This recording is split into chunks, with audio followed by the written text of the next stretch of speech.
Good morning, gamers. How's it going, everybody? Hey there, Anasbana. Zizivivification, Timez, Amadrone, Sanguine Penguin, Dead Teddy, Bailey, Prankster, Little Turd, Merle, good to see ya. You know, coming up with a joke that's good based on your name would be like finding a merle in the rough. Whoa.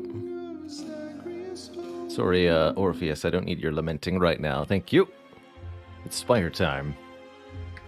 Hey there, Osendono. Morning good names remain. Ukwan. Sorry if I mispronounced your name there.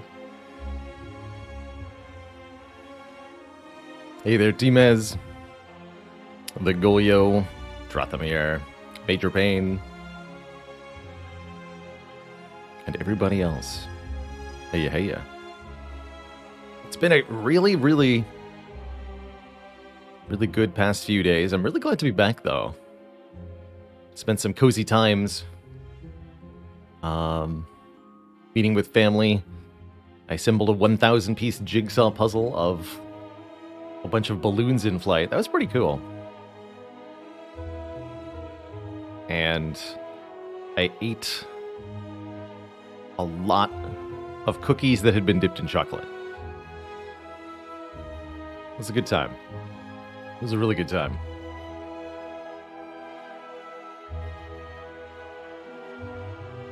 Let me just tweak a couple things over here, Spire-wise.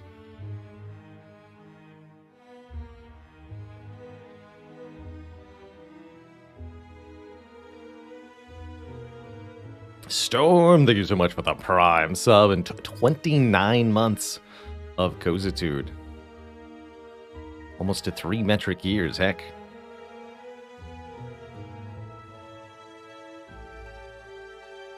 Hey there, Gokuka.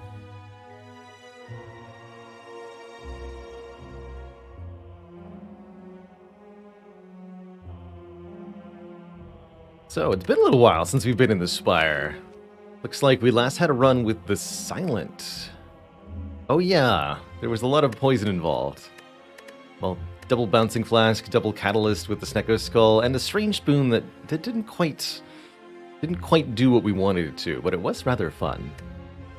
Really happy to see a Black Star pick out of Act 1 getting successful here. And I guess that means it's defect up to bat in our Ascension 20 runs on our quest to 400 wins this year. We're officially 15%, is that how that works? 60 out of 400? Yes, 0.15. 15% of the way done with the challenge. It's a nice round number. Very satisfying. 15 with every character. Oh yeah, so 15 out of 100 with every character. Well, that's going to make it easy to keep track of then. It's almost like I came up with a really nice round number for myself on purpose. Corpse Grin, thank you so much for 3 months of support. How you doing today? Oh, yikes. Well, actually, there's a sneaky path. Elite here, but what about the sneaky way? Sneaky way hits absolutely 0 elites, a 0 Elite 5 rest site path or Act 1. If you're going for a minimalist challenge, this can be the kind of path you're looking for. But this isn't what I would usually call ideal. You get very few cards added to the deck, and you end up in Act 2 with a bunch of upgraded commons, but not much else. Moose, thank you so much for the Prime sub. Happy Tuesday to you too.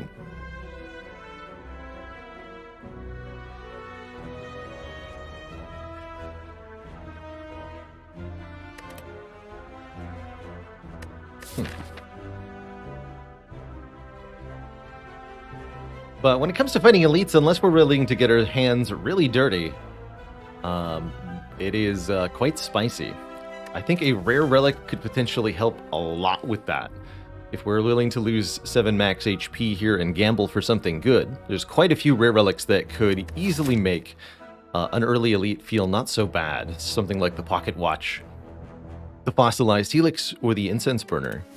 Just to name a few of many that could really, really help. Hey there, too wet. I think a standard just like plus max HP plus 7 wouldn't serve us too well to be able to get through nodes like these. You really need cards or relics or potions, something instantaneous and advantageous to be able to bust through here. Early elites. If there was a remove 2 or transform 2 start here, I think that would be a good way to go this 0 elite path through the act as well. But looking at these starting bonuses, I think our best odds are probably taking the random rare relic and trying to use it to kill elites, or failing that, maybe it's like a Recite relic, like a shovel, and we can do something really entertaining with that too. Not that I think digging 5 times is actually a particularly good use of Act 1, but wouldn't it be fun? Oh, okay, well, a Dead Branch is definitely a rare relic, and one that will hopefully allow us to do some stuff to an early elite if we should find ourselves face to face with one.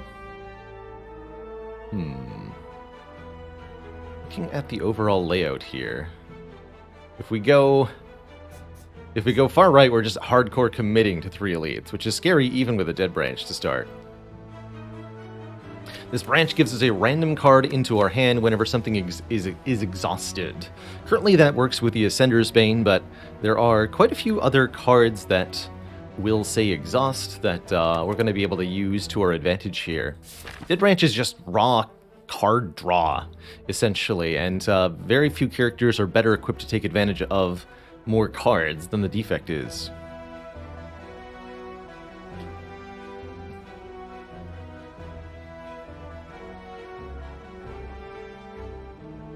How many dead? We've been seeing quite a few Dead Branches.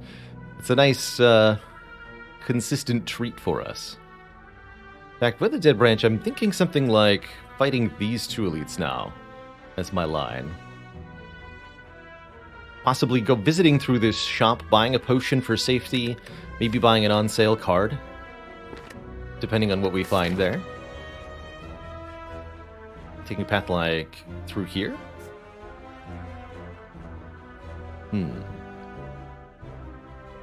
Choices. Yeah, I think that's my most reasonable line. Not too lousy of an opening. Not too bad at all. We'll jab them each one time, I suppose. Leave the zap unplayed. And then all we need is a zap and a dual cast. Zap them to death. Hey there, Percy Paxson. Hello and welcome.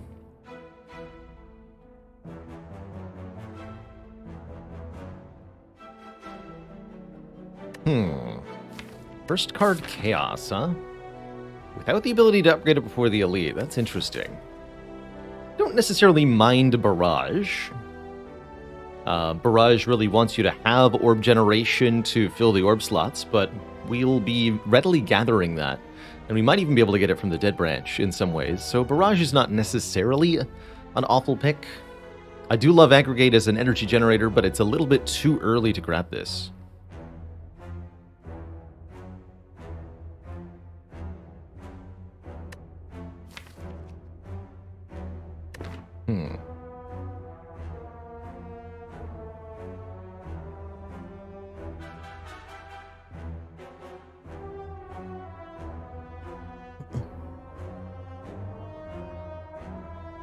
There's been so much happening in the Spire scene. Appreciate those who are more in the know. But it's been very cool to see some of the streak records for this game continuing to be pushed by players at the top. Players who I've respected for a very, very long time. Jorbs, Zeknar, Coach, etc.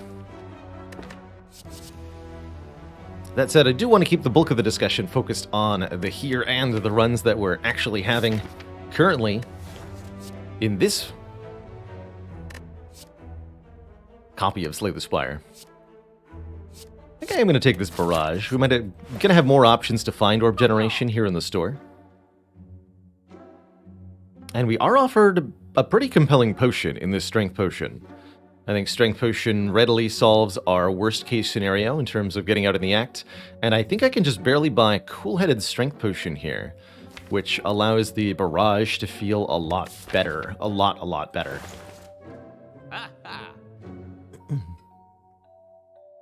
And Anasbana says, can you predict your first elite with any kind of correlated randomness? Great question.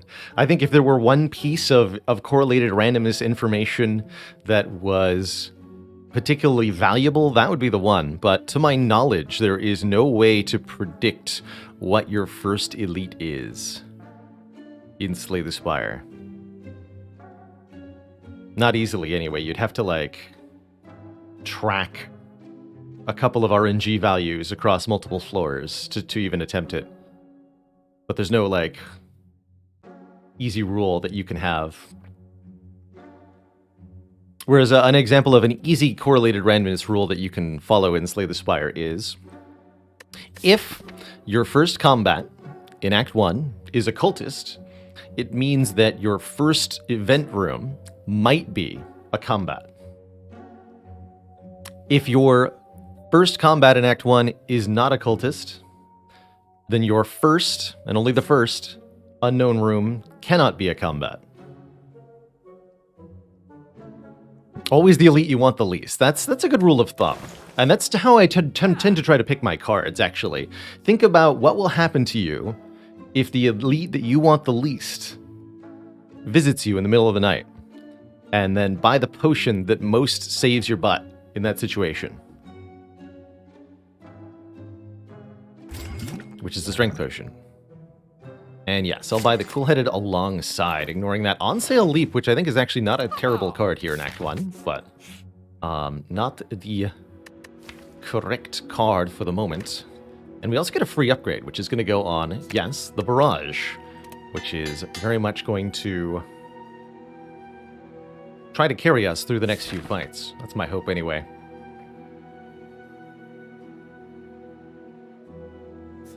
So always buy the Smoke Bomb. Well, honestly, think about it this way. You can't lose as long as you've got a Smoke Bomb. Right? We're headed this way.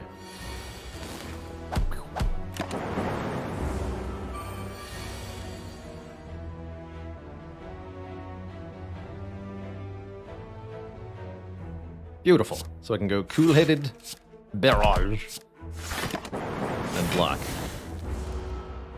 Oh, that's a card we'd really like to see in the actual deck here, is a double energy. Anything that gives energy and exhaust would be beautiful. A Rebound versus Compile Driver. Actually, a tougher choice for me than this used to be. Generally, before I was in the no-nonsense, Compile Driver is multiple card draw without an upgraded card, and that's extremely, extremely valuable. But Rebound is also a sleeper, like, incredibly good card on the defact, in the same way that Hologram, I think, is nowadays perceived as such a potentially game-breaking card, even though it's a common, just says get a little bit of block and put a card from your discard pile into your hand, which is secretly the best effect ever. And so it seems unassuming, because the numerical value on Hologram is very small. Rebound is almost as good, allowing you to have a lot of control over what is happening with your card draws, and also does really good upfront damage at the same time. 9 damage for 1 energy is perfectly on the curve for where Defect wants to be. It lets us do stuff like play this Barrage twice, play the Cool-Headed twice, and more. I'm going to grab the Rebound over the Compile Driver here. I'm going to see how that feels as we go through the run. Pretty excited. Do I Rebound the Dual Cast? That feels spicy. Strike, Rebound kills this lad. So I can either Rebound the Dual Cast, hoping to draw either Cool-Headed or Zap next turn. A pretty reasonable chance. But I might also dead draw if I do that, which would be rather embarrassing. So I could rebound strike, or I could also rebound nothing, which is... actually, no. Not really. I'd have to dual cast first to do that. I'm going to trust in the power of rebound. Show me what you got, rebound. Because if we successfully draw a zap, fight is over. No! Rebound, I trusted you. Alright, fair enough. Cool-headed was the next card, too, so I even would have... If I hadn't used it... Anyway. It's funny. It's funny. We get through the fight, we pick up a fire potion, which makes me feel really, really good about this elite fight that we're about to head into. And heck, what do we got here? Hey there, Bramhammer. I had a fantastic weekend. And now I'm about to have a fantastic defect run. I adore this Streamline as a companion to Rebound. Streamline and Rebound pair so nicely together, so you can put it back on top and then draw it again at cheaper cost, while doing really good upfront damage. I suppose the Claw is also just as good with the Rebound. It's also a pretty good put it back on top of your deck target. It pairs nicely with the Cool-Headed. Our next boss is Guardian. I think I will take a Streamline. I tend to find, actually, that in a lot of situations where Claw would be good or decent, Streamline is often better, at least until you get 3 or 4 claws assembled, or some kind of serious draw engine. Streamline does really good work. Alright, the 3 Sentries. Feels like a relatively reasonable fire potion fight. Maybe killing this one next turn before it attacks me? Yeah, that seems quite reasonable. Barrage will deal 12, don't get 3 orbs in play, but it's still a really good attack at this point. And I will partially block. And our hope is that we can use Rebound or 2 strikes and a Fire Potion. There we go. Yep, Rebound indeed. To KO this one.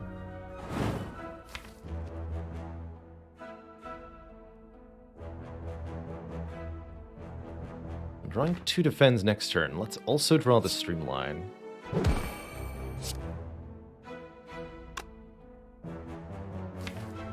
Defend, Streamline. Or do I just kill this one next turn? Have an unknown draw. Question of which sentry to kill here is a little interesting. Next turn we're drawing 2 defend, so I could guaranteed block the attack this one will do next turn, which means I would have another draw to deal with this one will then attack on 2 turns from now.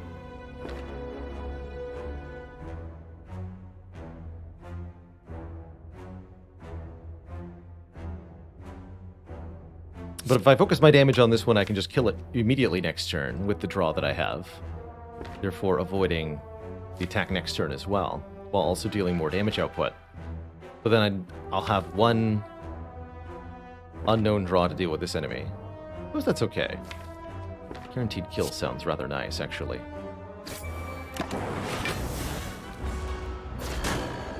And the days aren't too bad here with the branch, I suppose.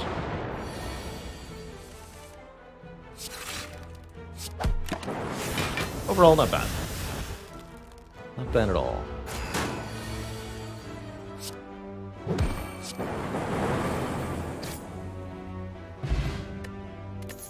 So, Bottled Flame can have an attack in our opening hand. That's kind of interesting. That attack could be Sunder.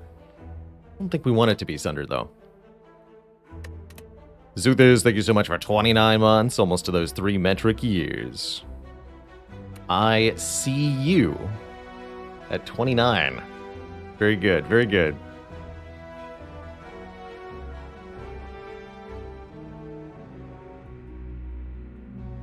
Cringer, thank you so much for 9 months of support.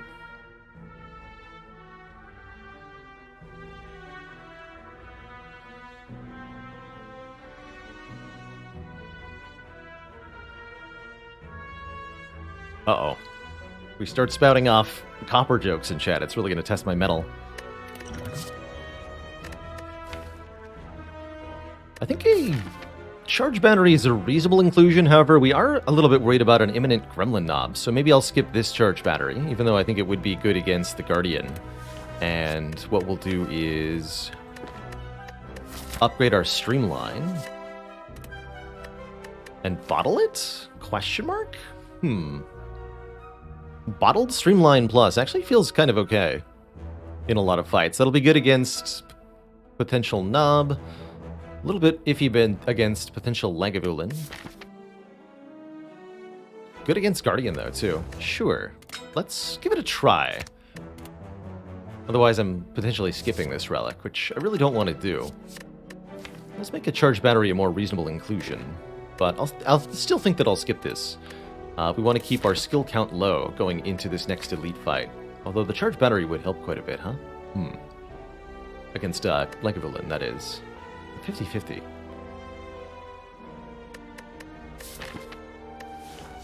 I'm going to want this card later. Heck, I'll take it. And we'll trust that the upgraded and bottled Streamline plus the Strength Potion can save us if this is a Gremlin Knob. Which it is a Gremlin Knob.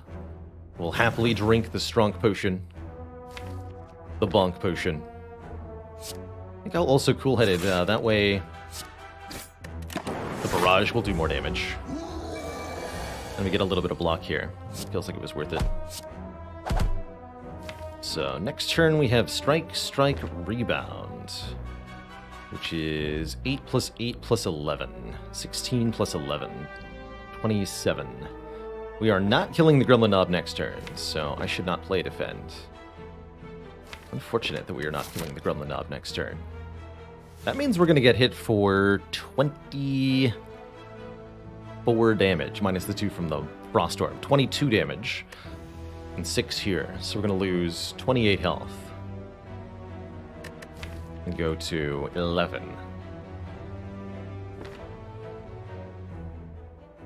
Power Potion could save me.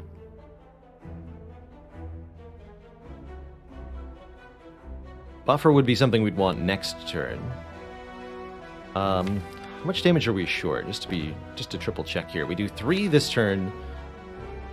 27 plus 3 next turn. So we're 6 damage short? We do 33. So we're 5 damage short. So to do 5 additional damage, we would need to get Electrodynamics. And that could be next turn, too. Storm wouldn't do anything.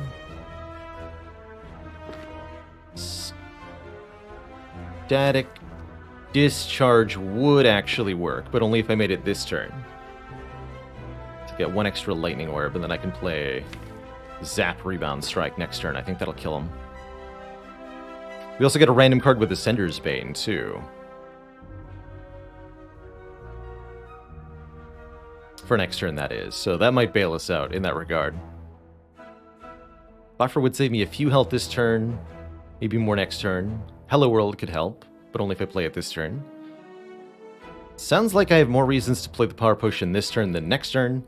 And given our imminent lots of damage to the face, I have a pretty good reason to use the Power Potion here in this fight. So I'm going to use it here. And we are unfortunately not going to get anything that really helps me. The defrag does save me a couple of hit points by increasing the block from the Frost Orb, but neither Heat Sinks nor Capacitor does anything here. Echo Form would have also been a save. So Dead Branch does not get there either. And that's okay, I suppose. We just have to accept that this is life now.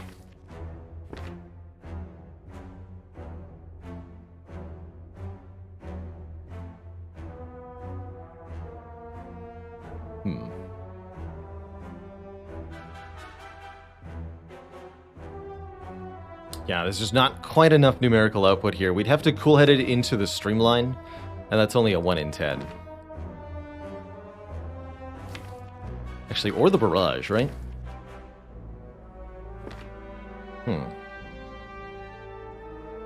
Since I can Rebound Strike, I don't suppose it matters much. What about dual cast? Dual cast would do 18. 18 plus 11 is 29. Dual cast, cool-headed into dual cast would not be enough. But if we cool-headed into Streamline or Barrage, we actually kill him, I believe, right? Barrage would be 8 times 3, 24? Yes. So there's a 20% chance we win if I play cool-headed, and the worst-case scenario, he'll like go from 24 to 28, so we actually only take 1 more damage for the attempt. So, 20% chance to save 21 health, 80% chance to lose 1 health. That's essentially what this gamble is. That's a pretty good gamble. Yeah, we don't get a hit, so we simply rebound a strike.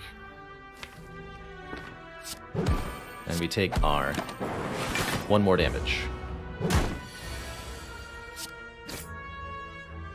Nothing wrong with that. Now we have a Bag of Preparation for more cards on turn 1. We have a Block Potion, and we have a Core Surge, or Hello World, or Turbo. Probably going to be Core Surge, because it works with the Dead Branch, and it's a good card besides.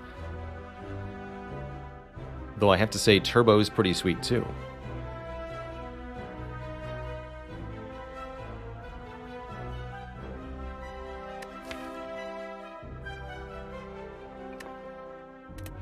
Bottle Streamline got a little bit more awkward now. I'm actually wishing that I'd bottled the Rebound.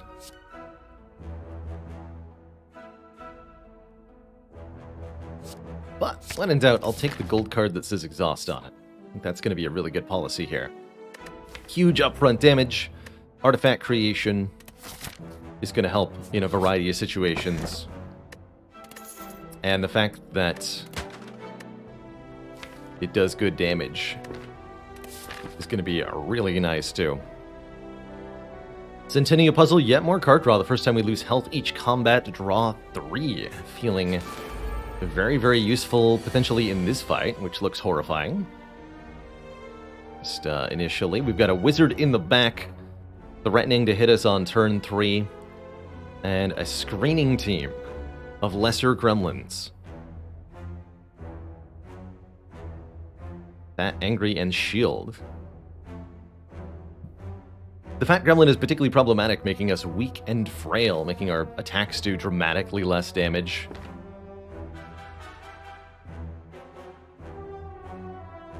I can kill the Fat Gremlin, but then the Wizard is going to run rampant here.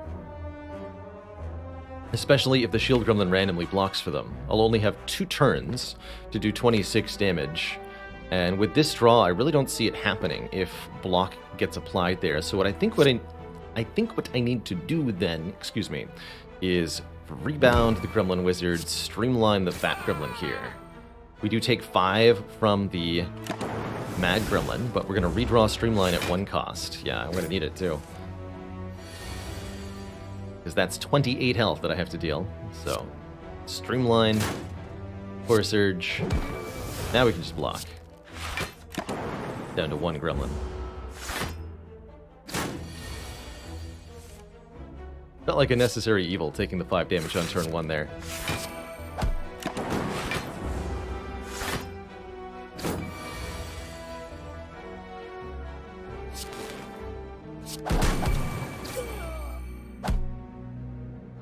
Cool. And we're offered another cool-headed, a Compile Driver, or a Steam Barrier. 0 cost block. Ooh. Actually rather like that Steam Barrier, given our current position. We're through any elites this act, and we're going into an act boss that is going to test our ability to block consistently, the Guardian. Having 1 more block source, particularly a free block source, does feel like it would help with that a bit. That said, the second cool-headed wouldn't be wrong either. A bit more Frost would help just as well in the Guardian fight.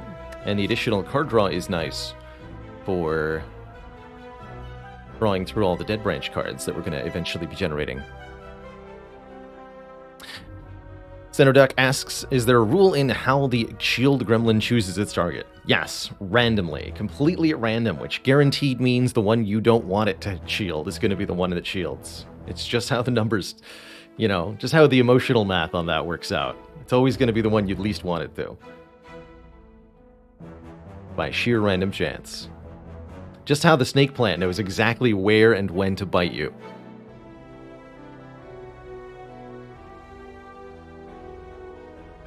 because it's random.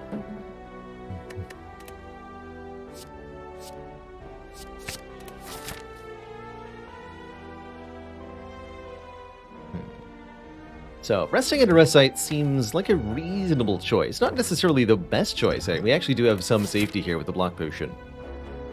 But not that much safety.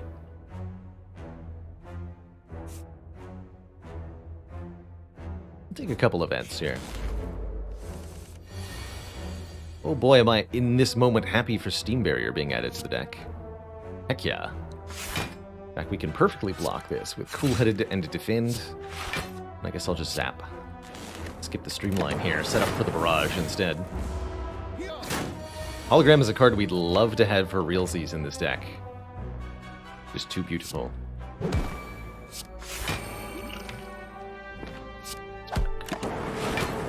Since it also exhausts. In addition to being a good card. 8, 14, right? 8 plus 6? Yes, 14. Yes, okay. I'll like triple check my math there to make sure I wasn't going to die by accident. Might be a little bit late in the act, but I don't think it's very unreasonable to incorporate a ball lightning here. Adds a little bit more consistency to this barrage and makes the orbs slots fill out really nice and consistently at this point. We're a little bit bloated in terms of raw card count at this point. I think it's usually wise in Act 1 to add about 5 cards and then stop adding. But given our current position, I really think this is going to help us out a lot in Act 2 as well, actually. We really do want to make sure this barrage is putting in the heavy work. Scrape was also kind of interesting there. Draws cards and discards them if they're not 0 cost, which can do some interesting things with Rebound. Speaking of, I note that there's another Rebound here in this store. Well, I don't necessarily think we want to buy a second Rebound at this point. Some very nice relics on sale. Nunchaku could be pretty good energy generation for this deck, giving us 1 energy every 10 cards we play, and I honestly wouldn't be upset at all with any source of additional energy here. Preserved Insect makes elites have less health. That won't at all help us this act, but definitely very nice in Act 2 and Act 3. Elite, Defect in particular does struggle with elites sometimes. And I think that this could really make it easy for us to take, for example, a Black Star or just any non-energy relic from our Act 1 boss.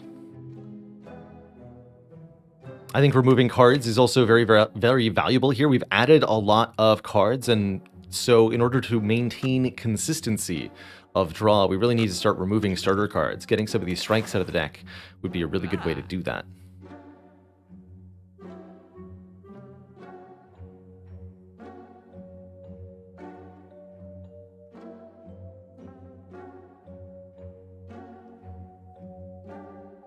And a dad joke for the crowd. How do you introduce yourself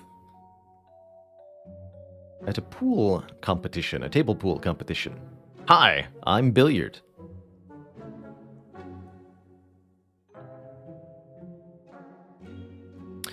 Quietest Guy says, my view is that the defect will almost always die in Act 2 without additional energy. Either 4 base energy needed or extra energy relics like the flower are needed. I would staunchly disagree on that sentiment. The defect has a lot of ways to make less energy work for them. There's, thanks to the card pool that's available to defect, and there's 2 primary ways that defect can do this. One is by using cards to make energy. Turbo's the easiest one, but aggregate and to some extent charge battery and double energy could all be really valuable in doing this too. Oh heck, I really do need to... an actual note. I gotta figure out what the heck is wrong with WheelerBot. I've rebooted everything related to them.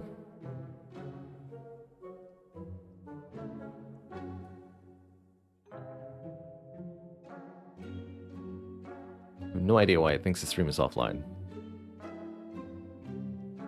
Anyway, the other way that the defect can also, to make a low energy work, is just by incorporating a lot of zero-cost cards. Beam cells, go for the eyes, steam barriers, claws.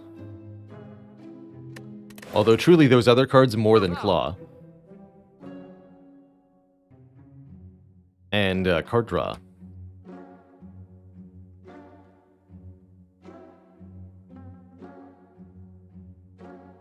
Saban, thank you so much for 15 months. Twitch Prime every time. So, with all that said, what do I want to do here? An Nunchaku insect card remove? Unsure. Kind of leaning towards the insect, truthfully, although that won't help me now. I truthfully don't need help to get out of the now. I'd like to build towards something later. Algorithm's also very spicy here with Dead Branch, as it's big block and a new card. So I could see algorithm removal being nice. But I'm going to go with the insect here. We'll give the elites less health and try to combo that with our upfront draw to maybe get some instant kills on the elites, especially with the bottled streamline, right? We're like most of the way to killing a slaver on turn 1 now. That's pretty valuable. I'm going to have a snooze here. I've got enough cards, so I'll take one last event here. Time to spin the wheel. What do we get? We get card remove. Beautiful. Best of both worlds. Can you imagine if I chose to upgrade there and then he shivved me? Briefly consider for a moment the world we could have lived in.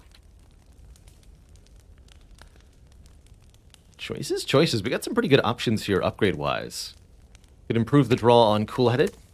We could go for an energy reduction on Zap or Dual Cast. Probably Zap more than Dual Cast because of the barrage. We could upgrade one of our attack cards. The Rebound does 3 more, the Ball Lightning does 3 more, the Core Surge does 4 more, but it's one time only. Or we could upgrade a block card, and if you're ever going to upgrade a block card, I really like Charge Battery as an upgrade. Very good rebound target.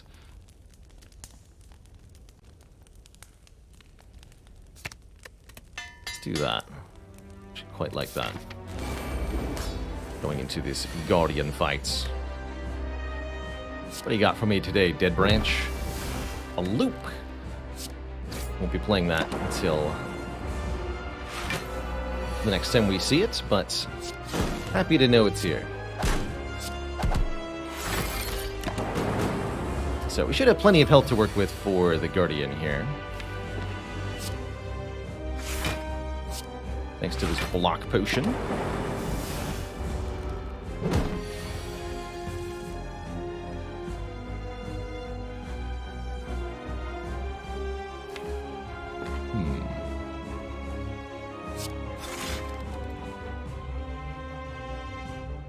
Go for the eyes here makes the Guardian weak, bringing them from an 8x2 down to a 12x2. So it's like it blocks for 4, but then I'll take 4 damage immediately, which will cause me to draw 3 cards immediately. Which actually might be a good thing. I'll do it. Okay, we got Rebound, but we didn't get the Charge Battery, but we're more likely to see the Charge Battery next turn then, so I'll just block this turn. 2 Lightning Orbs blapping away is pretty good damage output in the Guardian fight. Here's Charge Battery. Good. Do some pretty decent damage besides. We only take a little bit of damage here. I actually could have transformed Guardian there if I chose not to play the block cards, but I prefer where we ended up here, admittedly.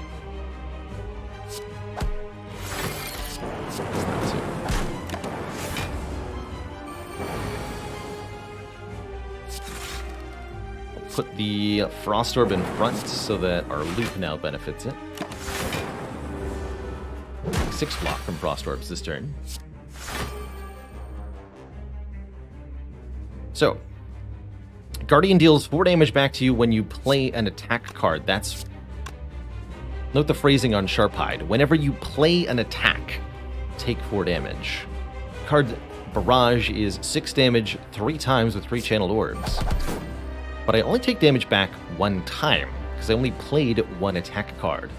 That's notably different from how the spikers that you'll see in Act 3 work. So don't make the mistake of assuming they work the same as the Guardian does.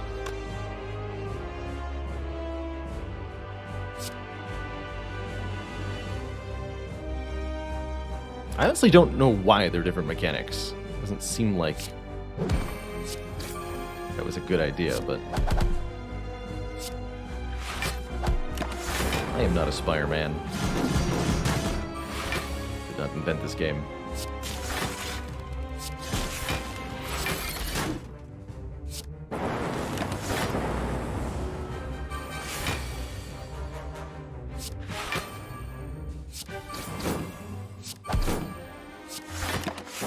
Alright, GG. We're through.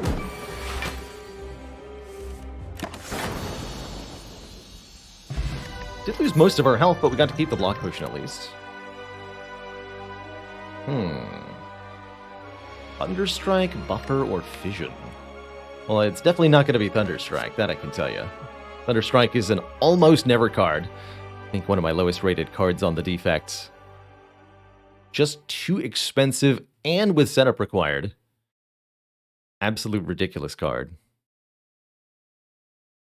Buffer prevents the next time we would lose health. That can be a really good way to essentially buy ourselves a turn, especially if we can upgrade it, especially in the later game. Whereas Fission is card draw and energy, and it exhausts now, but empties our orb slots, which is very awkward for our Barrage Plus.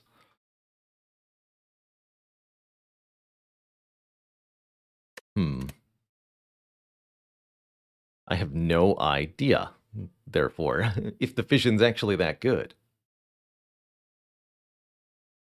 Thunderstrike benefit from strength. Yes, also hilariously the strike dummy relic, which brings it to 10 damage per strike.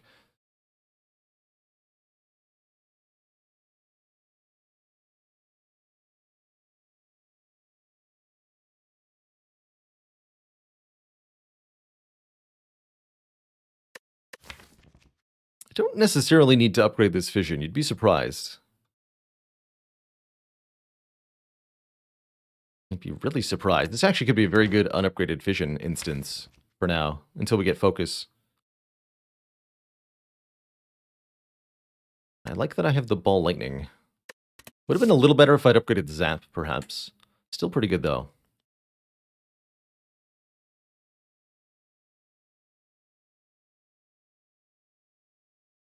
Even if Thunderstrike did, I think, like, just 20 damage per hit, I don't think I would pick it up here. It's just unplayable, fundamentally, at the moment. Too expensive. You know what? I am going to try this Fission out. I think we can put it to good work, and I really like it with the... oh my, oh my, oh my. Oh me, oh my. What interesting options we have here.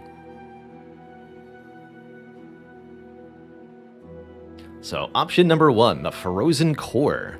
If you end your turn with any empty orb slots, channel a Frost Orb for free. That's very powerful.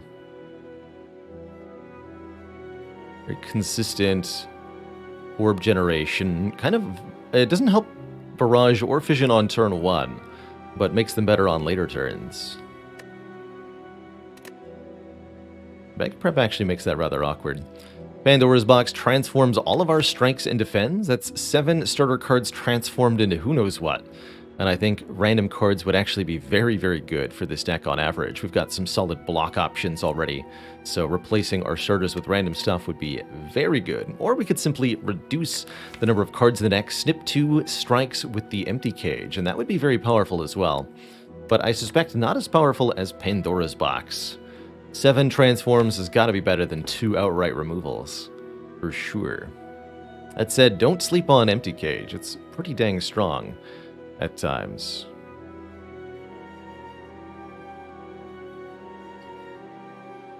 I do like this Frozen Core.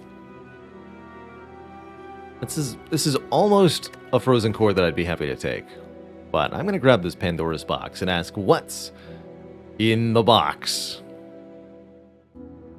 And that's a box you can't close. Right there. That is an amazing, amazing, amazing set of cards. I don't even know how to describe Every single one of these is fantastic. All of them. It's an entire deck, like, just in and of itself.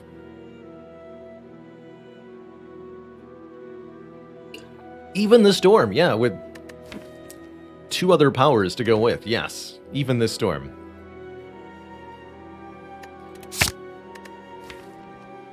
Wow.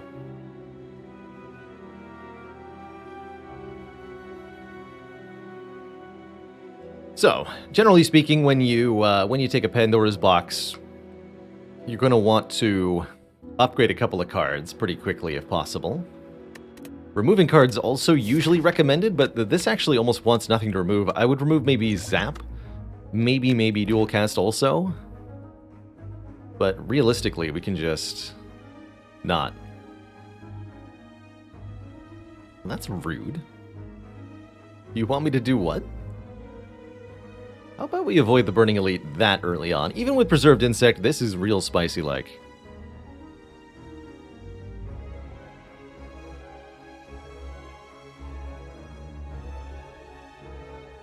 Lamau asks if you have Shard before Pandora's, can they transform into non-defect cards? No. No, the Prismatic Shard will only affect post-combat card rewards that are dropped from enemies and not transforms or stores or anything. However, if you're playing a custom mode or daily run that has a multicolored run modifier of some kind, then those do affect the Pandora's box, and you can get a multicolored Pandora's box in that way.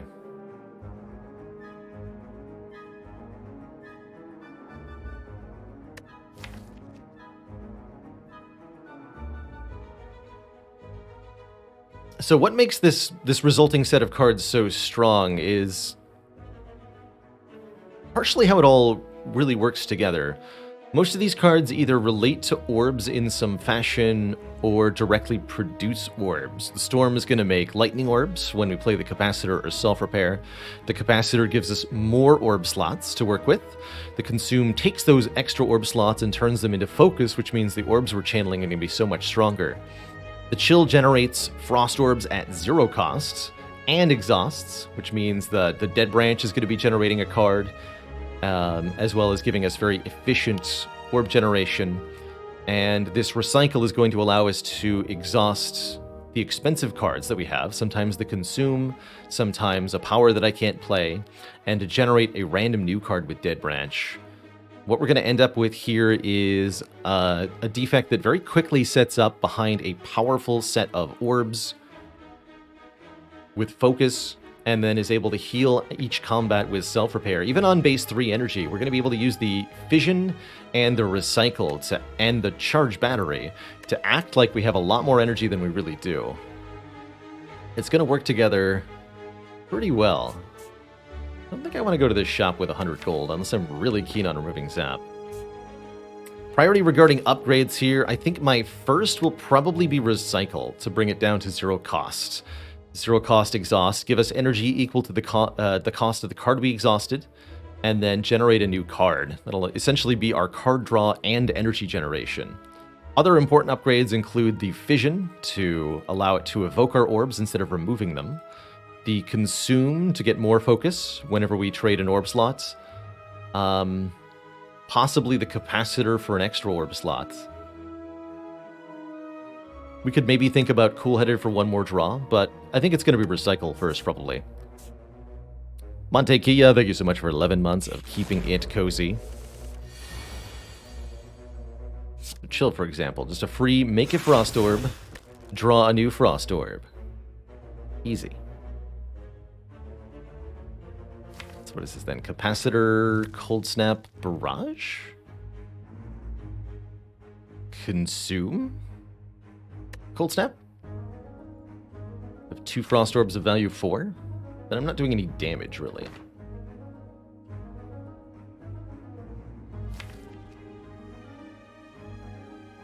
Go Capacitor, Cold Snap, Barrage.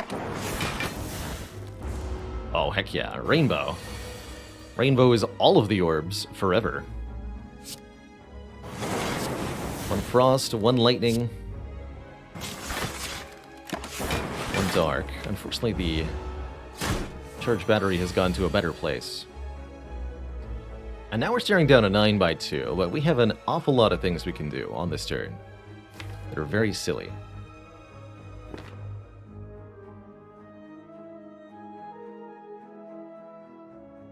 Let's start by hologramming.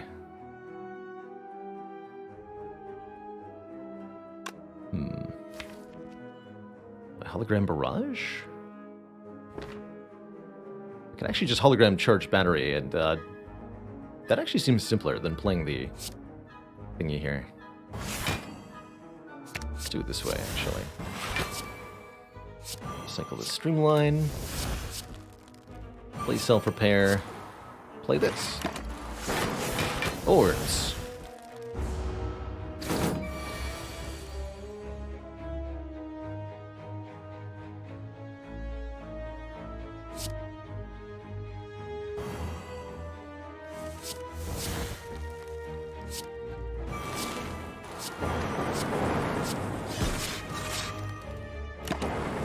Bunch of good cards here. 2 Sunders. Just in case one wasn't enough, try double Sunder. So 18 plus 8. I think we have a kill here, yeah? Yeah. Okay, well that was very silly. And I think that's generally speaking where this deck is now going to be at. As a place, is very silly town. Turtle Jester, thank you so much for lucky number 13.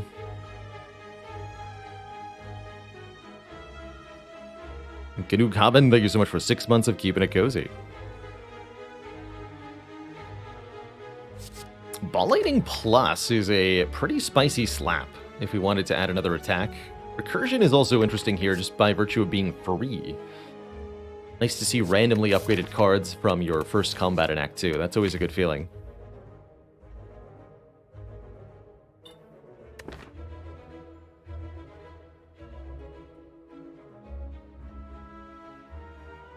Hey there, Adonis Incarnate.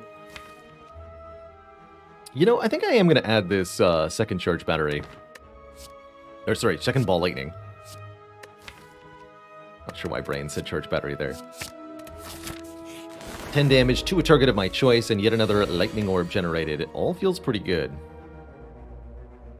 Greetings, bird nerds. I don't wish to hurt you, but if you make me, I will.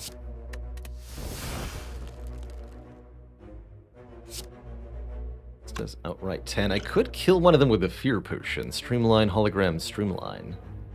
And I would take only 3 here. Otherwise, I could Core Surge, try to get a new card. I can hologram the recycle too. Ooh, I like that line, actually. Just make more stuff. Barrage, there we go. Perfect.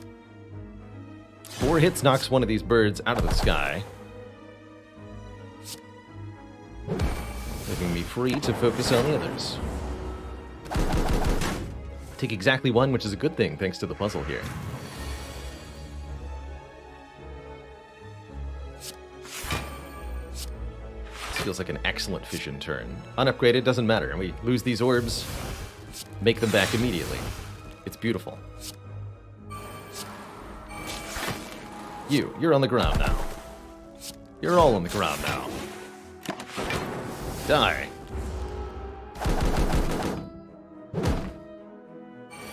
I am beyond all powerful.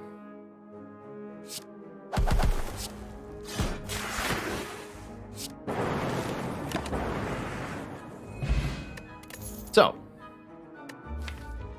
after our first 2 combats, we're actually up some health. We're kind of just clicking cards wildly because it's fun. And we've been offered 2 upgraded, 2 for 2 on getting upgraded cards in our card rewards as well. Unupgraded hologram is beautiful. I was thinking about upgrading the one we had. But I'd actually rather have 1 of each, unupgraded and upgraded, as a way to fetch the recycle more often, and as even more reason to upgrade this recycle immediately. Other question to ourselves, are we going to this store? No, I think I'm more likely to go to this one so that I can get to this rest site. So we'll plan on visiting this shop. We'll dodge around here, get a couple of events, upgrade a couple of times, then fight this elite and this elite, but probably not this one. Take that hollow. Another card remove, or a card removal. Beautiful. I guess I am losing Zap after all. It's not a bad card, but it is the lowest quality card in the deck. We have 2 Ball Lightnings that just do better for the same energy. And we have cards we'd rather upgrade than the Zap. So that's usually where Zap ends up for me. Zap Plus is not a bad card by any means. Can be a really good part of a defect deck. But it's not the best use of your upgrade, usually. I think Steam Barrier could reasonably be excluded, but I think it's a nice hologram target. Rather lose this Zap, for sure. And if we end up being offered another removal, I suppose I'll lose the...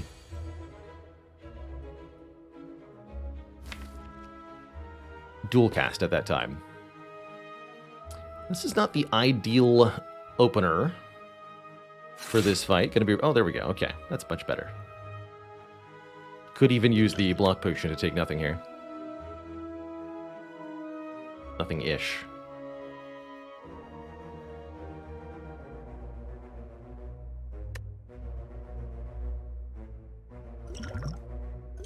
It's 27, so we get full block potion value and still keep the Centennial. I think I'll just do that. That way, if we find a block potion, we can put it to use, and we'll stay kind of at full health. Find another potion of any kind, that is. From this fight or the fight after. Doesn't much matter. We're gonna hologram what? Consume so I can recycle it? Maybe. Horse Surge is excellent here for preventing us from becoming vulnerable when we kill the Fungi Beast. Although note, you have to gain the artifact before the Fungi Beast dies. If you kill this enemy with Core Surge, you become vulnerable and then gain 1 artifact. So don't fall for that. Easy mistake to make. Oh, I think I should have rebound that hologram too. Amplify. Cute. Very cute. Oh! Well, how do you do? Amplify defrag, huh? Cute.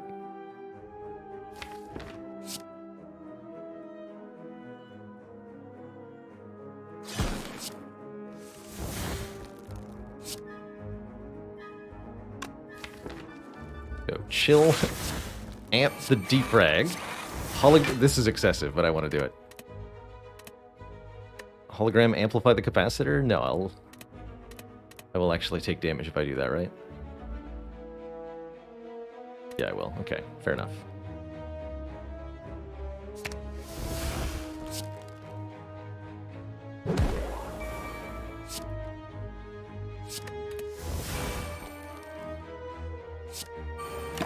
It's been a hilarious combat.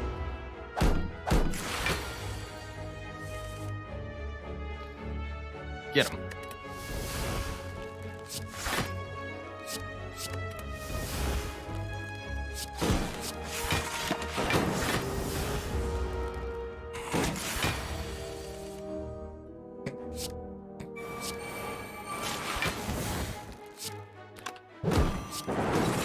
There's no escape for you.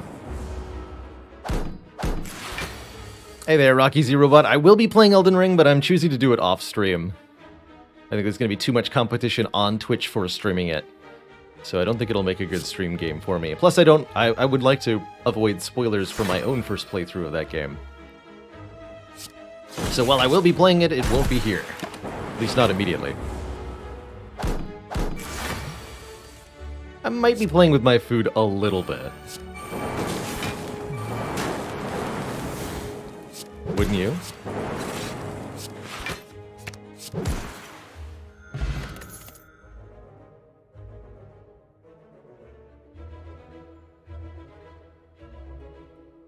Second rebound's an interesting option.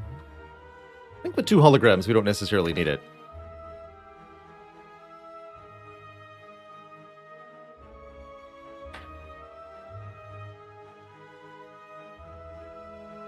And indeed, there are plenty of reasons why one might not be able to play themselves, whether it's because they don't want to experience the most buggy, least patched version the game will ever be, or because they don't have a platform that can play it yet. Be plenty who want to watch because they can't play, which I totally respect, and I hope that, I mean, there'll be plenty of content in that case. Lots of great channels will be playing Elden Ring in the next couple weeks. What is the actual release date of that? Not to derail the conversation too far. Very soon, right? Yeah, the 25th. Aha. Can't believe they scheduled the Elden Ring release the day after a new character's releasing for Roguebook. The fools! They're going to be overtaken. They've made a critical blunder. That's what we're going to be doing on the 24th. Checking out the fifth character being added to Roguebook. Very cozy and cute. Deck building roguelite with adorable fuzzy yaks. Take one event here. And I regret it. Ow.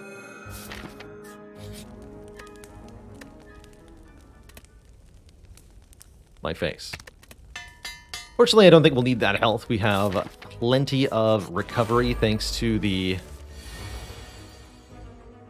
Okay. Plenty of recovery thanks to the power of self-repair. Cast fascinating.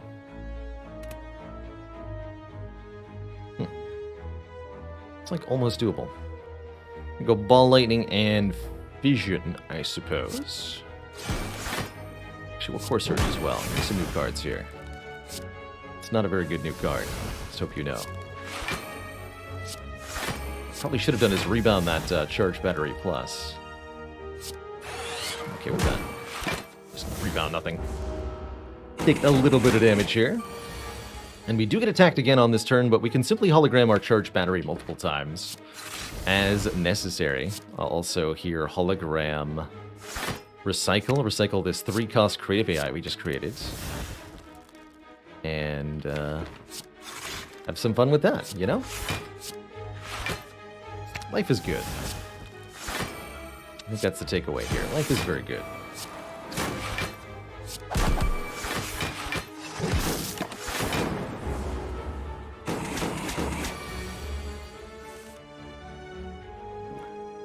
So if you recycle an X cost card, the energy gain is equal to X, giving us 4 energy for recycling that multicast there.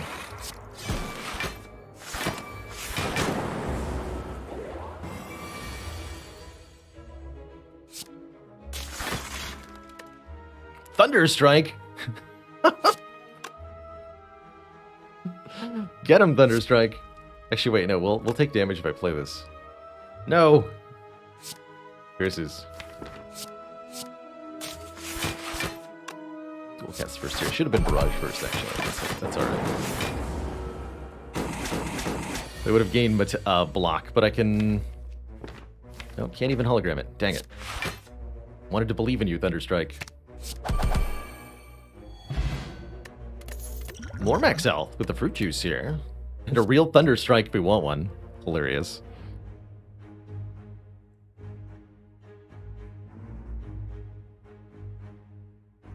Well, I like that idea, Enrique K. Just add Channel 1 Frost onto Blizzard as a card.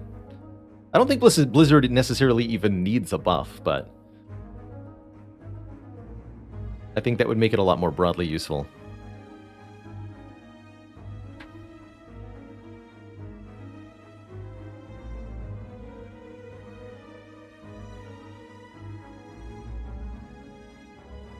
Unfortunately, I think this deck has no chance of becoming a Blizzard tech, as cool as that would be.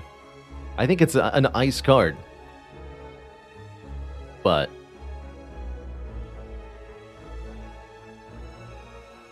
not good enough. Do I take a second cool-headed here? That's my immediate question to myself. Yes, we have lots of Frost Orb.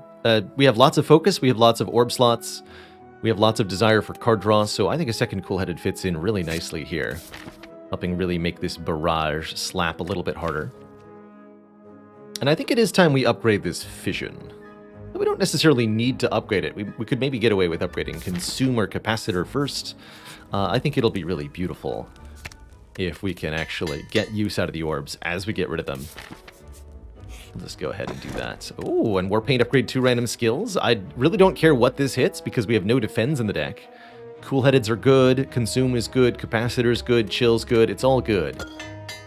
Cool-headed and Hologram, beautiful. I'm very happy with that. Even though the Hologram's no longer exhaust in a way that makes us a card with the Dead Branch, I don't think it matters much. Oh, and beautiful, beautiful Fission Plus is here.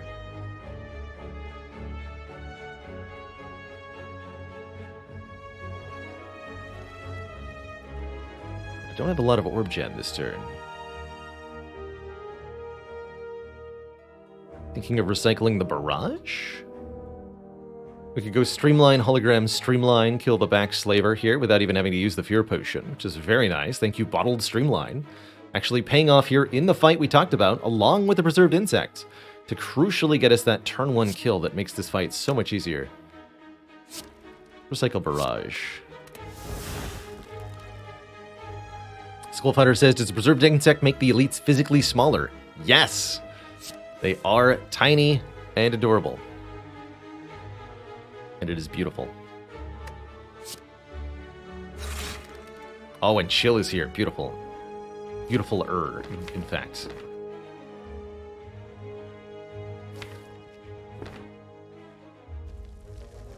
So let's go Fission first. Then regenerate the orbs with the Chill. Amazing! Alright, scratch what I was doing before. Now I'm recycling this force field.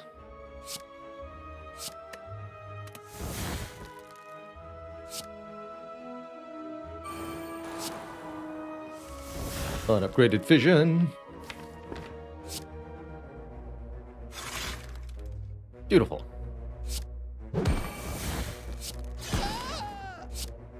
Let's go Consume. Play the Self-Repair. We'll go Balling Plus on you. Dual Cast. Well, that was a dang good turn 1, ultimately. Thank you, Dead Branch, for making that extra spicy. Extra spicy. Down the battery. I definitely don't take any damage. So we end up beating the Slavers with no damage taken, healing 7, and no potions used. And now we have a Lantern for energy on turn 1. So, going back to the start of the act, the Pandora's Box. Why did I think this was going to be effective? The answer is that we're constantly getting just some kind of massive card advantage, so to speak. We're getting extra energy per turn from the Recycle and extra cards per turn from the Dead Branch in a way that just overwhelms our foes. Very, very powerfully. And now we're able to stockpile relics, stockpile upgrades, get everything important removed. Let's go.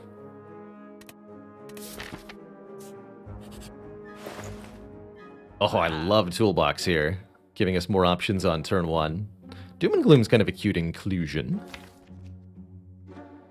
Gives us a Dark Orb and an area damage option. Although, given how that Slavers fight went, I don't feel as compelled to add such a thing.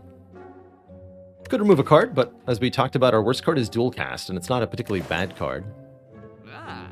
Bullseye could be nice for making our Lightning Orb steal more, but I'm going to take this Toolbox, giving us our choice of colorless card at the start of each combat.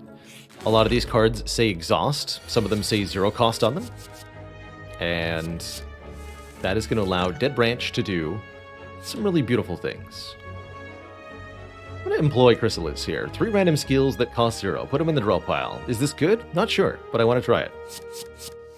Got a free Fission, and those have been paying off pretty well. I like it.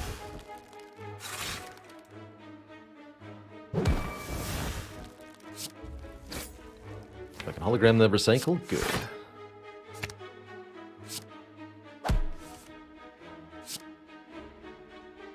Get rid of this for now. Much as I want to play this self-repair, I'm pretty sure I need to play the Ball Lightning to kill these birds quickly. This fight gets very out of control if you cannot thin their numbers swiftly, which we are fortunately able to do here.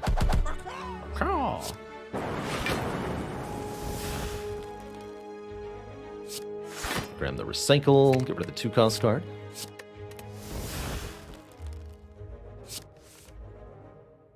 Reconsume feels good.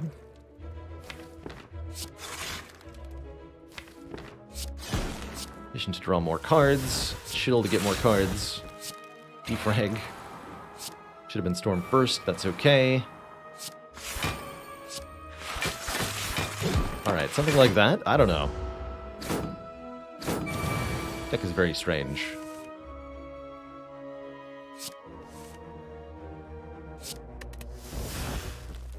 Oh, well, that helps.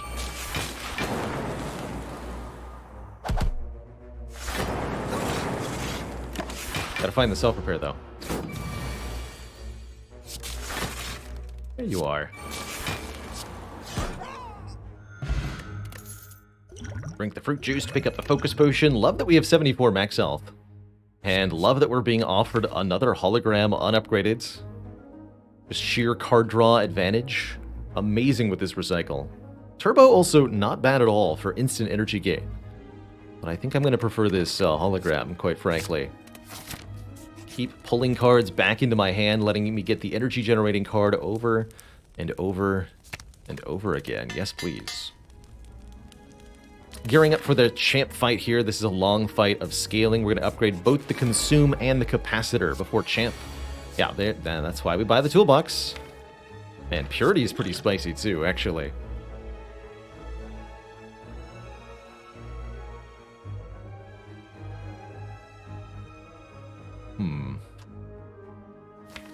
Apotheosis upgrades everything. Most of the important stuff is already upgraded.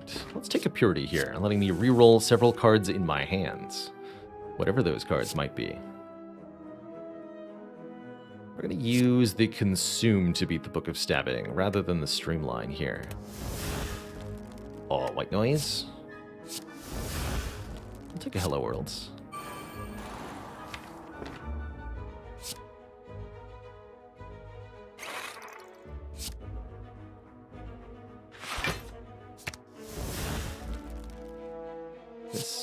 This. Yes, this too.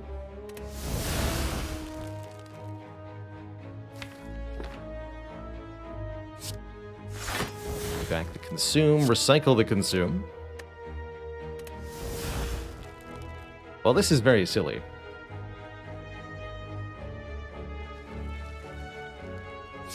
Definitely want loop here. I think we want bullseye to make this lightning orb do substantially more damage.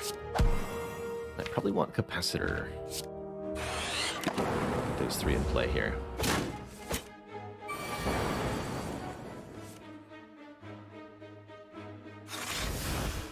Oh, force field, what a lucky find here. 0 cost block 12. Thank you, Dead Branch. That is spicy.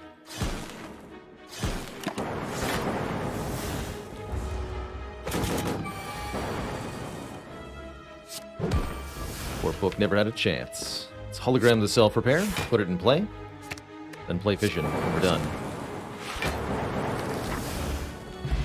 Get a mango, 14 more max health, putting us into the really chonky range of defects. That's beautiful considering this run took a minus max HP to start to get the Dead Branch. Real focus here in a defrag. I think that's an excellent compatriot to our consume capacitor. And a great sort of end game for making sure this has lots of focus. Beautiful.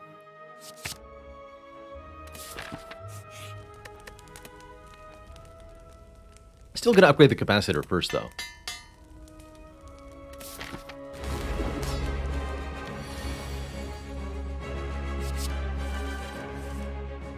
support champ is a fight that's all about preparation.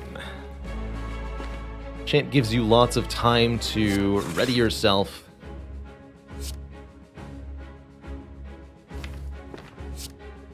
And put your powers into play. Well, he kind of ignores you during the first portion of this fight. But once you bring him below half, that's where things get spicy-like.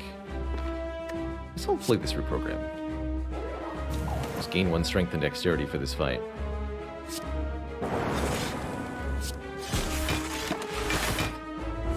So our goal here is to put all of our focus-generating powers into play, as well as to use Recycle to get rid of cards I don't necessarily want, like this dual cast.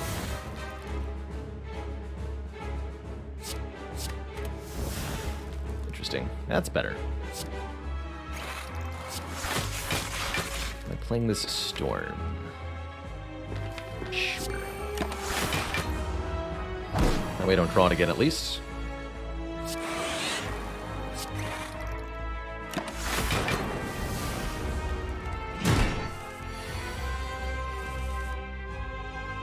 You can consume a couple of times, and then recycling it lets us have orbs with a real impact to them. Keep that vision for now. And I think this is where we'll stay. 4 orb slots with this much focus.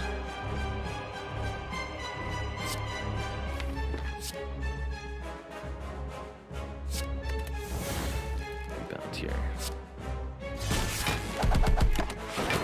I just want to get Champ's health closer towards half. It's kind of the ideal to strive towards. Just in a halfwards direction. Oh, here we go. This must be the turn. We can do a hell of a Tempest this turn. If I recycle the reinforced body, we'll have 8 energy.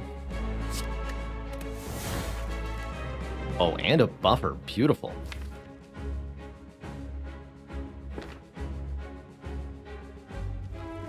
Although I think I might just want a Tempest here. I guess I can hologram, recycle this buffer again. You know what? That's actually very entertaining. See another different card and more energy to Tempest with. Go!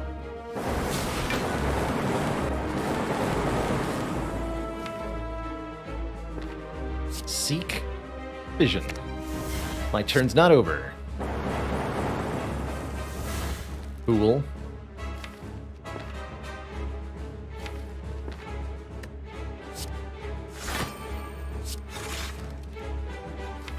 Grab the recycle. Keep generating energy.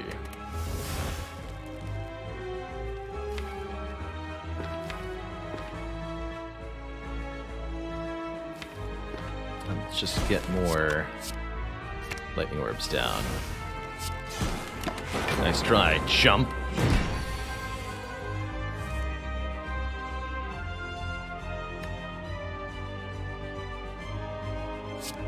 More like lump.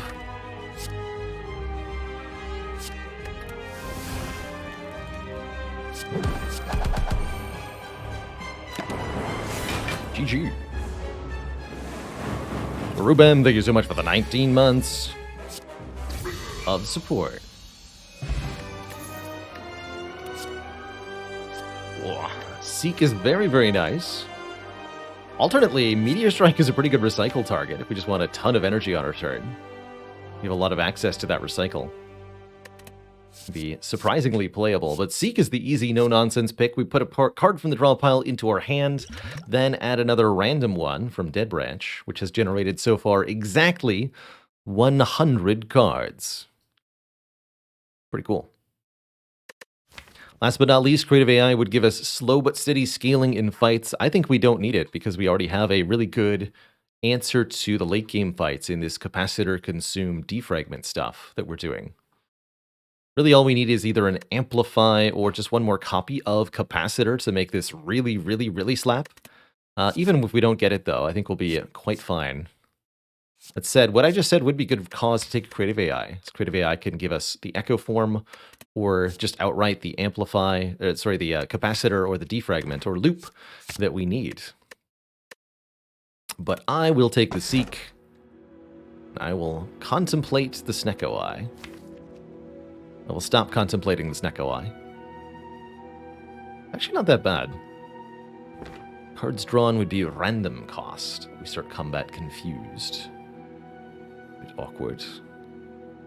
We want more base energy. The Fusion Hammer gives us that. We can no longer upgrade at rest sites. We're not necessarily going to get to a lot of rest sites in the next couple of acts, but it would definitely hurt to be not able to upgrade at Defragment or Seek. Last option, maybe not the worst option. The Sacred Bark. Simple but effective. Double the effectiveness of potions. Currently, the deck is already able to handle most threats, and if we just want something to tackle the late game, what about a potion that says gain 4 focus? Very interesting. I think both the Fusion Hammer and the Sacred Bark are very reasonable, especially because with the Fusion Hammer, resting up to full health is quite reasonable anyway.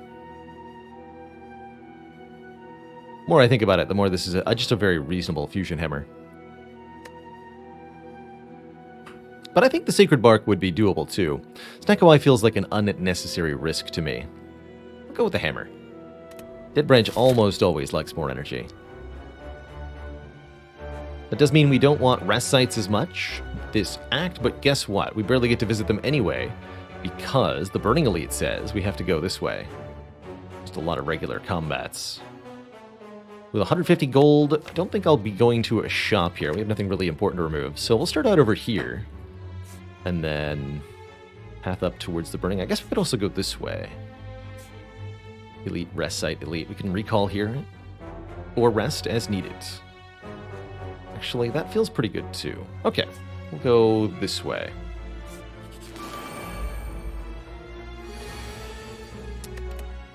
Definitely a fight for Dark Shackles, letting me block one of these nerds. You nerds.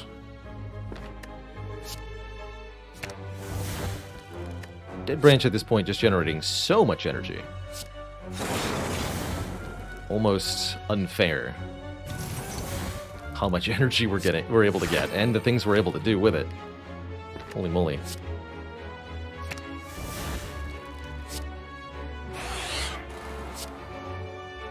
Kill this one. Sunder.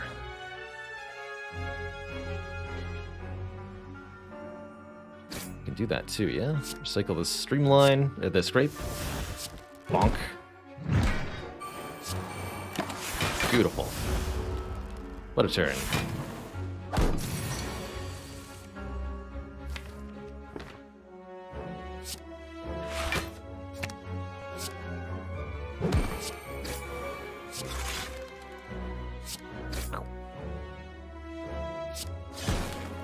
Easy. One energy next turn. We should be able to navigate this fight without losing any health, really. Let's see why that wouldn't be very easy to do.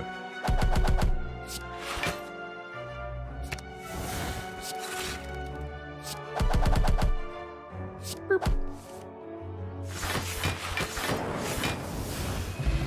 Wonderful. The eyes or compile driver. We're currently only generating 2 types of orb, although Dead Branch can always make a 3rd or 4th. So the compile driver could be okay, but it feels kind of unnecessary to us. I'm going to take a quick bathroom break here before I dive further into the act. So I will be back in just a minute or two here, folks. Don't go nowhere.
Okay.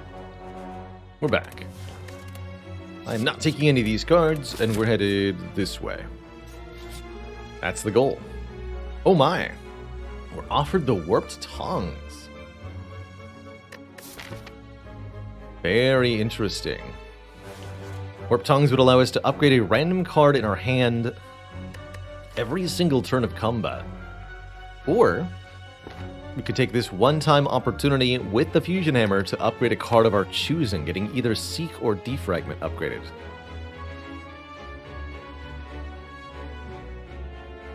Would likely prefer the Seek upgrade. The one focus on the Defrag really doesn't feel that important when I've got Consume Capacitor as a way to gain stuff. Let's just have the Seek upgraded here.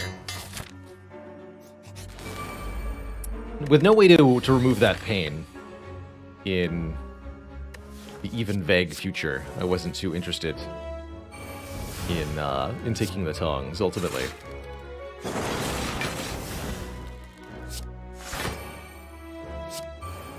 Let's see, 7 thorns, not too bad. Not too bad at all.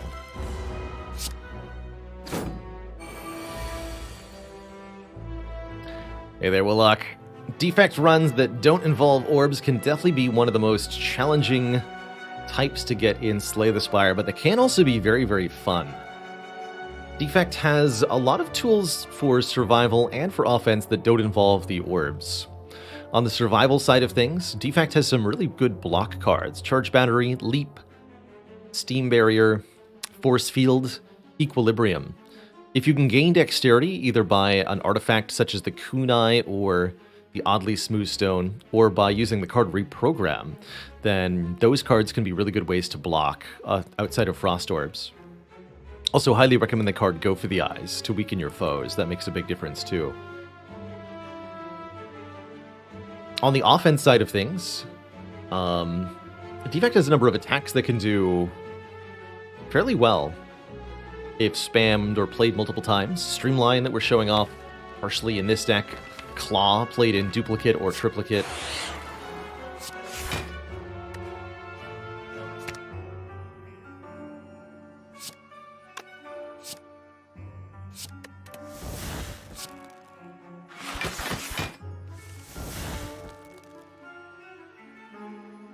Heck, Beam Cell especially helps out with that too, as an option. And then cards like All for One can provide draw engines. You can also win such a run by assembling an infinite combo, which is a bit of a daunting challenge, but a lot more doable with a card like Recycle and lots of card draw.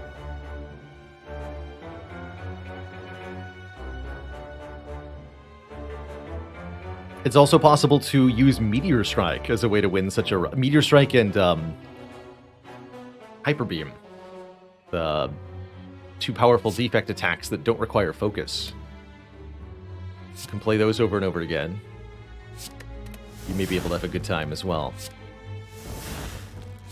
Alright, well, my turn is now over. So there's a few ideas for you, potentially. Every specific implementation is going to have to be unique in how you approach your defect run that has no frost or focus or any of that, but it's definitely doable, definitely winnable, and I encourage you to keep trying, because it's possible. It is possible.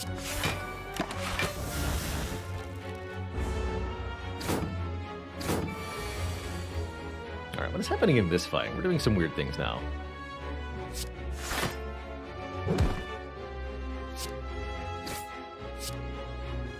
Get rid of this, I guess. We're just gonna play all the stuff. Creative A high, defrag, consume. You got it.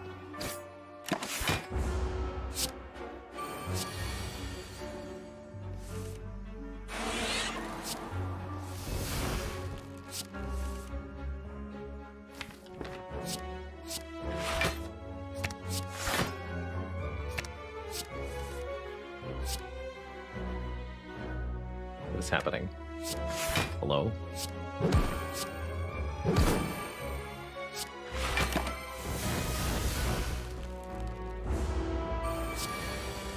There we go, storms. That's how you deal with a spiker.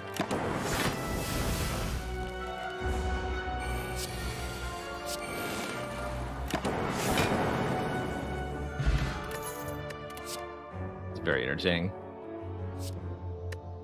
Keep getting offered these compile drivers. I think I'm going to continue to say no to them, as they are of no use to us here.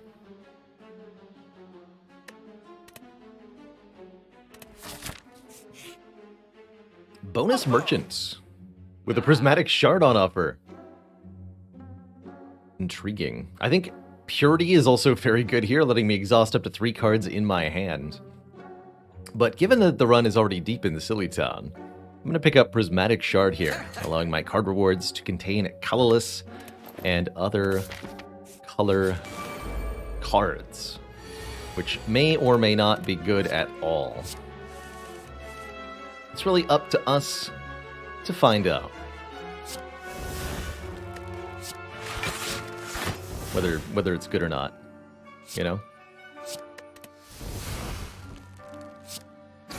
Enemy changes attack intent whenever struck. We're gonna avoid striking them too much. I think it's best to keep this fight controlled where possible.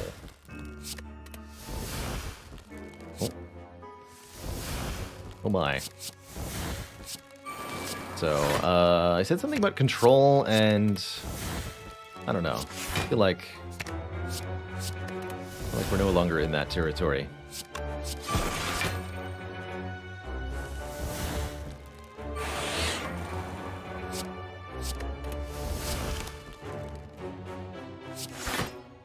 Oh, that was an unupgraded recycling, I understand. I understand now. Yeah, you can do that. That's fine. Give me these. Oh my.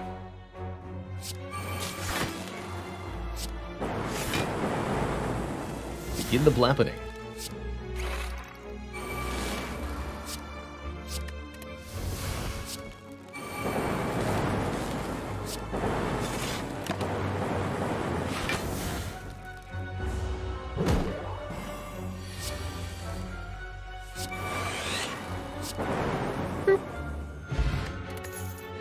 Warp slots in a potion can be rather fun.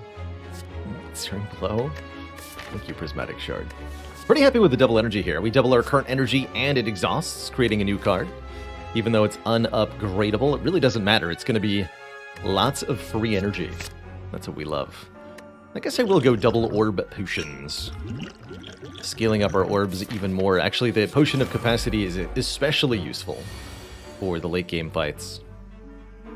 Do I want a Hand of Greed? Can I make 20 gold off Reptomancer? I suppose we'll find out. Hand of Greed tragically doesn't work on the daggers, though. In true sadness style. Well, how do you do?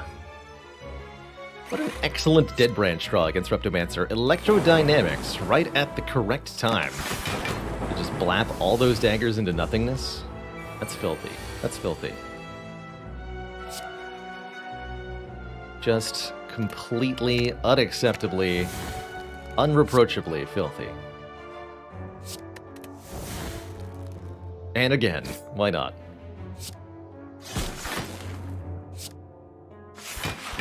I have 1 Electro, when 2 Electro better. Oh, also I have 16 energy this turn, by the way.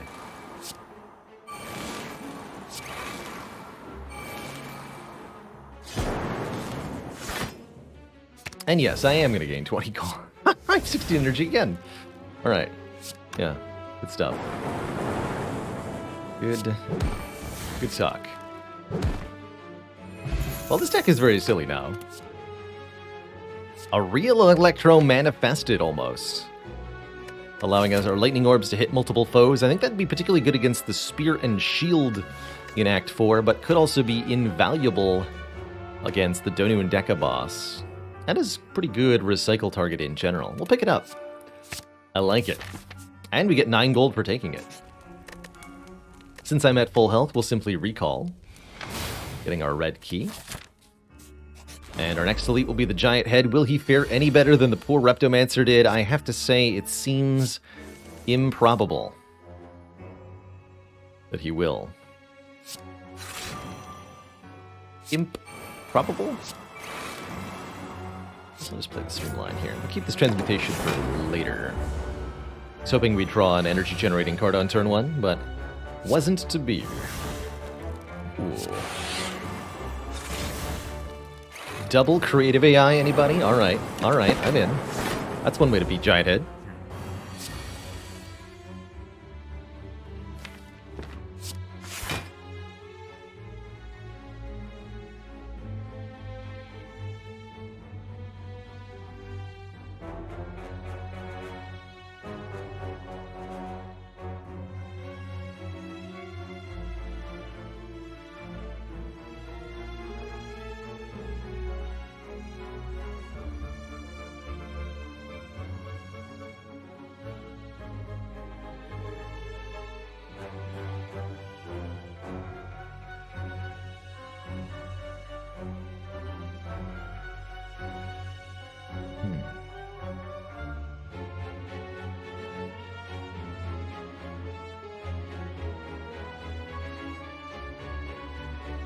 Ramclaw, how do you beat the Giant Head's countdown? By winning just in the neck of time.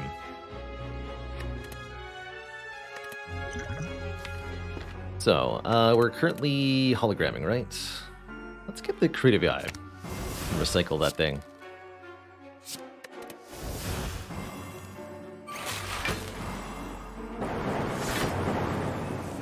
But I accidentally came up with a good joke. Dang it. Maybe next time. The rebound, this recycle. Seek to put it back into my hand, I guess.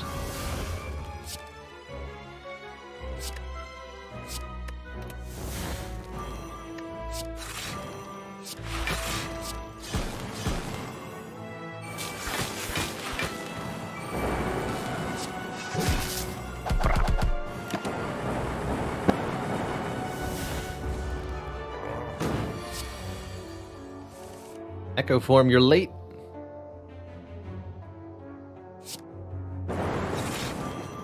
Uh-oh. Just block this way. Kind of like a build your own reinforced body. Almost.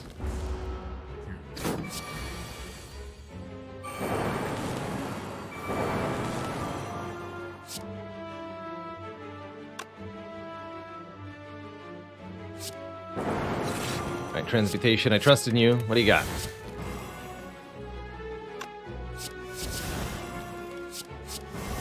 There is a hand of greed. Heck. Wanted that. Get a kunai every time we play 3 attacks in 1 turn, gain some dexterity. Echoes awfully well with Blade Dance, which adds 3 shivs to our hand, each of which exhaust, and the cumulative sum of which gives us dexterity to work with. That's pretty potent. Alternately, there's All for One, getting back any 0-cost cards from the discard pile. Mostly just recycle. I'm taking this Blade Dance. It's going to be very, very silly with our relics here. And we have to take the blue key over the blue candle, which is a pretty bad relic anyway. Sweet.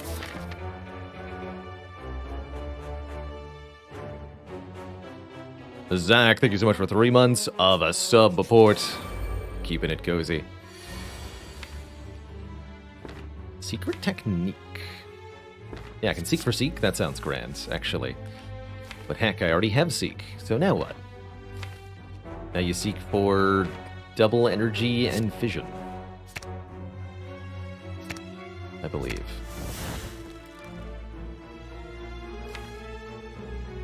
And for recycle.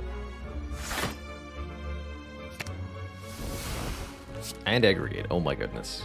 Okay, well, this is about to get very silly.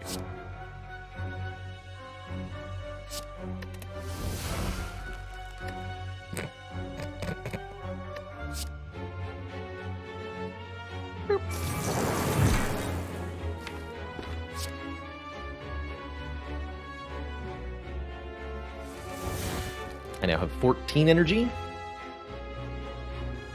I now have 26 energy. Wait, I can do better. All for One gets back Recycle, which I can recycle the reinforced body. Oh dear.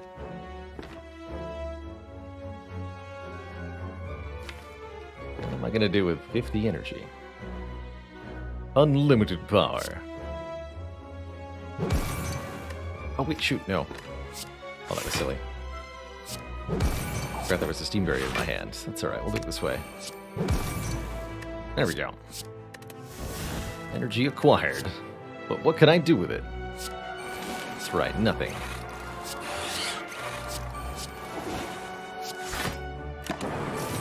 Power.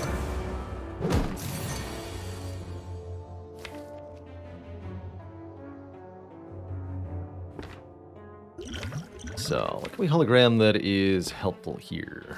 Can't get Meteor Strike in play again. Tragically, but we can hologram the Recycle at the very minimum to try to create new cards in a helpful way. I've successfully done. Good.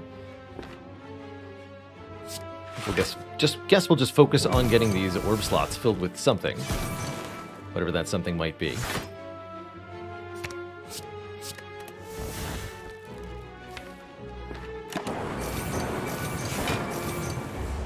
Play that scrape because I didn't want to discard my Blade Dance, but instead I failed to draw the Blade Dance.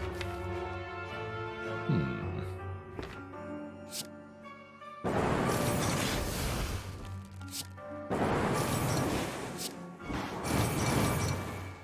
ahead and dual cast that.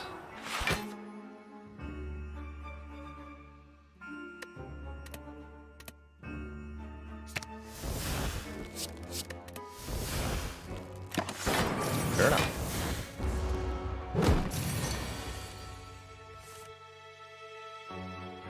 NG80 asks, if you recycle an X cost card with chemical X's, does that get reflected in the energy you generate? I don't think so. I'm pretty sure that actually does not work. That'd be a good one to test, though.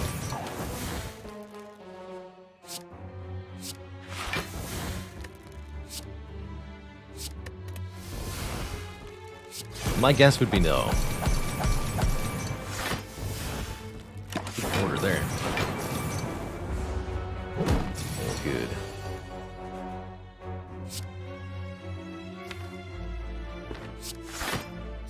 Go ahead and rebound the Blade Dance. That sounds grand.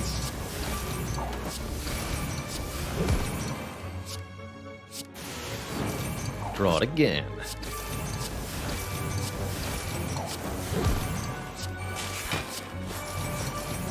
Artifacts, so we could even Hyper Beam.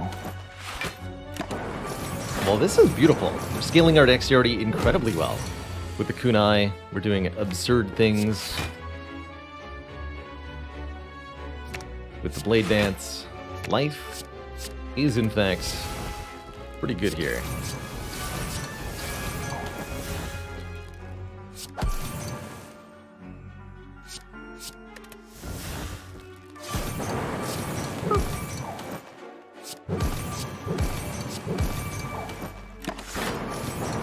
Yeah. 9 dexterity this combat. And we're offered another Recycle Plus. Or another hologram. I'm personally all about this second copy of Recycle to let us continue to try to generate new cards. We do have to worry a little bit about Time Eater here. This Time Eater will not like our card spammy, absolutely monstrous shenanigans. But we can rely on Orbs with Focus to really help with that, I think. That's my hope, anyhow. Capacitor, Electro, Chill.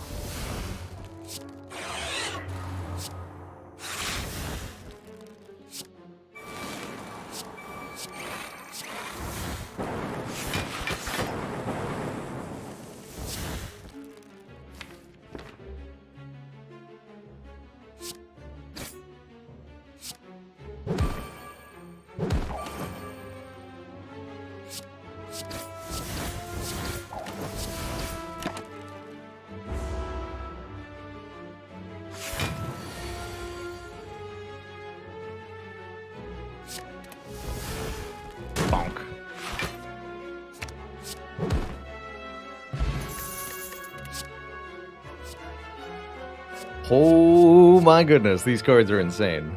Third Eye for Scry in addition to all this, or a Body Slam, which could do literally so much damage. Man, both of these are incredibly good.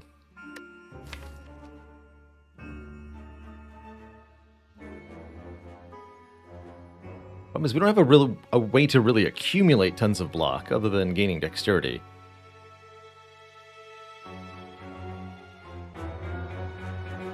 Helps with the kunai, works with the kunai, great rebound target.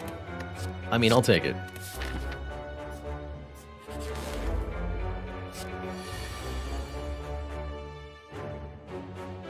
Centennier says, am I right to think that with Dead Branch, your draw pile, discard pile, and hand stay the same throughout the combat unless the enemy adds statuses, or are you missing something?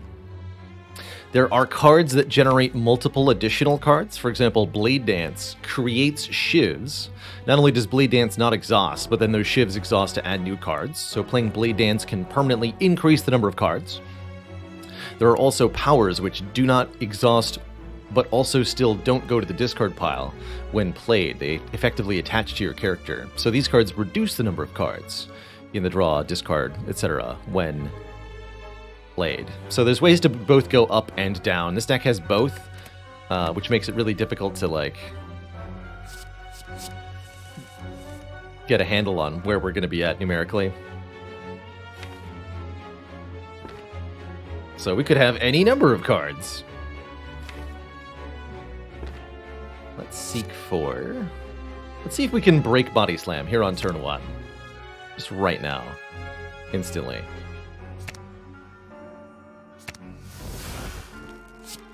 What do we got? Stack is here. Interesting.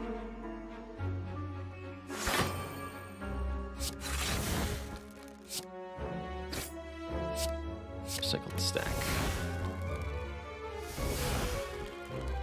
For later.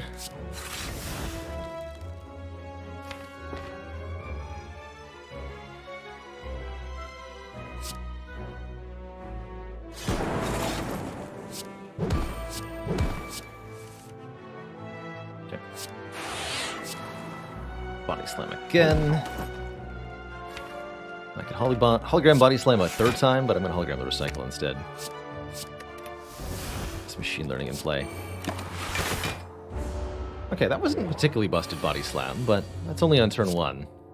I think things change when we gain numbers that are bigger. Yeah, for example, this turn starts to get a little bit busted. Based on what I am seeing here.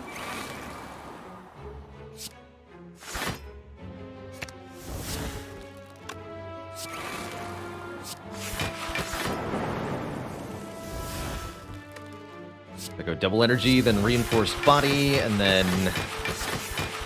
Oh. Oh my. Oh my. Stack. Interesting option in a Body Slam deck.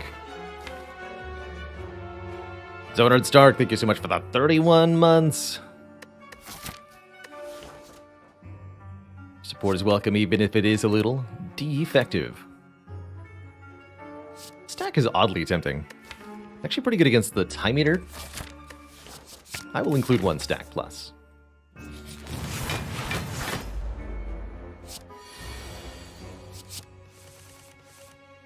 Greetings, Jawworm nerds.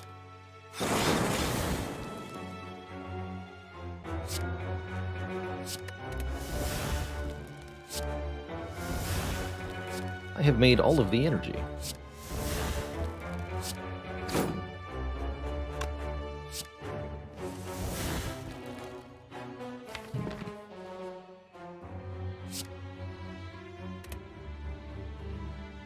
A lot of weird things I can do here. More card draw, though.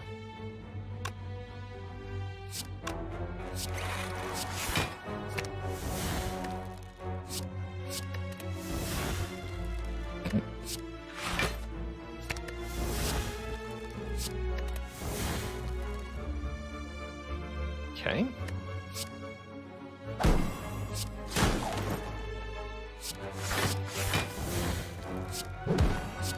There we go. Good work.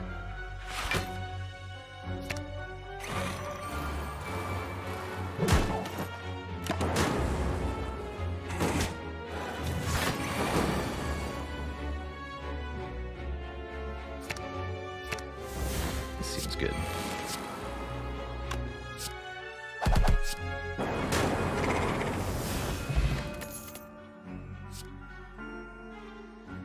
What? Corruption, Dead Branch? Okay. Well. Holy moly. We are now Defect Corruption Dead Branch. And that is... I think I meant to do this as a seeded run. Like, not this seed, of course, but this concept as a seeded run. And to run into it randomly is so cool. So cool. Don't forget, we have Seek in the deck, too, so we can find... the hacking corruption so very easily here. There it is. Let's go. Dead Branch Corruption Defects. It's happening. You better believe it's happening.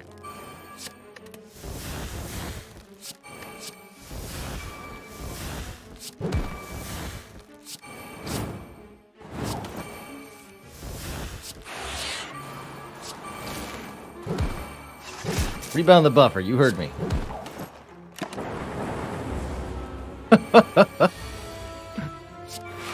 Oh, yes, the power. I'm invincible.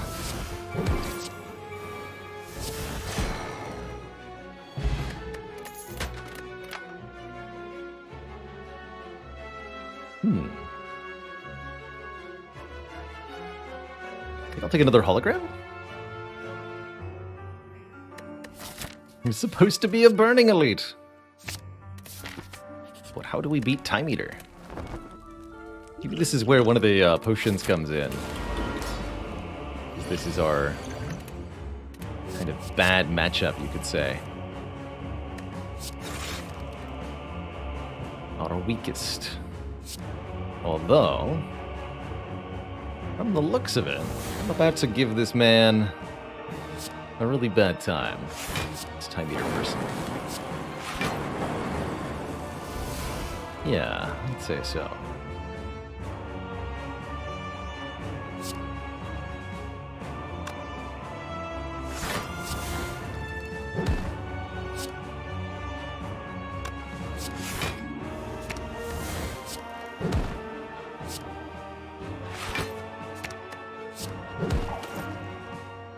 So I'll play these storms next turn. Might take damage on this turn. Ha! Not even attacking me. Easy. Easy.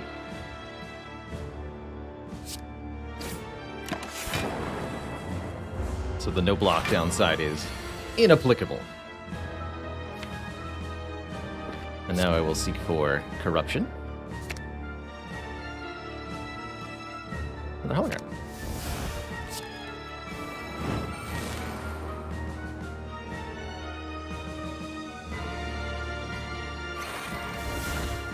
Perfect.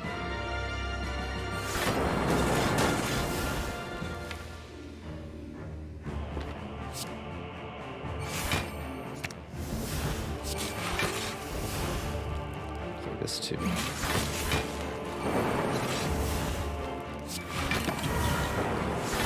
Just a little bit of damage here.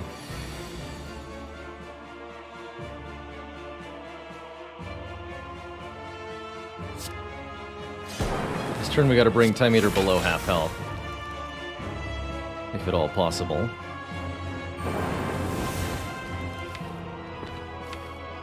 Scrape Corruption works the way you want it to, which is very cool here.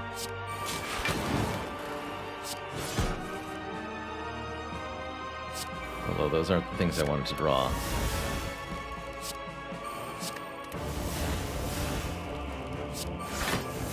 Guess I'll take Kunai first. Card draw. Some slots. More slots and card draw. Okay. Ouch.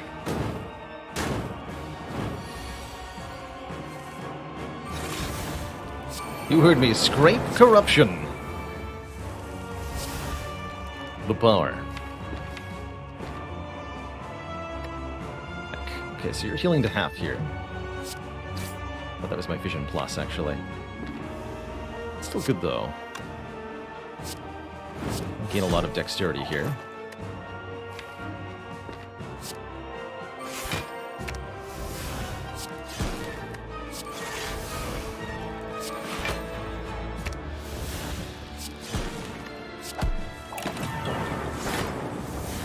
So 4 dex. And of course, we're still Dead Branch Corruption, so kind of do what we want here.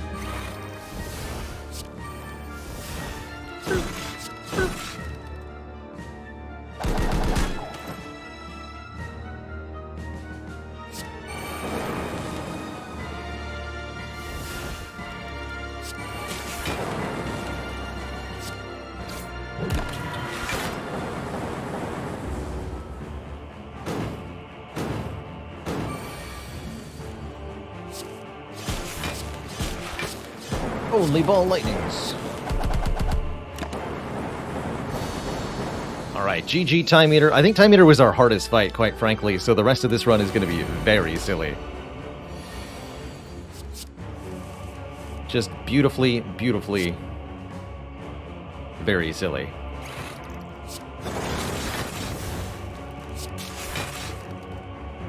Turns are here. No sign of recycle yet. So it looks like we're not going to have much of a turn here. There's Body Slam, though.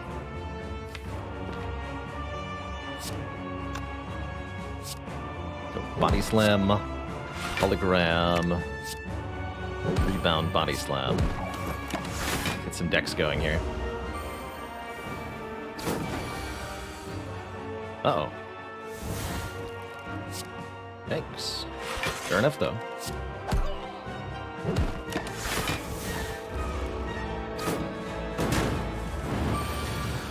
Get a little bit beat up before our powers are in play. Is this the right time to corruption? I'm not actually convinced that it is. We can do so much more.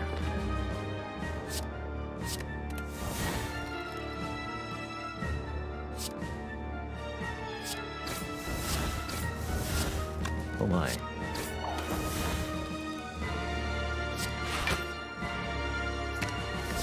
Well, that's gonna make it awfully easy for me.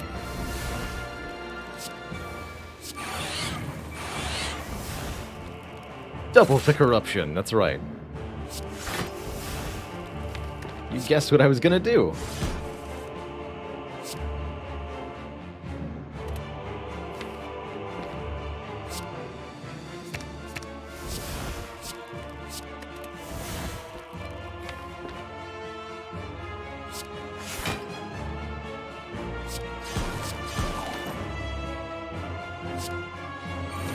Like that. Stop there.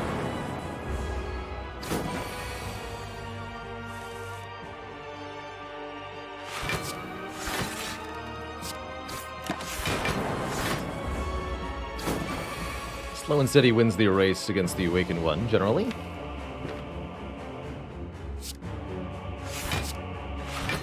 does look a little trouble, but not too bad.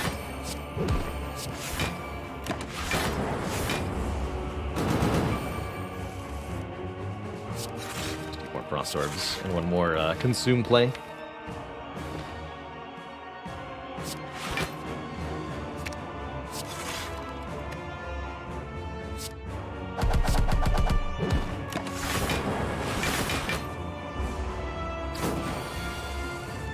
Here we are. So now I'll play the Corruption.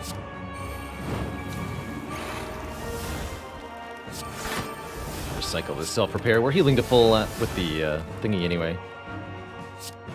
Hardly matters. Oh dear. All for one corruption? Oh my goodness. Well, that's just silly.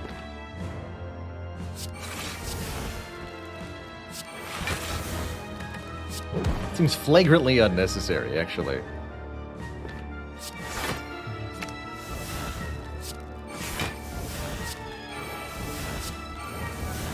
Oh dear.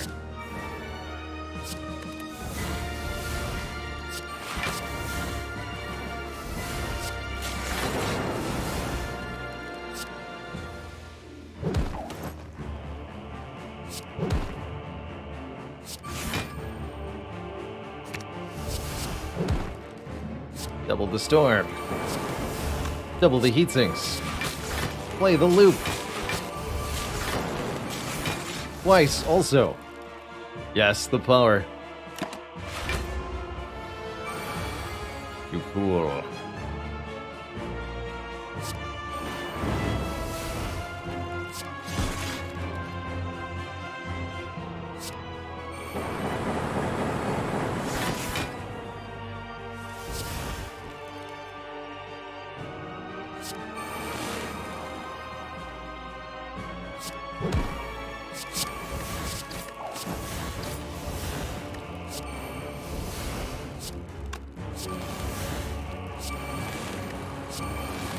Yes!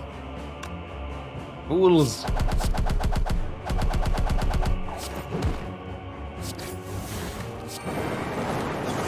Fear the power. The shenanigans are off the charts. This is the coolest defect run I've ever had, potentially. Amazing. Absolutely amazing. GG. On to Act 4. Sleeping time.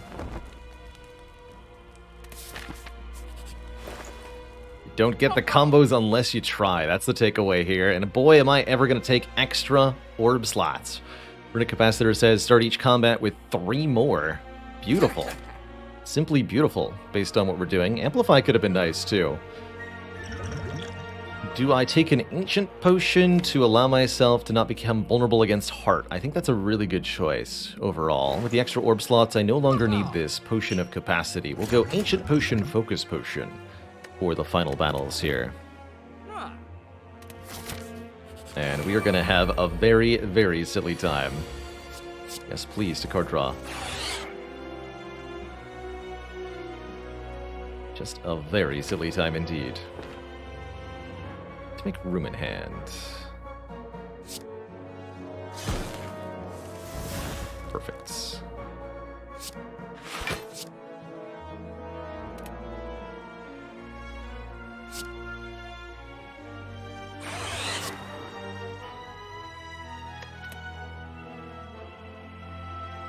Is Corruption Vision? Recycle Vision?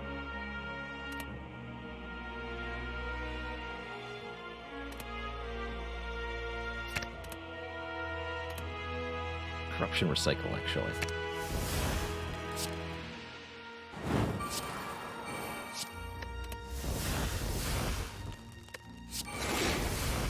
Yes, here we go.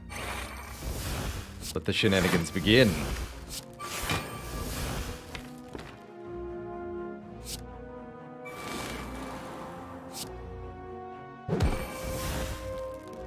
Amplify. I'm retaining my hands? Okay, hold on. Hold on to it for another turn then.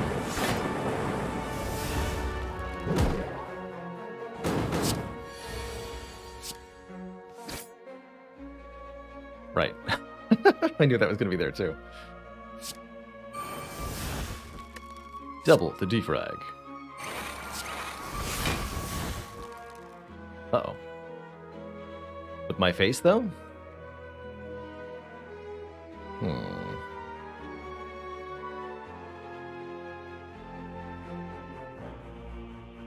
Buffer makes a slight difference here. Not really, though. Probably should have doubled that buffer. I think I could reasonably agree with that. I'll take a bit of a hit here.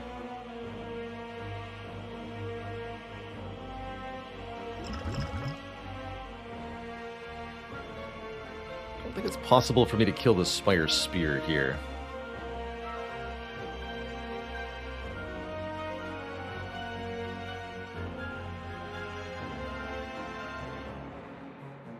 just ball lightning streamline, right?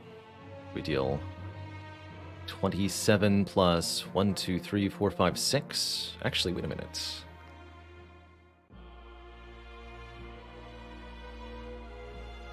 Uh, 42. 69. Plus another 12.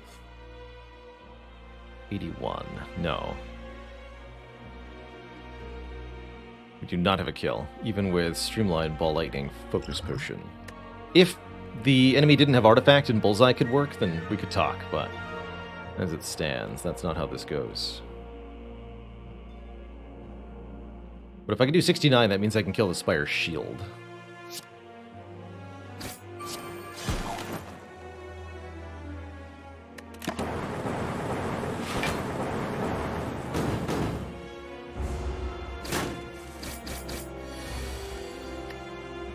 Take my damage, then I'll win the fight. Get one more focus for the last battle from the data disk. And a defect favorite, Feel No Pain Plus.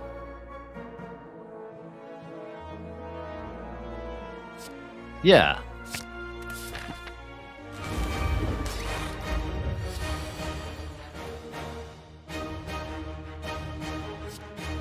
Actually, Blind's pretty good here. Although, Secret Weapon, Core Surge, no! Why did I bother with this potion? Alright, fine, I'll take the blinds. I'll take the blind. I have no cards that artifact me, do I? I could, though. Hold off on that for the moment. Gotta remember not to forget. Yes, gotta remember not to forget to use the potion. Oh, we did draw Core Surge.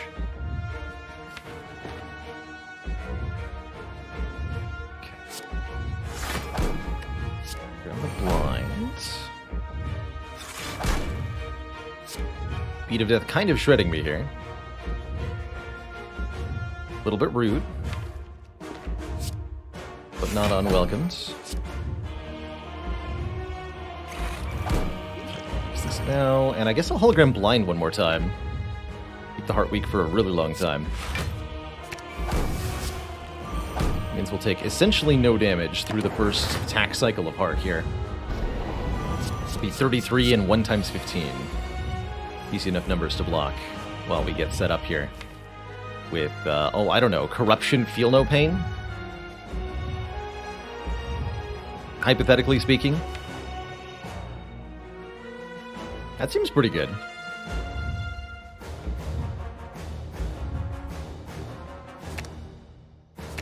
It is time. Let's get that reprogram back one last time, though.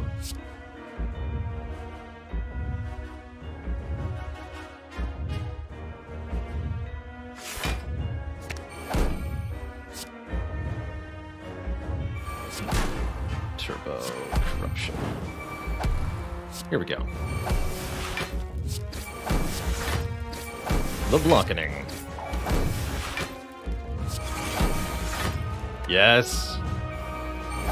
It's happening. It's happening.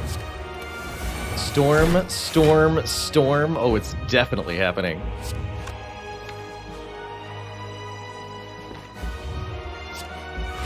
What is it, you might ask? Great question.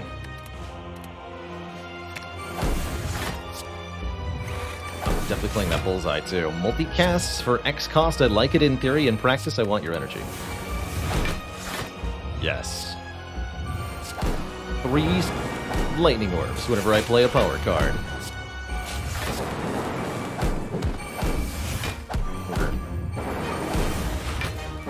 More Bullseyes. Thunderstrike is here. My god. Get him, Thunderstrike.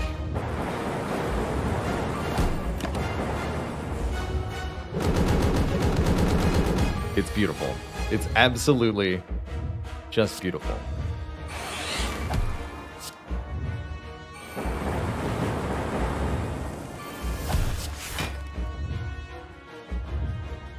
None of that turned into block? Really? Interesting. Kind of terrifying, actually.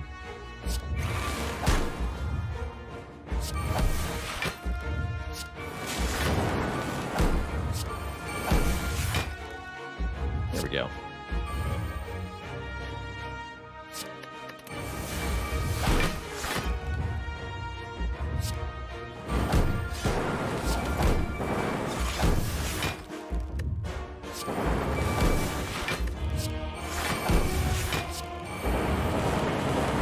Love it.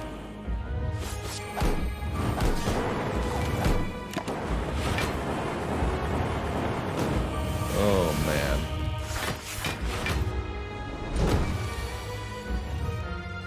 Yes, I can even play the Meteor Strike. Here we go. Good times. Burp.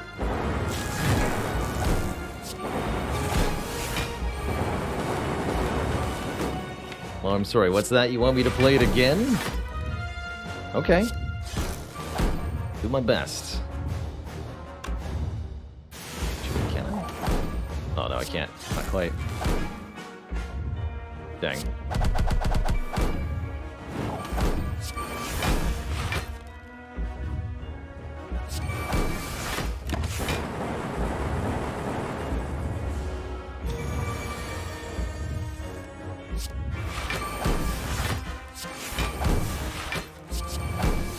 Here we go.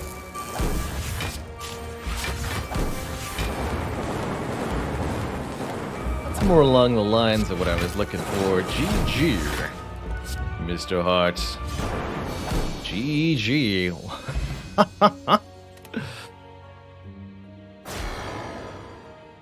Guess you could say with the Dead Branch and Corruption and Feel No Pain, this defect was really branching out when it came to strategy. GG.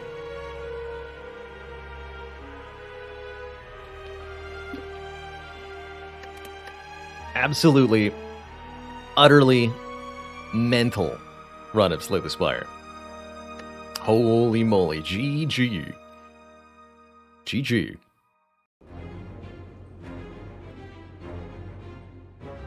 It's going to be really hard to top that I have to say.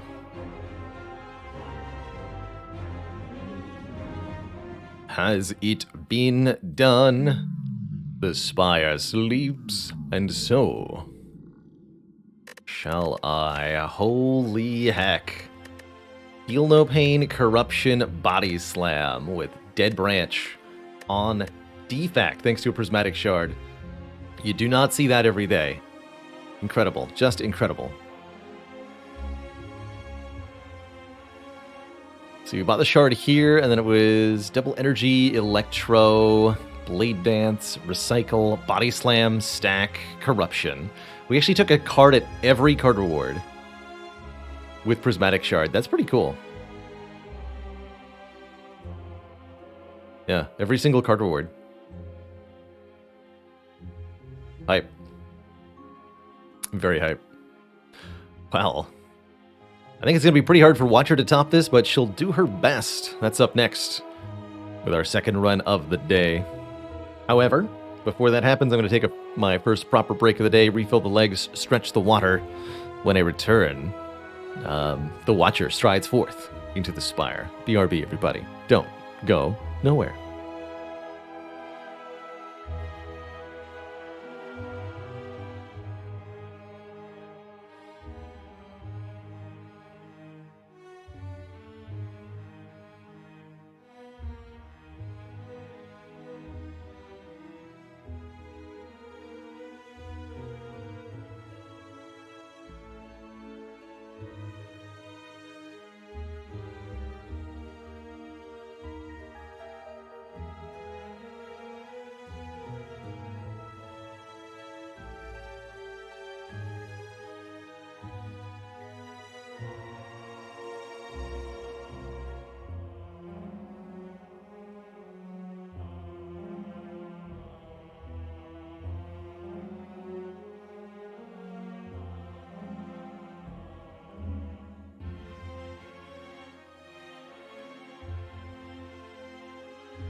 Alrighty, folks, we are back.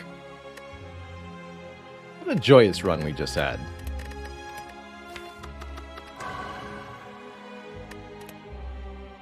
Such a delight that even though we play Spire so very much here on the channel, it continues to create content that is absolutely novel.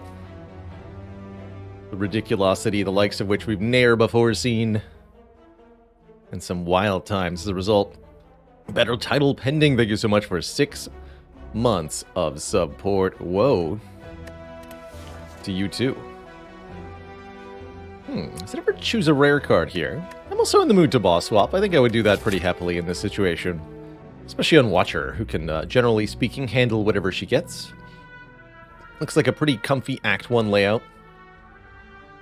We can engage the first fight without too much danger.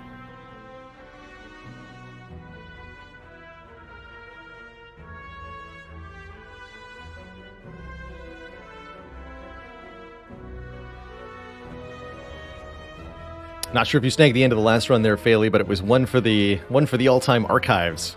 Dead Branch Corruption Defect. Absolutely metal.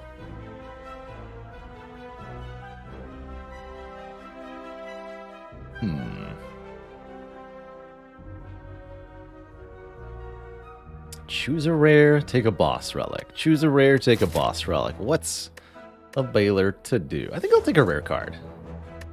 And we're offered Blasphemy, Devotion, or Deviform. I think it's going to be a Divine Run. Do we take the Die Next Turn card? Try to win all our fights immediately using that? Or do we go the Devotion route and try to make a Mantra deck? I do really like Mantra as a mechanic for the Watcher. I don't think Devotion is necessarily that good of a floor 1 card. Not as good as Blasphemy would be, surely. But it's not a bad pick at all.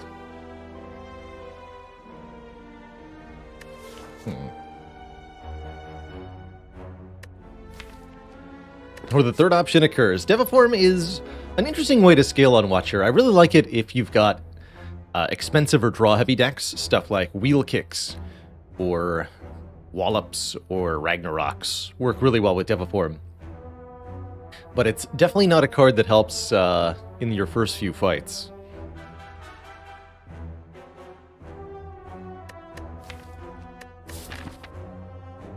I haven't made good use of Blasphemy in a while.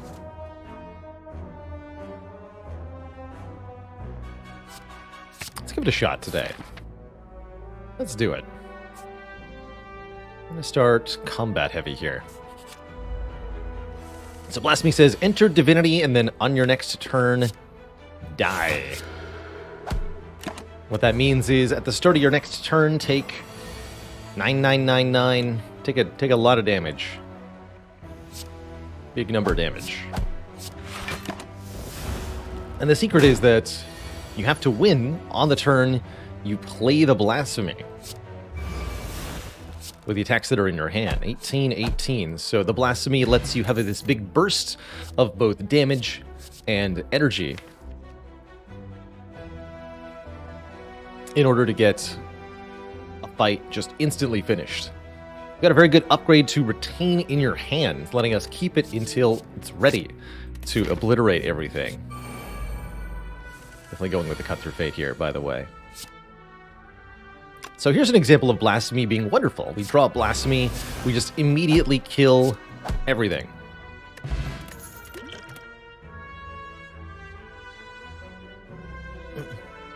Brain in chat asks, can you survive Blasphemy with buffers? Yes, buffer or being intangible at the start of the turn after you play the Blasphemy are both ways to survive the Blasphemy.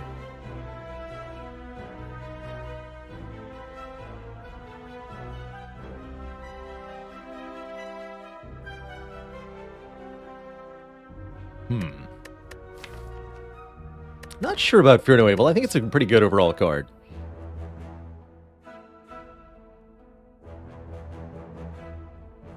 Fairy in a Bottle and Lizard Tail will also both keep you in your run. You know, consuming one as appropriate. You can't use any source of debuff blocking or mitigation, so you cannot use Artifact or the Orange Pellets Relic to protect yourself, as neither of those recognize dying next turn as a debuff. Apparently it's a good thing.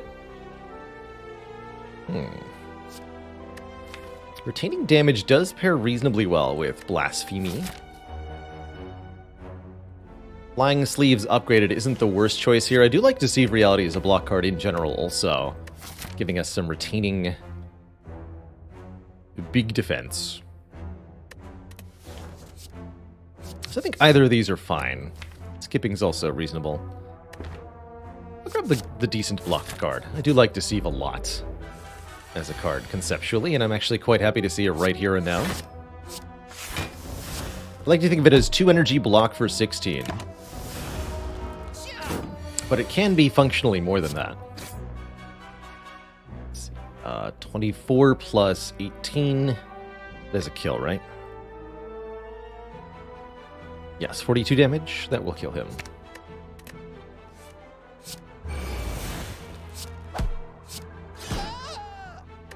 Gotta be really careful with the math there. If I miscalculate and leave myself with an enemy unkilled after playing Blasphemy, I will be in Sadville.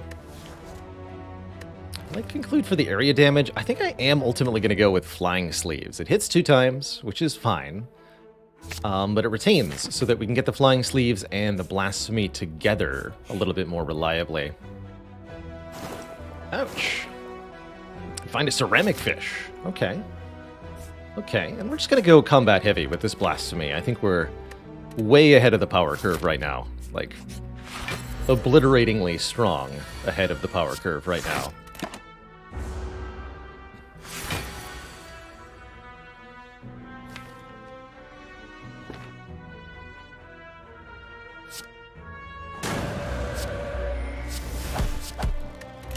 Like this.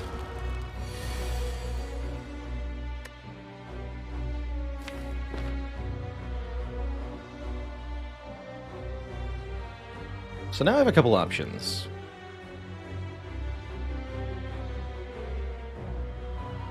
I can just use the Flex Potion and win immediately. If I Blasphemy, that's easy to do.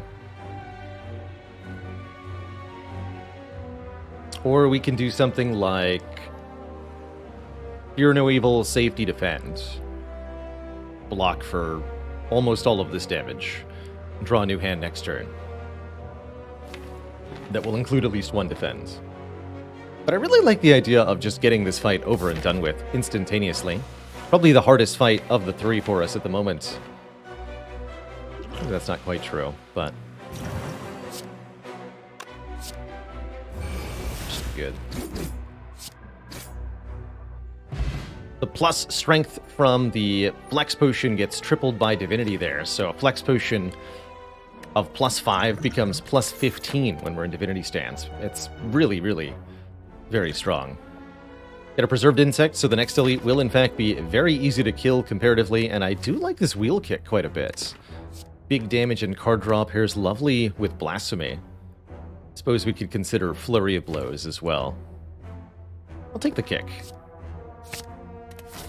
And even upgrade that kick to make it Big Kick.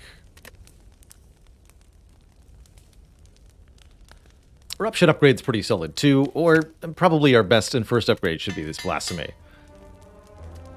Let's start with that. That way I can use it if I draw it on turn 1. Hooray! Do it this way. Get to keep the damage card. Very good. Unfortunately, that's not going to be enough to KO all of them. So take 12 or employ the aid of this colorless potion. I think taking 12 is actually quite reasonable here. We're not going to need this health for much through the rest of the act. We have 1 more hard pool fight to get through. 1 more elite. I'm going to go fire, elite, fire, shop, fire. We shouldn't need any health to defeat Slime Boss at all. So yeah, I can take 12 here. That is fine by me.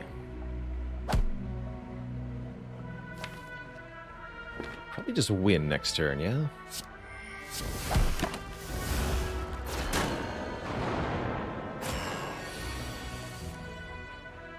So this becomes 18. This becomes 21. 24. I guarantee draw the wheel kick, so I should be able to blaspheme here. Immediately Baylor Math.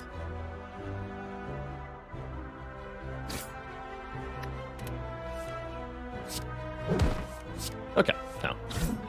All is well. Get ourselves a Tori, reducing unblocked attack damage from 5 down to 1. Another flex potion, which I think is pretty good. And we could continue to take more common cards, though I feel like we have probably enough cards at this point, with 6 cards added to the base deck. That's usually plenty for Act 1, start of Act 2. And we just want to get what we have upgraded. That said, I think a second Cut Through Fate is still pretty good. And we do get 9 gold for taking a card here. I'll grab one more Cut Through Fate. We'll do it. We'll definitely take a question card very early on. This is going to be a lot of extra cards seen throughout the run. Okay. A little spooky. But that's why we upgraded Blasphemy. Save me, Blasphemy.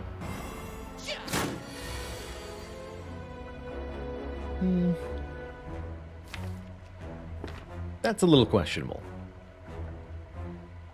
I guess we'll just block as hard as we can this turn and try to finish them next turn with our guaranteed lots of attack draw.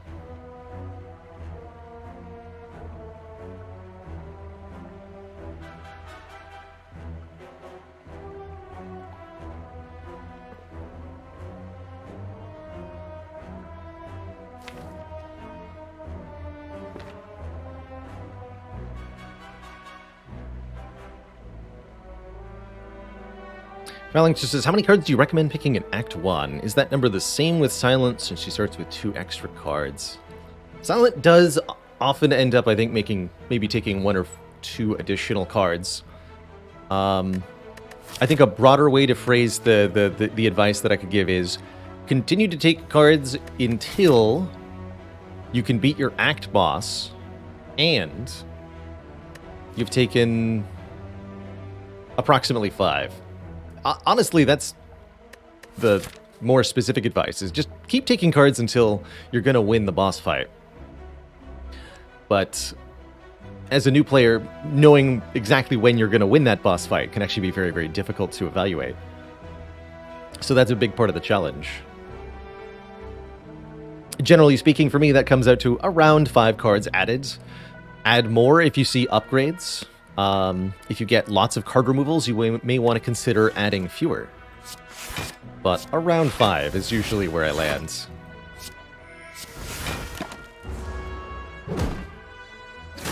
Oh, I actually didn't need to play that last defend.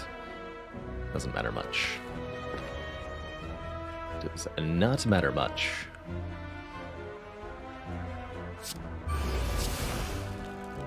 Give him the bonk.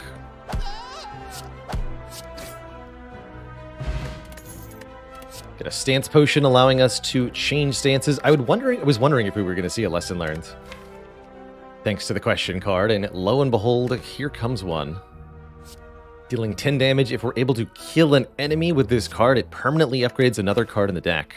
So we can use that as a sort of meta-scaling to continue to improve this deck wildly. Although that does greatly diminish the value of these rest sites we're about to head into. I think that's fine.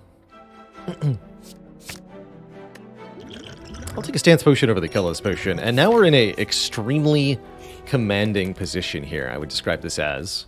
With Lesson Learn, which, heck it, I'm going to give an upgrade to this Lesson Learn, just to make it easier to land the kills with it. With this Lesson Learn, we're going to absolutely bonk our way through the Spire and collect so many very valuable upgrades as we go.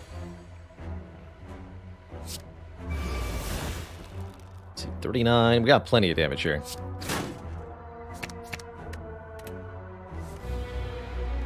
Just verify though. 18, 24, 24. Oh yeah. You're super dead.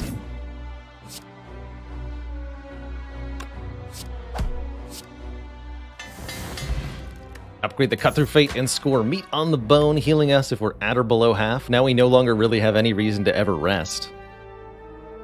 Holy moly. Do we want any of these cards? I don't think we want any of the commons. Alpha is a card that does loads of area damage.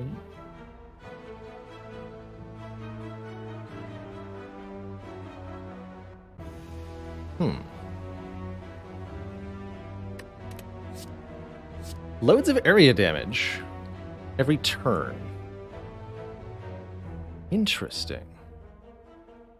So the problem with Blasphemy is that you do all your damage at once, and then you have nothing. Alpha might be an interesting possibility to include here as a specific answer to the fights in which the Blasphemy is no help. A backup source of damage, if you will. Interesting. I imagine it's going to become useless pretty quickly. We may even end up removing this card sometime in Act 2 or Act 3, depending on what else happens.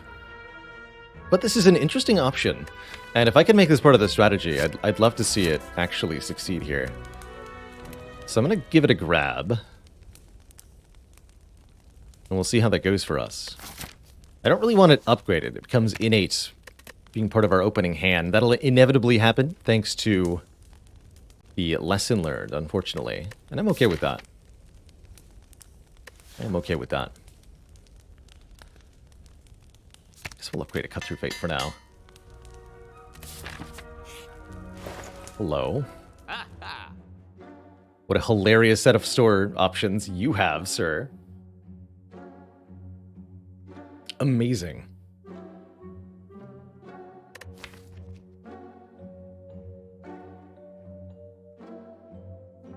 Is it ever Enlightenment? No, I don't think so. I do like the Bag of Preparation. That'll make no problem for having this Alpha in the deck.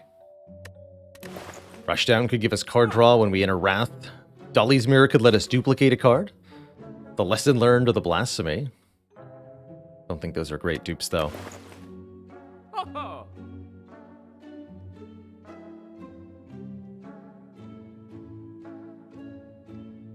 Card removal to get rid of 1 defend, also pretty valuable here, I think.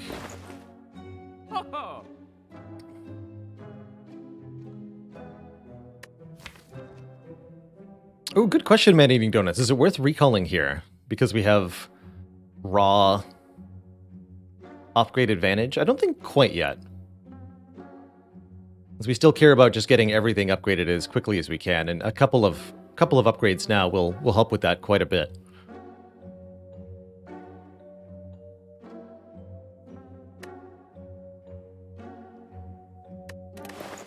But we're not far off from the point where an early recall would be relatively advisable, I think. Alright, well, I'm going to take the Bag of Preparation for surezies. Let me check here. 119. Perfect. Thanks to the power of Ceramic Fish, I can afford Wallop plus card remove. Good. Beautiful. Thank you, Ceramic Fish, for your currently 45 gold and counting. So yeah, here I'll probably upgrade either Eruption, Wheel Kick, or Flying Sleeves, just to make sure Slime Boss gets extra dunked. And I think with the Retain, I'll actually upgrade the Flying Sleeves as my next upgrade of choice. Turn 1 Lesson Learned means slight problems for us. I guess we can just split with Eruption. That'll work just fine.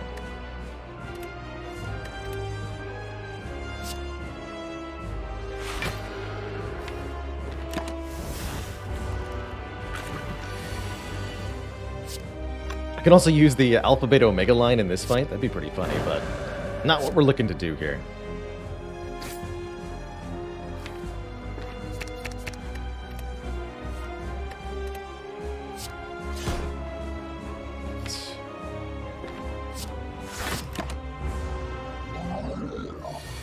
Slime Crush.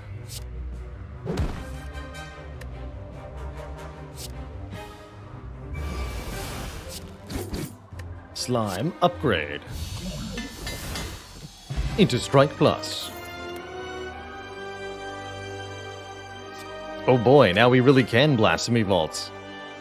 Vault's going to be really good with our Alpha, Beta, Omega line, actually, buying us an extra turn for those cards. Also helps us get more set up by, giving us an entire extra turn. Could also take a second copy of Blasphemy. Usually you don't want to play this card 2 times. But it's possible to make a deck that does. Just don't really recommend it.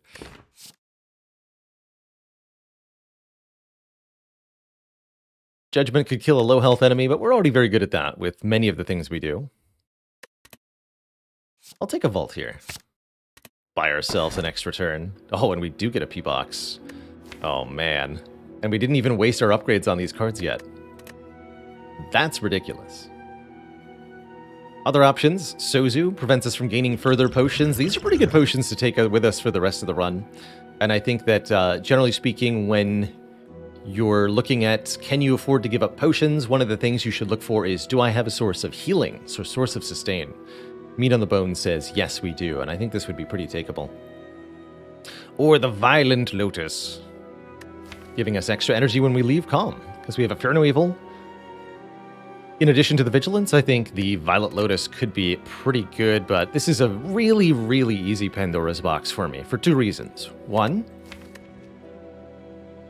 Lesson Learned is going to upgrade all the random cards we get, and upgraded random cards are very, very, very strong. 2, the Ceramic Fish gives us 9 gold per transformed card. Oh my heck. For a whopping total of 7 times 9 equals 63 additional gold for picking up those cards. Now we are a mantra deck, apparently. We have Omniscience, letting us play a card in the draw pile twice. And, oh my, we've actually done it. Unbelievable. Unbelievable. We even have double Lesson Learned for reasons. They'll probably take one of those out relatively soon.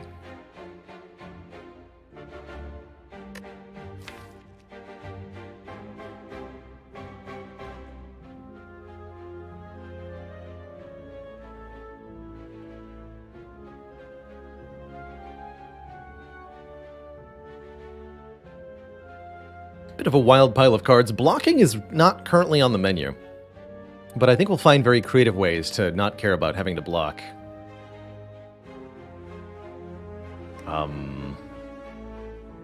I don't know where to path to. I have Meat on the Bone. I think I want to take as many combats as possible, actually. I just want to fight stuff. Every fight is an upgrade. Every fight is more cards seen. Lots more cards seen with Question Card. Every fight is potentially a heal with Meat on the Bone. Eventually, this is just going to turn into a fully upgraded deck of overpowered nonsense. And by eventually, I mean actually very quickly. Would I remove Blasphemy at this point? No. If I was going to remove a card, it would probably be Eruption, actually. And then we can talk about maybe Prey or something.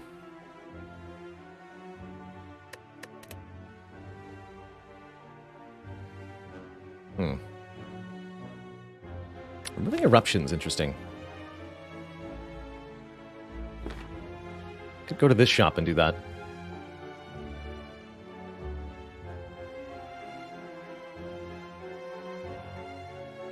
That's less combats, though. We want to take more combats. Just all the fights. Fight. They'll not steal from me. Heck no.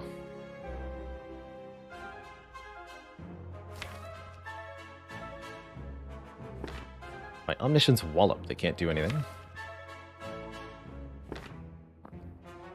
In a pinch, we can sometimes Omniscience Blasphemy. That's not a great idea, though. What we want to do is land both Lesson Learns, if possible. Now, that's probably going to be a bit of a challenge. But there's ways to get there. What else could I do with this Omniscience?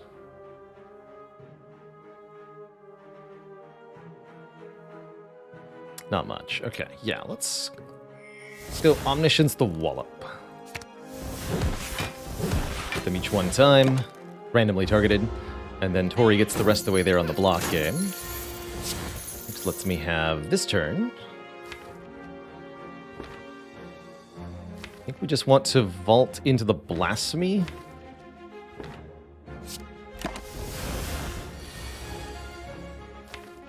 Ooh, but I didn't draw both Lesson Learned. How rude.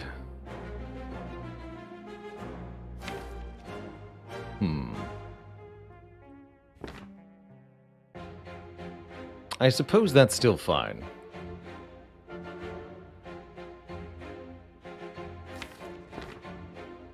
I should be able to kill them both with the Blasphemy here.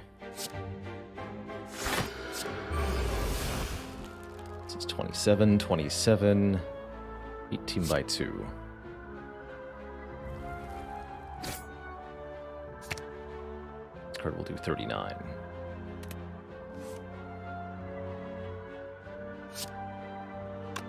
Play all of this? Yes, thanks to Miracles.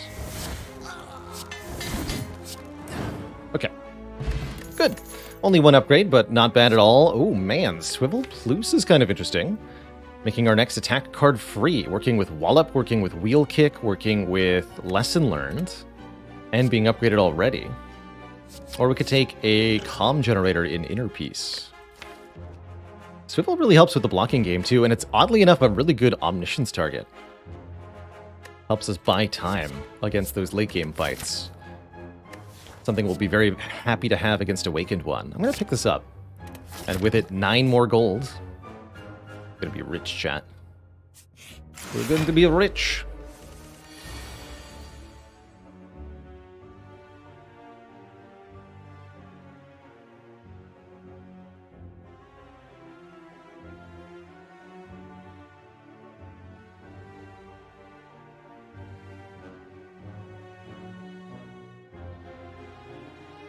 Can't do that. Okay. Glad I double-checked before I made something dumb. The Omni Shiv. No, I think we actually Omni the, or Omni Swiv, rather. I might. Could also get into Divinity a couple of ways. But yeah, Omniscient Swivel makes our next 2 attacks free and full blocks this, which feels pretty good. That means I have basically no block in the draw pile, though. So that's going to be a problem.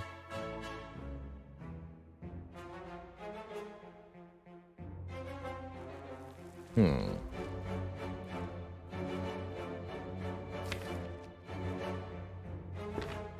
do like it. So our next 2 attacks are free, whatever they might be. Could use one now. Don't think that I should, though.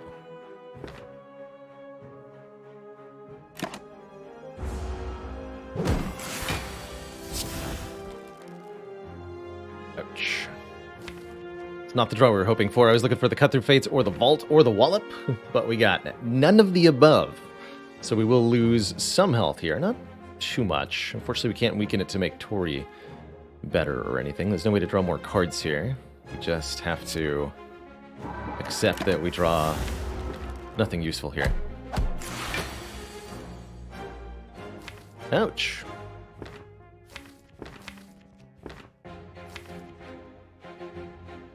Okay, don't blast me yet.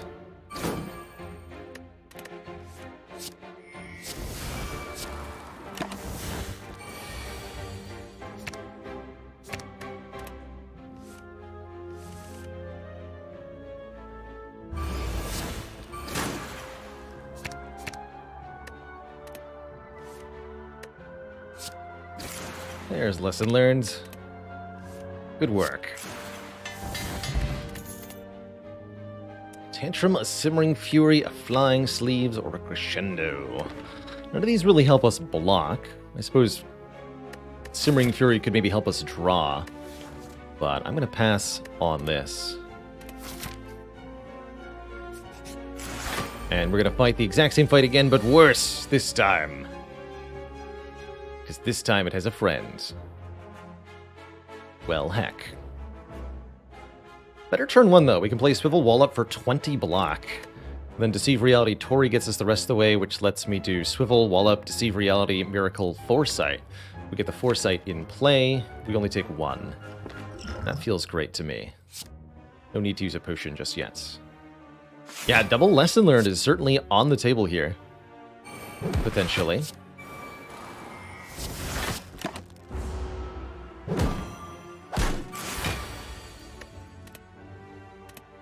Are being attacked. I can't even try to play Omniscience unless I also Blasphemy, so... Oh no, I have Deus Ex. Actually, I totally could. Hold on. In that case, yes. Just discard the Worship. Give me the rest. So...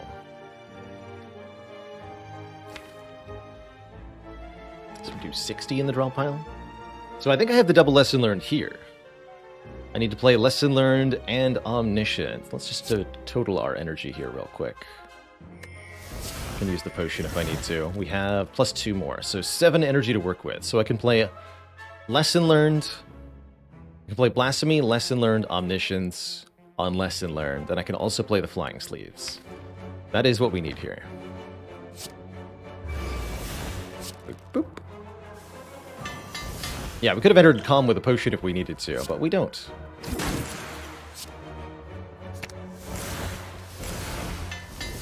And Omniscience gets upgraded.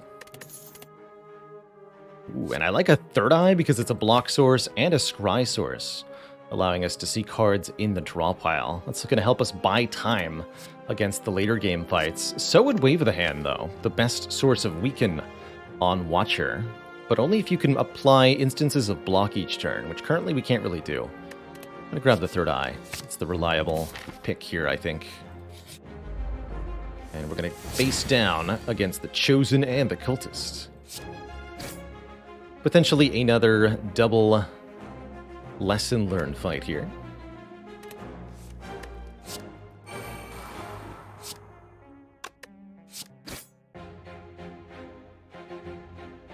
I'll discard this one. That seems really unlikely to happen, actually. Looking at the next turn draw. This in play. I want to use these miracles before we get status, so maybe I'll Vigilance here too.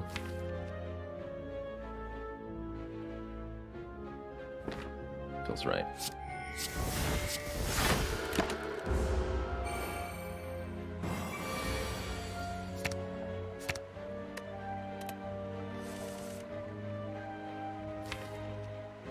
Omniscience is here.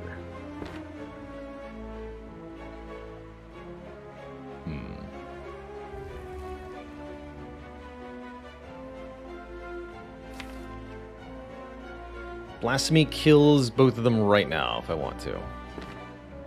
We Lesson Learned View, we Wheel Kick, and Omniscience Flying Sleeves, the Chosen.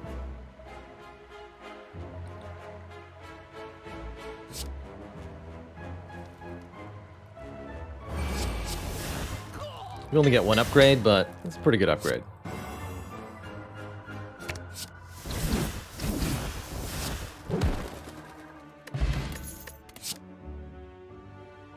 Second and Third Eye.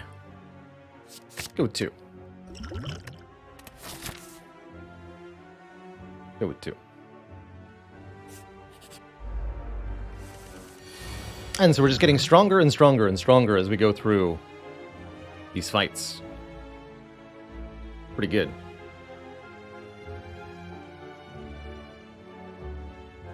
A 4th eye. Wait till we get our 5th and 6th. Let's see here. So I could 90 plus 39. 129, right? Of course. Yes, 129. So how much energy do I have? 4, 5, 6. So yes, I can just do this, right? Blasphemy, Omniscience, Wheel Kick. Lesson Learned. Well, this Blasphemy has certainly been useful. Let's just say that. This is almost a signature move deck? I don't think so. Alpha has been played 0 times. Oh, Prostrate. I have weird numbers of Mantra in the deck. That could be useful.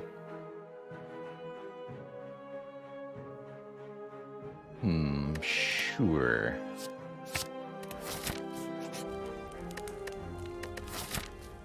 And my current intent is to go this way. Let's get this vault upgraded.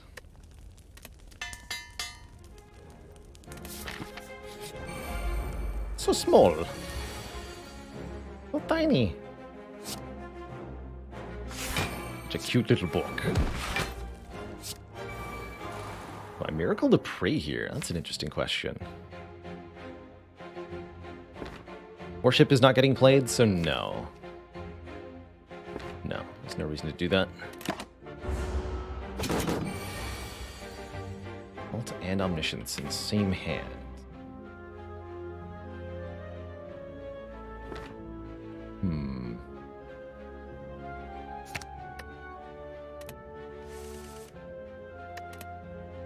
Drew a lot of defense and setup here.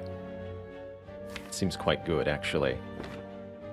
I don't have Blasphemy in my hand yet, so I think we can rule out any fancy Omniscience plays. Fear no Evil into Vault sounds pretty good. More so if I get to Scry, too. I think we might be able to get a kill next turn. That. Get rid of both of these. Just keep the Lesson Learned Plus. Fear no Evil, Miracle, Vault.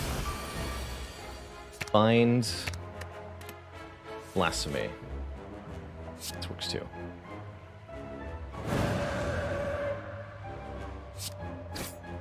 There it is.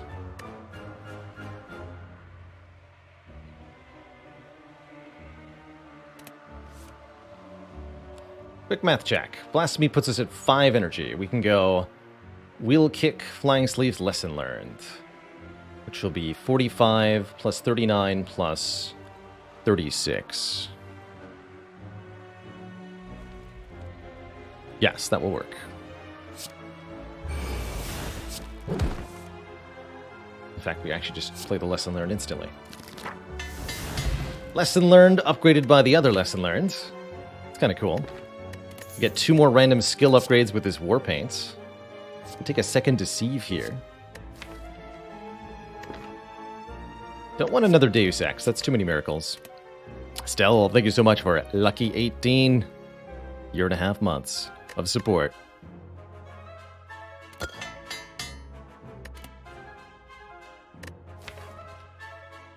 think we'll just skip for now. Alright, well that elite went really well.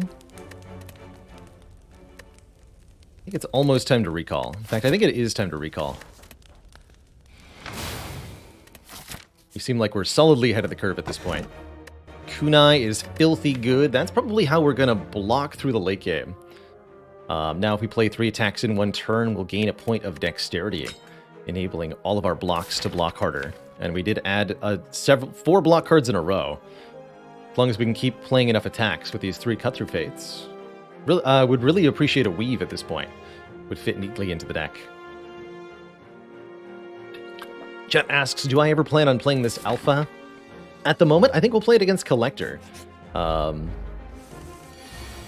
Unless something else appears that changes that. But yeah, I think it's going to get played against Collector.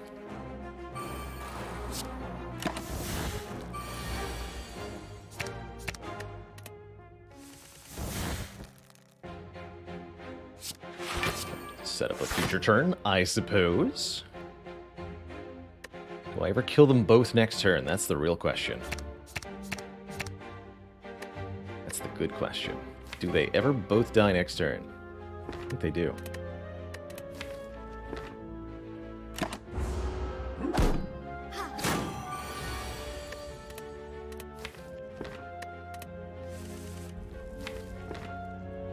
Oh, yes.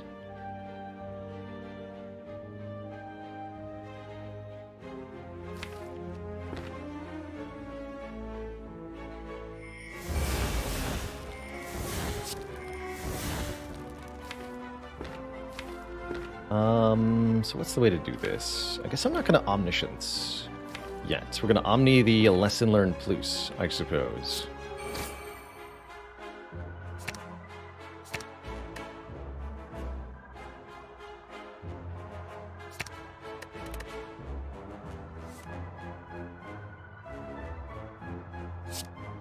Wait. Yeah, no, that's correct. And then play this twice. 2 upgrades for the price of 1. Mental Fortress would give us block whenever we change stances. That can also be a very helpful way to block in the late game. Second Prostrate's kind of interesting too. Yes, if you Omniscience an attack, then it does consume stacks of 0-cost attack from Swivel and waste them. Unfortunate, but it's true. Yeah, we'll take 1 Mental Fortress. And Liquid Memory seems very powerful here. Grab that over the flex pot. Alright, lead number 2 is the Gromlin Leader, who is attacking me on turn 1 like a rude boy. How dare you? How dare. If I'm willing to use the Liquid Memories, I could actually just kill the Gromlin Leader right now.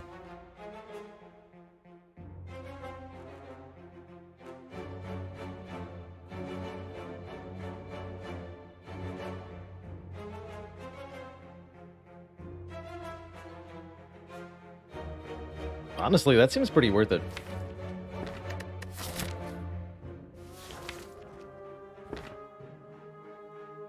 Possibly unnecessary, but...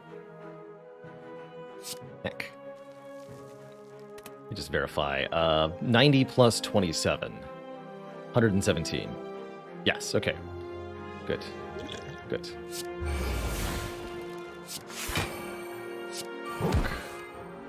And if we can draw into...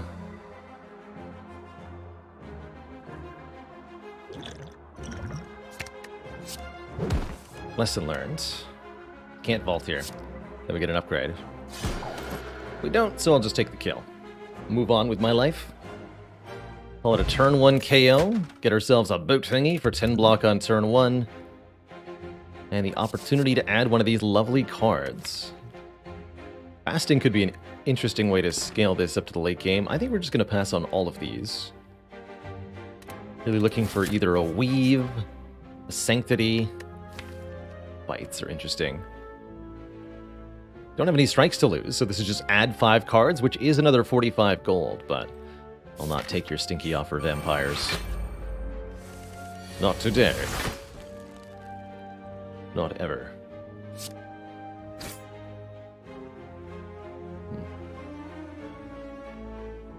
How many cut-through fates does it take to land a lesson learned this turn? Not that many.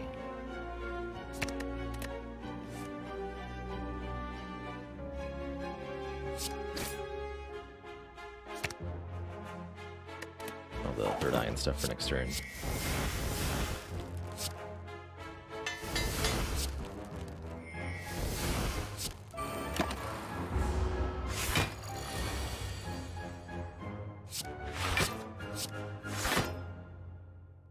Turn we get attacked for 11 times 2. How do I deal with that? Not with any of these cards. Firstly with safety. I could also Omniscience a card. Now there's entertainment. Alright, I'll allow that to happen. It's good. Actually.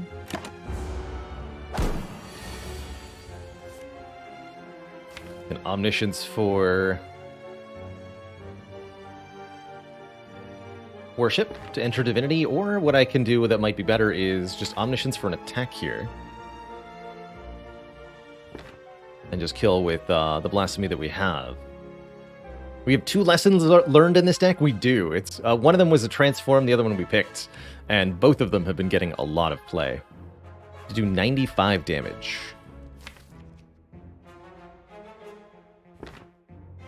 So 27 times 2 plus 39 is not 95 damage.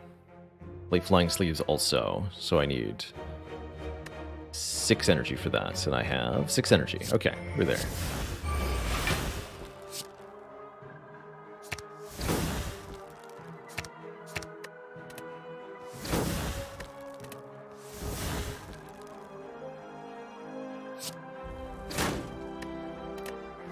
Miraculously, Alpha has managed to avoid an upgrade thus far.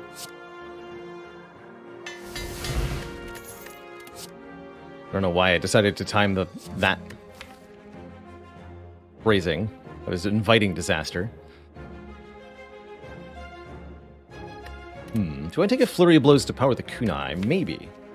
Not sure we're switching stances quite enough for it to feel amazing. We really do want to weave. But it could perform an admirable job powering up kunai. Evaluate's also acceptable here.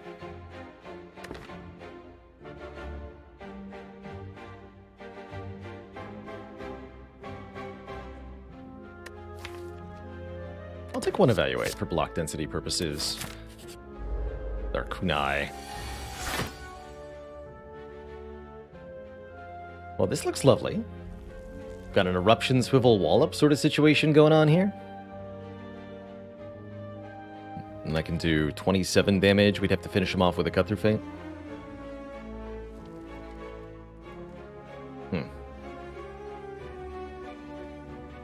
Maybe we don't play eruption. That feels correct.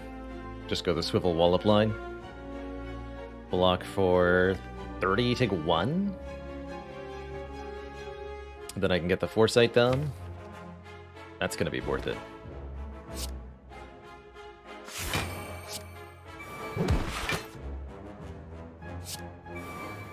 I also mental fortress. Gotta keep the energy.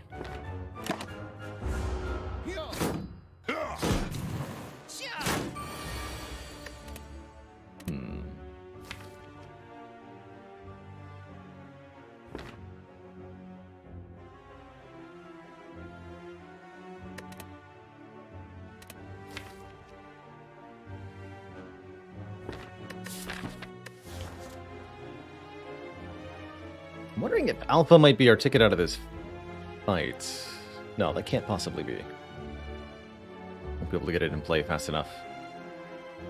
Okay, discard that. Keep the rest. That feels right. Okay, we have to set ourselves up for a kill next turn. So we'll block this turn. Try to win next turn. Incoming damage here. I can't believe we haven't been weakened yet, by the way. 21, 30 even. 30 even I can do.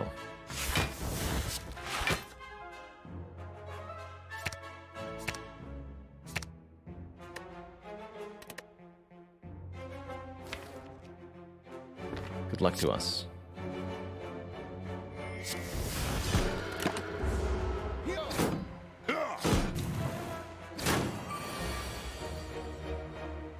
Dang it, Volt. Like your time.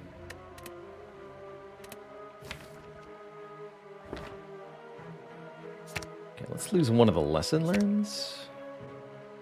Yeah, I need to find the actual... I guess I could use the Wrath Potion, huh? Okay, let's lose the Vault then. Oh, we did get Blasphemy. How lovely. Well, that works out perfectly. Burp.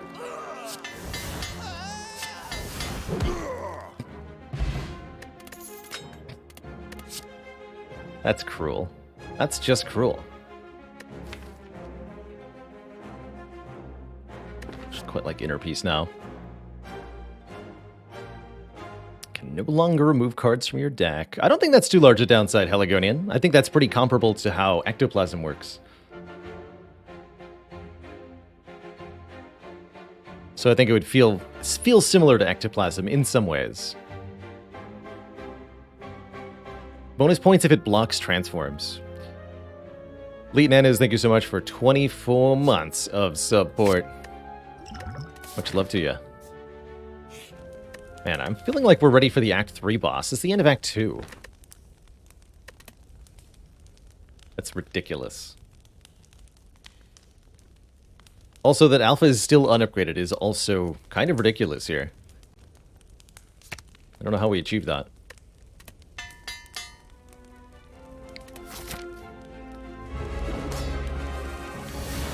And then we draw it on turn 1 anyway, and you know what? I'm going to play it on turn 1. Shuffle a beta into the draw pile. Don't mind if I do.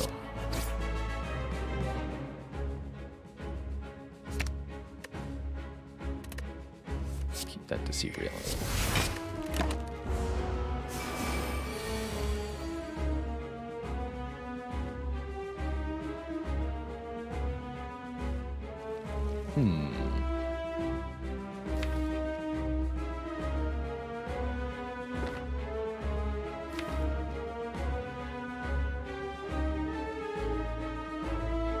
Hard to leave wrap once I enter.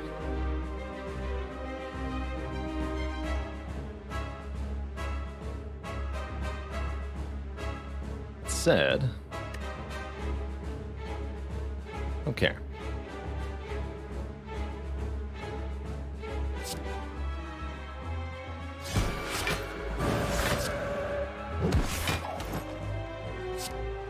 Ba-bonk.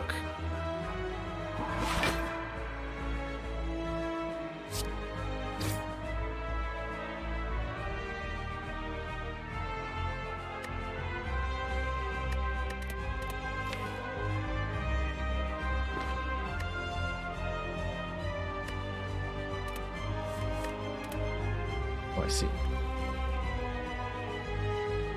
This is 24. Okay, so let's do it this way. Ha! And then...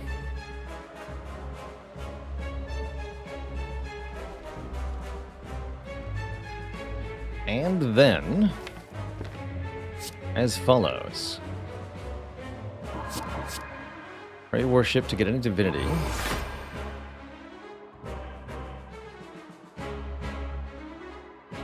Take a bunch of... Yeah, I'm cool with this. This is too fun to not do. Play Beta to put an Omega into the draw pile. Play 2 Miracles. Omniscience the Omega to deal 100 damage to all enemies at the start of each turn. Or, sorry, at the end of each turn.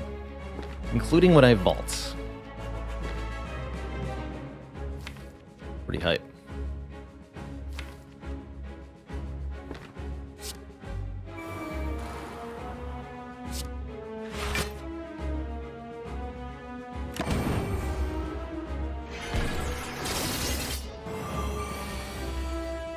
Fear not.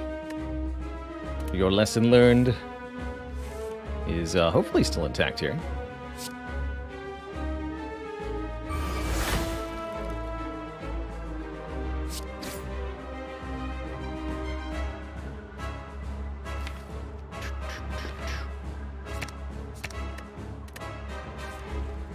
Five plus 29.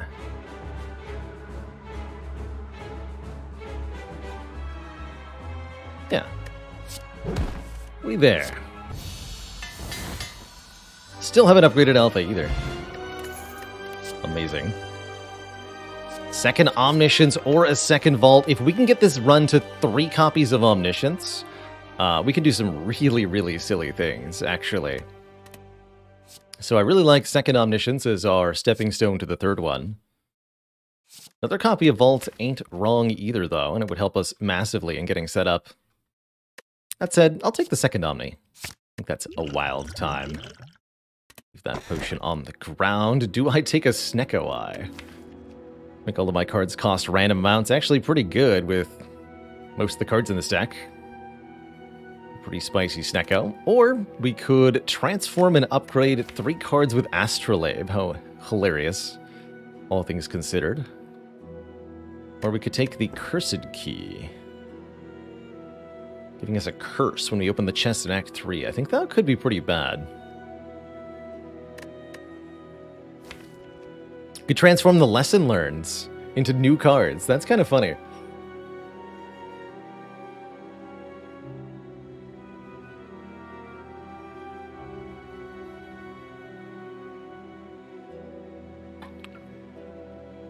Snecko Eye puts us into some weird situations hand size-wise.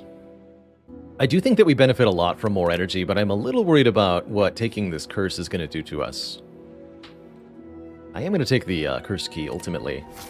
Not trusting the random cost of the Snecko or the random results of the other thingy. We are going to have that curse in the deck through the Act 3 boss, though. Depending on what we get, this could be really, really, really bad for us. So we're going to have to be very careful here. Have to start on this side to get to the Burning Elite. I'm definitely going to go to the shop. No reason not to. Just omniscience the curse. It's that easy.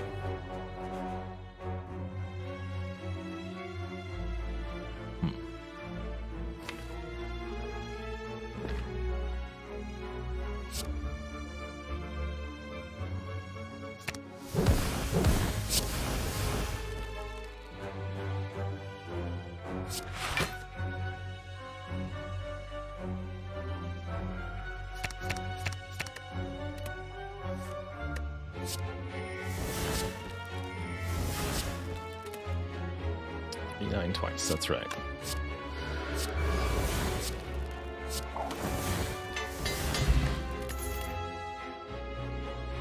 Meditate plus. Put 2 cards in the discard pile into our hand, retain them. And the turn. That's pretty good, especially with mantra cards and such. We'll be going and grabbing that.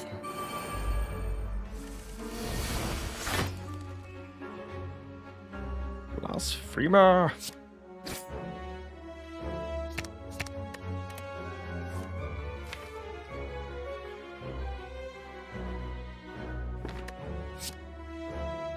Double Omni, double Worship, double Wheel Kick.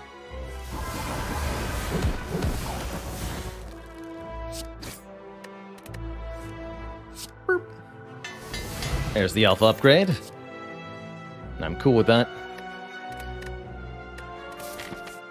I'll go this way. 275 gold and a curse. Right before the shop. I actually didn't really have a good removal anyway, so... yeah. Give me the money. Third lesson learned. Well, calipers are definitely going to be wonderful here. Start of our turn, lose 15 block rather than all of our block. Well, that is a definite yes from me. Secret weapon's interesting, letting us get a attack from the draw pile. Lots of good stuff we could do with that. The Abacus gives us block whenever the draw pile is shuffled. I suppose that's not that bad either. I like the secret weapon, though. Let me fetch an attack card. I think that's very valuable. Good old Deep Breath plus Abacus. This is another fight where we could get cursed, so we have to be a little careful about this. Every time this enemy gets struck, they change their attack intent.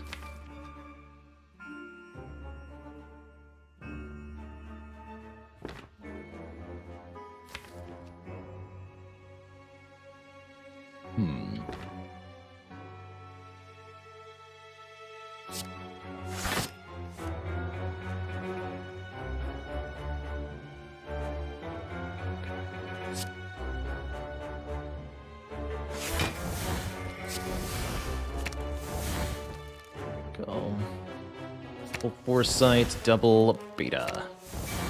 You can get a little silly now that basically everything in the deck is upgraded. You know? Just a little bit, though. We don't want to be getting out of control now.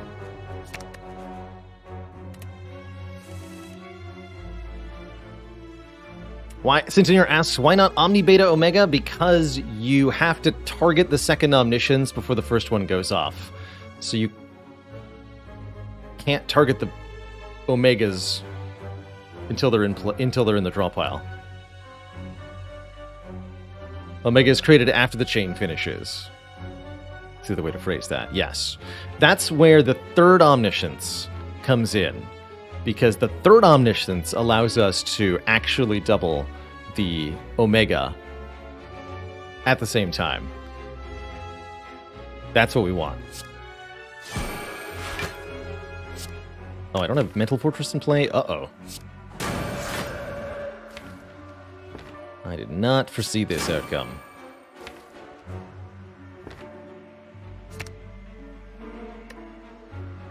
Mistakes may have been made.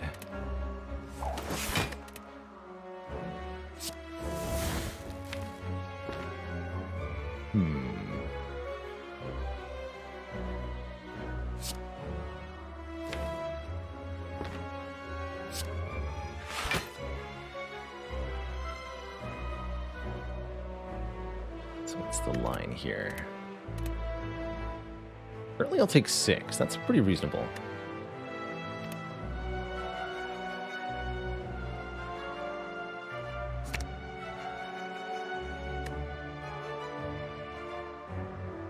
Yeah, I'm just gonna be happy that I took 6, actually.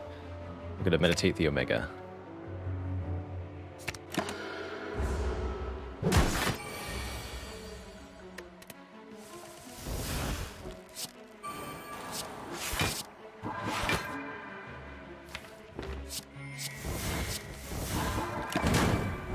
Blam.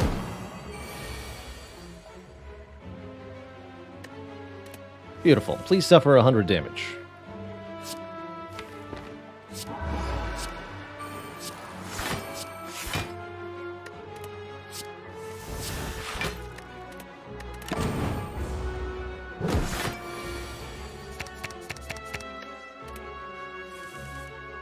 Okay.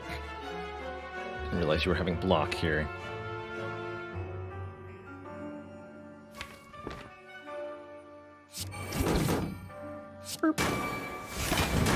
It's fine. Nothing really to upgrade anyway.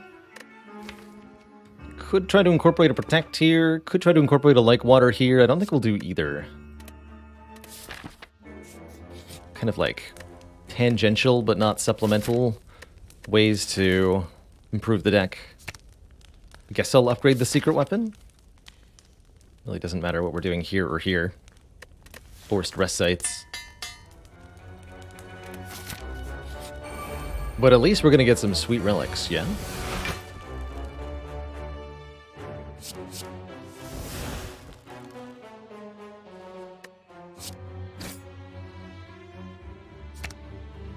So secret weapon lets me fetch Fear No Evil, which is pretty good here.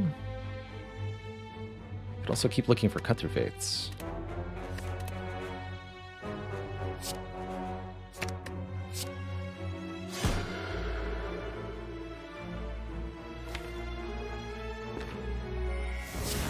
Chain these. Omni, Omni.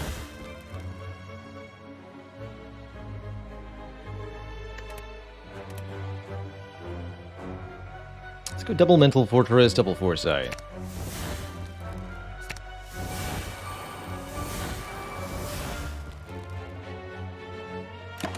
Now we have huge scry power. Just as before.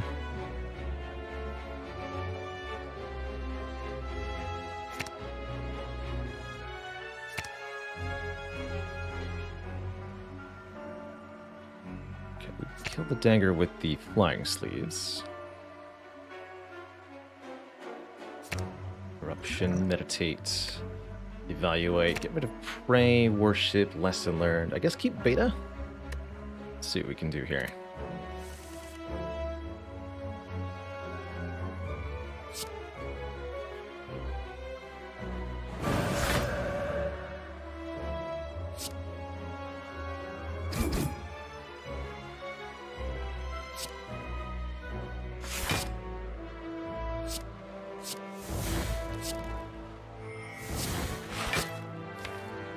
Back. 2 things that I'm gonna want. Fear No Evil. Interruption.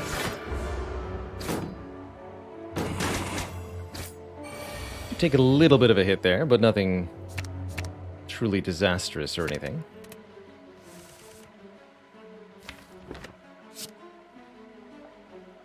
Oh, there we go. Okay. That makes sense then.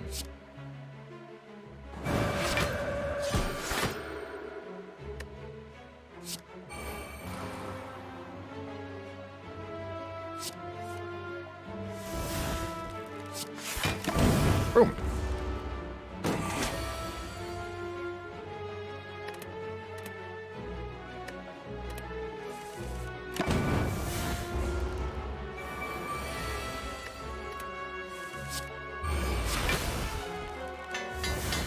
Kaboom. Little bit of healing for us. Another mental fortress, a devotion, or another meditate. All interesting options here. Like the second mental fortress. You can't have too much block when there's a calipers involved. So I'll be grabbing that. I'm also going to take this weak potion as a way to seriously lower the damage output of the heart during the first few turns. Although maybe stance potion's better with Tori here.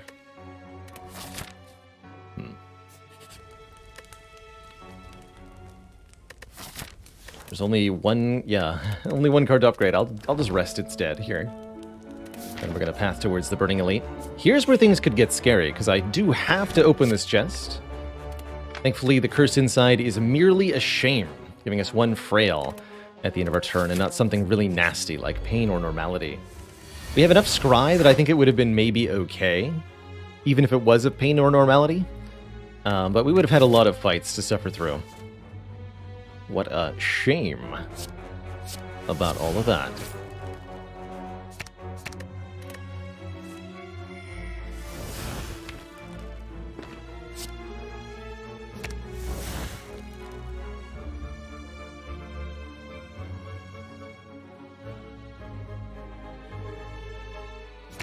So double mental fortress, double worship. Some more energy to spend here.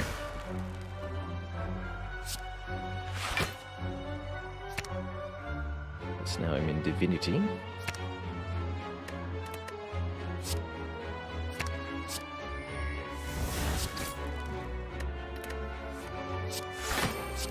I can also block for many number.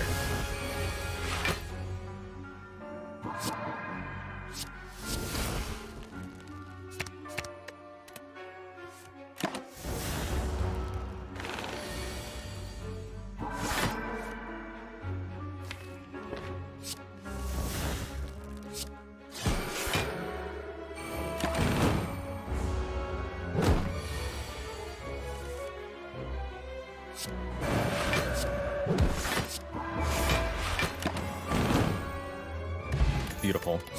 It's so beautiful. Empty Mind could be card draw. Yes, we'll take an Empty Mind as a way to exit Calm's Dance more reliably.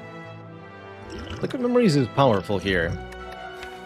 Maybe better than Stance Potion. Probably quite a bit better than Stance Potion, actually.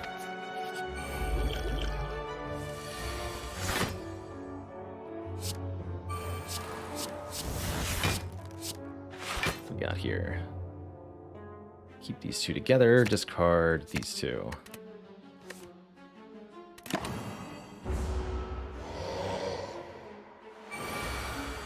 Swung for 45 while I'm frail. That is extremely rude, sir.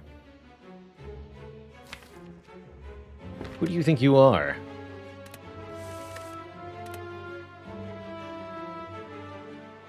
Huh?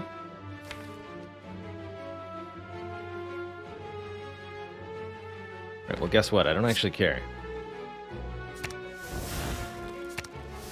about your shenanigans.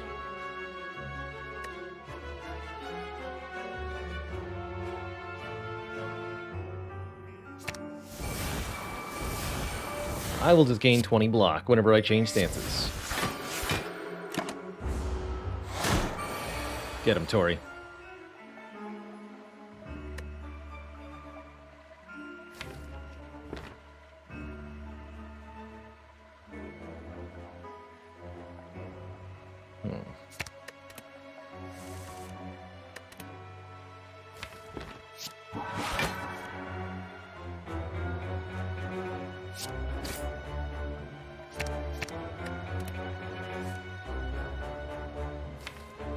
I'm pretty likely to kill here. 60, 39, 36. 135. Can I also play the Wallop? This is +4, 7 energy. 2, 3, 4, 5, 6, 7. Yes.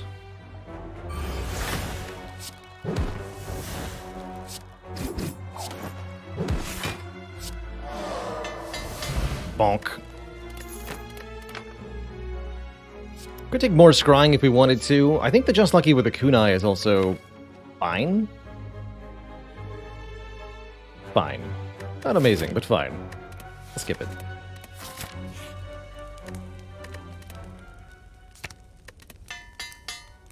Alright, it's all upgraded. Go for one last elite, because why the heck not?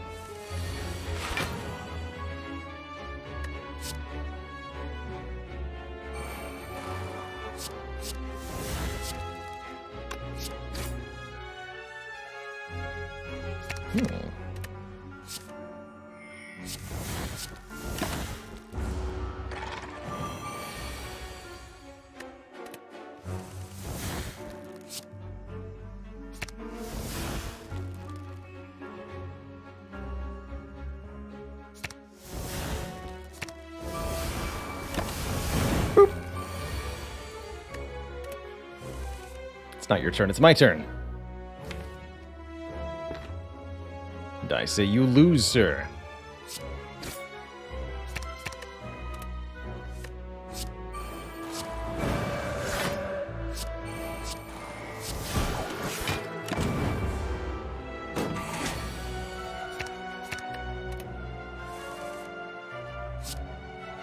There's nothing else even to upgrade, right? Yeah. Second Warship is cute. Sash Whip is cute. Nothing's more than cute, though. I think we just keep what we have. Keep going. Keep on keeping on. Against a Reptomancer here. Or like Riptomancer.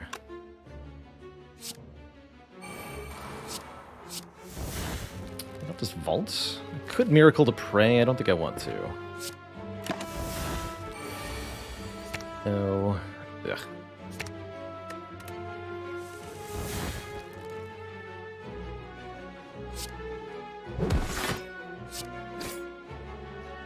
There's Omniscience. Okay.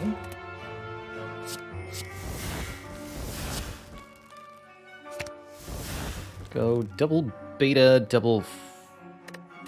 Foresight's already in play. Double beta, double mental fortress.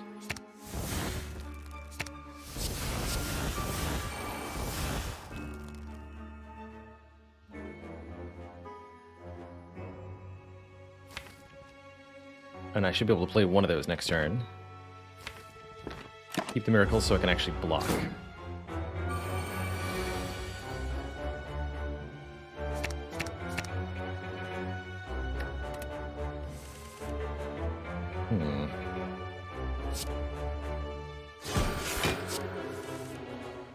There we are. Empty Mind putting in really good work here. And now we're all set.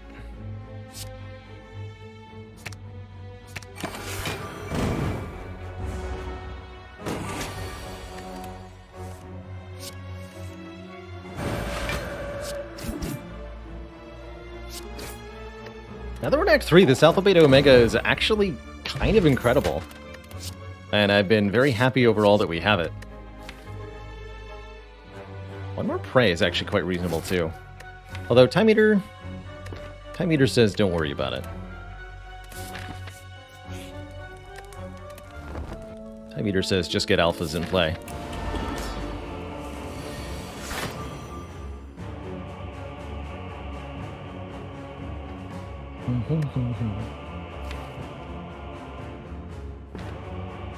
So I'm going to Omniscience for Mental Fortress, Mental Fortress, Mental Fortress, Mental Fortress. And then I'm going to play Furnuable. I think that's the play here.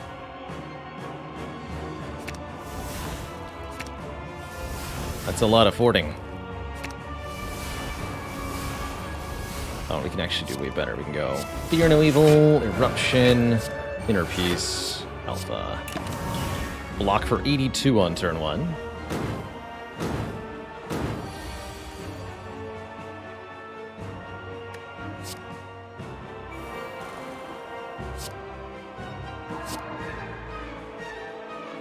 Scrying a lot is pretty good.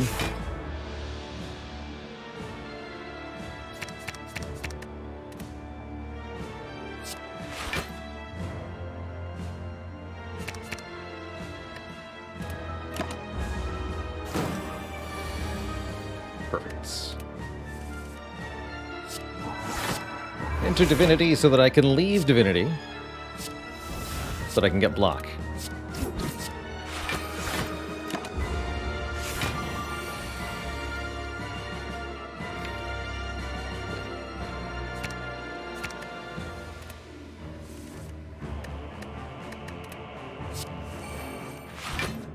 Perfect turn.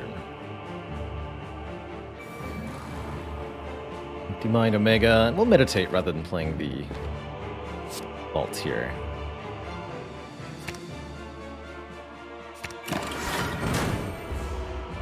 Let's focus on switching stances a bunch as my block engine here.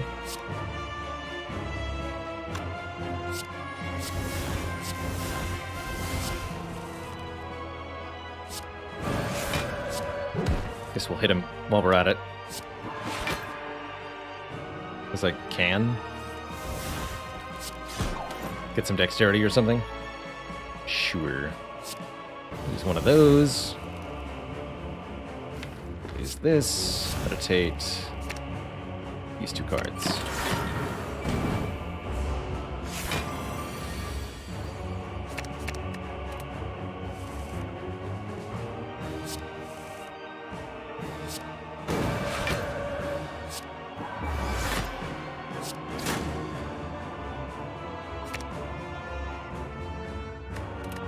Let's start the next turn. Right now I'm just trying to accumulate block to use with our calipers.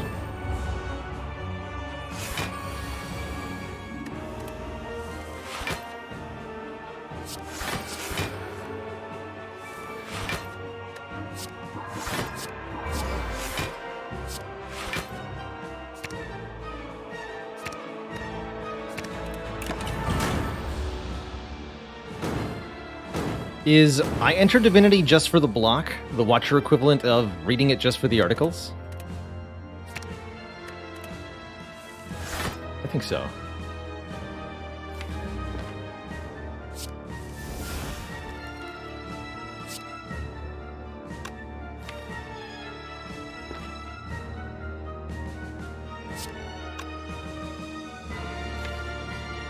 And let's grab Eruption, I suppose. Swivel wheel kick.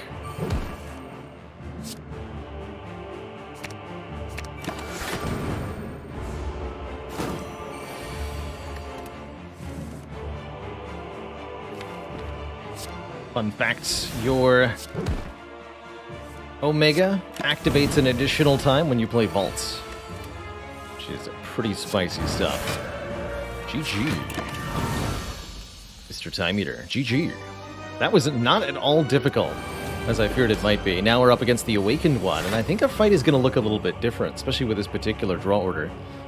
The Awakened One gains strength every time we play a power card, so I may not want to be duplicating the powers quite as much as I did before.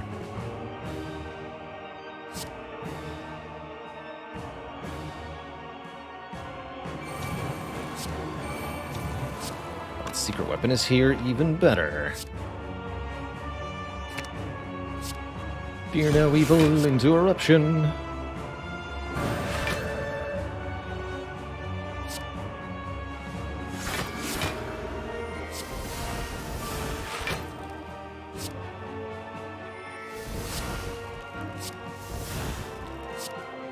Oh, I should have used that actually.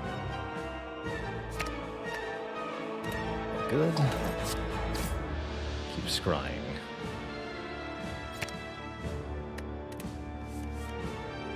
Watch out for the ink bottle there. I don't want to draw the Omniscience quite yet. That's a next turn project.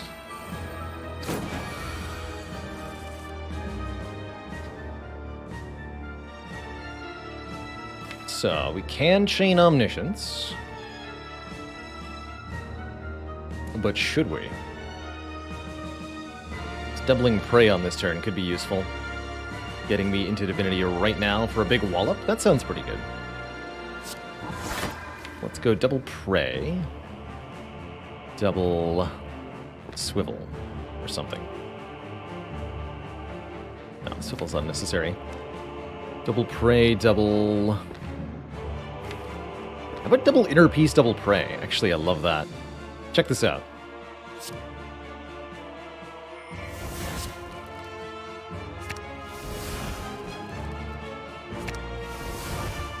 we enter Calm, then draw 4, then enter Divinity.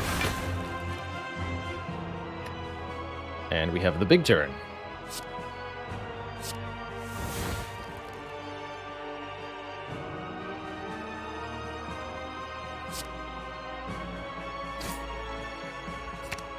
Guess I'll put Omega in play. It's gonna make my life nice and easy.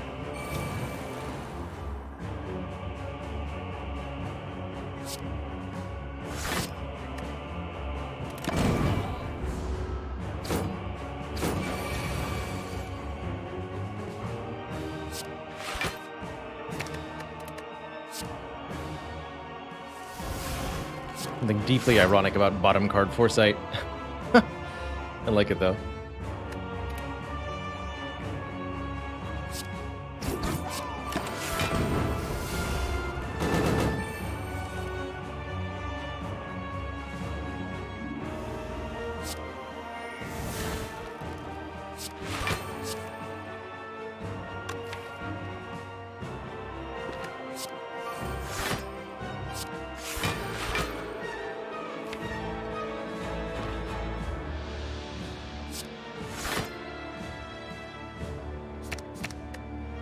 The free wheel kick. What I want.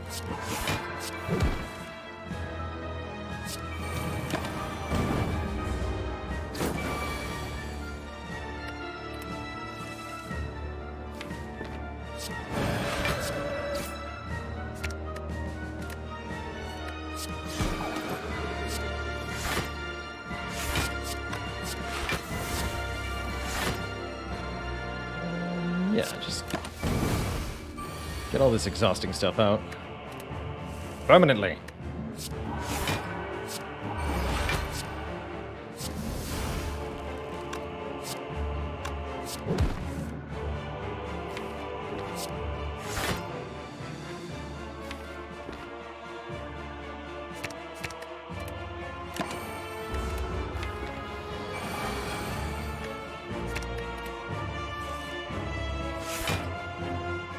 Want Eruption.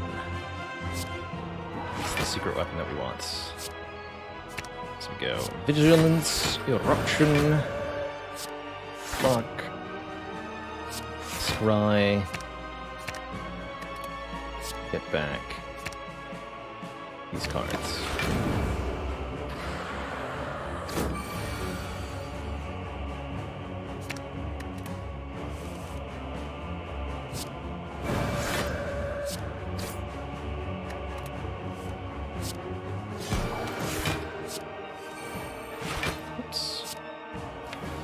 Here's Prostrate.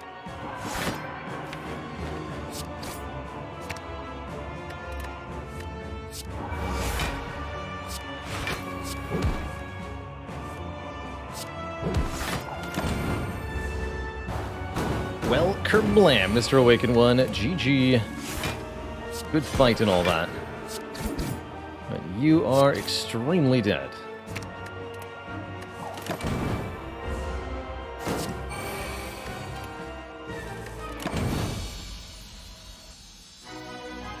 We're on to Act 4. Two thump, two thump, two thump. A deep pulsing dread can be felt throughout the room. Is this the heart of this spire, the source of all of this Omega damage?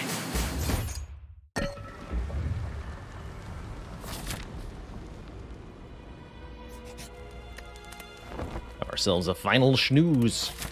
And on to the final store, where we can buy the membership card at less than half of our gold, so I guess we might as well. 50% discount on everything. From here, I can remove this curse. We can do things like get an artifact potion for the heart. That could help a lot. Ornamental Fan can give us block for playing 3 attacks. Nirvana could give us block for scrying.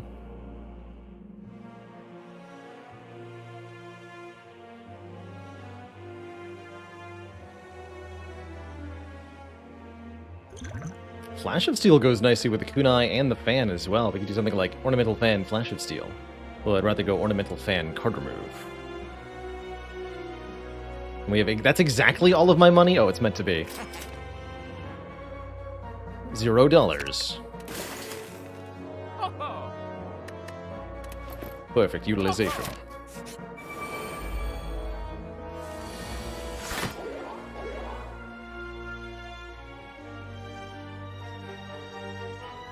Alpha and Omniscience here on turn 1 is very promising, as far as darts go. Do I do the quad Mental Fortress thing again? I think I'd rather get rid of these burns. Let's go Omni. Omni.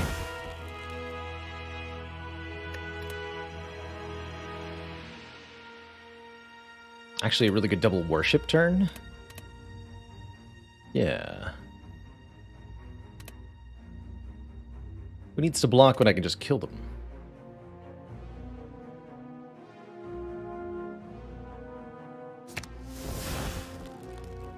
You know?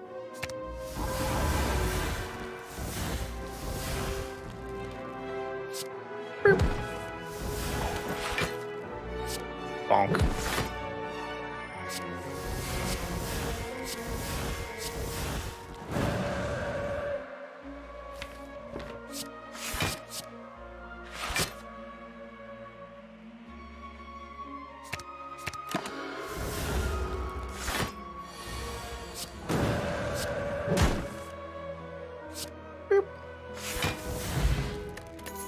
Well, that went well. If we want a really big block card, Spirit Shield is a pretty decent option. I think we're also very, very happy just taking what we have and fighting the heart with it.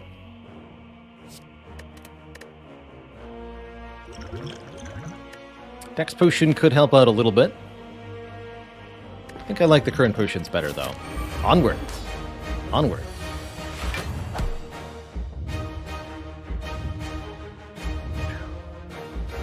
So, currently no Omniscience.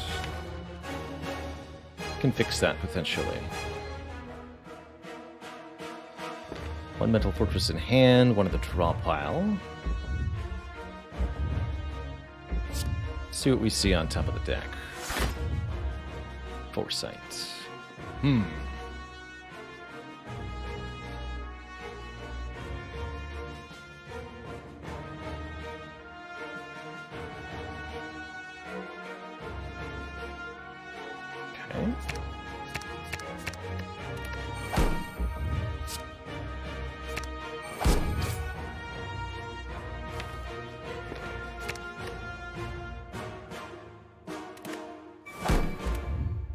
No sign at all of the Omnisciences. A little concerning. We need to put the Mental Fortress, the Foresight, and the Alpha all in play here. So that's going to be my turn now. Miracle, Fortress, Foresight, Alpha. We have no block to keep. But we have some good potions still.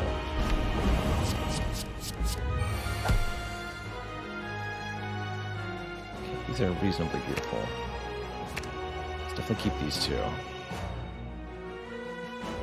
Multi-attack is first, so we can use Tori here as necessary. Hello?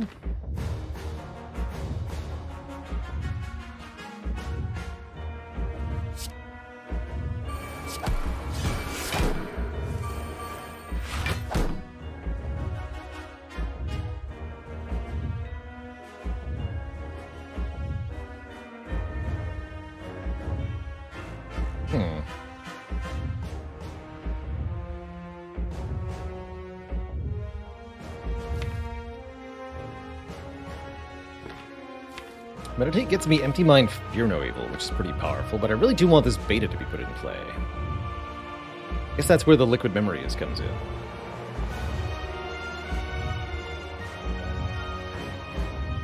Understood.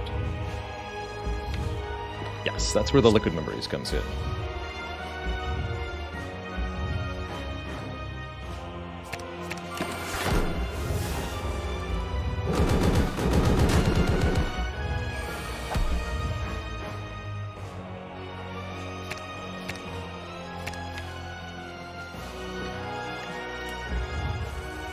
There's an Omniscience. Okay.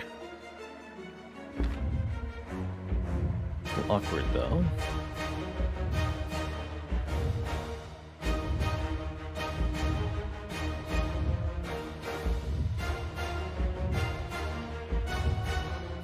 And I can Gambler's Brew as well, actually.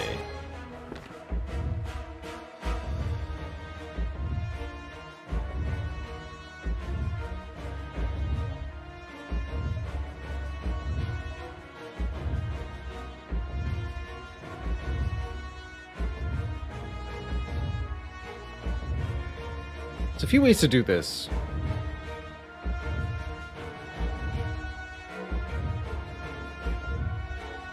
Anything else I would like to duplicate with the Omega? Duplicate with the Omniscience, excuse me. Worship, maybe? Would be a pretty good one this turn. Worship would be really good. Worship's in my hand, too. But what we can do is use the Gambler's Brew to reshuffle at a key moment here. I think I'll even use Empty Mind first.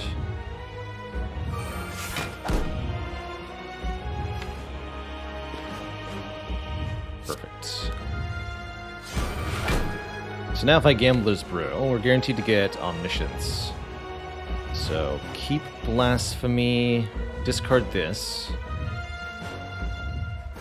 I want to discard 5 cards at least. And before we do that, we want to Liquid Memories Beta.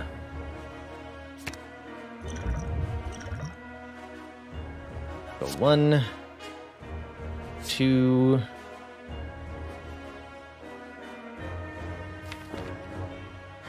3, 4, 5? Sure. Oh, interesting. We actually didn't even draw the top card of the draw pile, but we did reshuffle everything. Fascinating.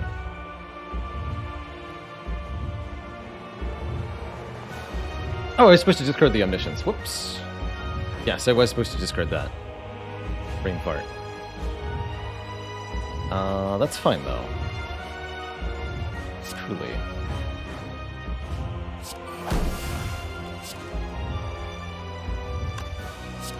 Just Omni these separately now.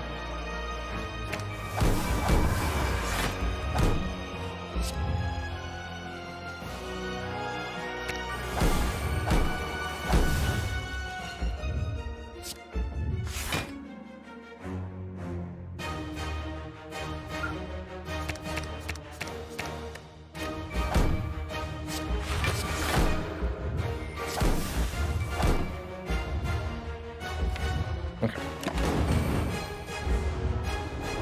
Ouch. That was the turn we needed to survive, though. We should be fine now. By and large.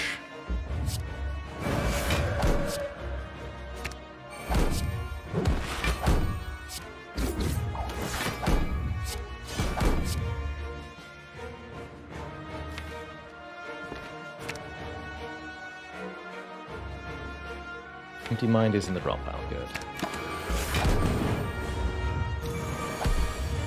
Kerblam!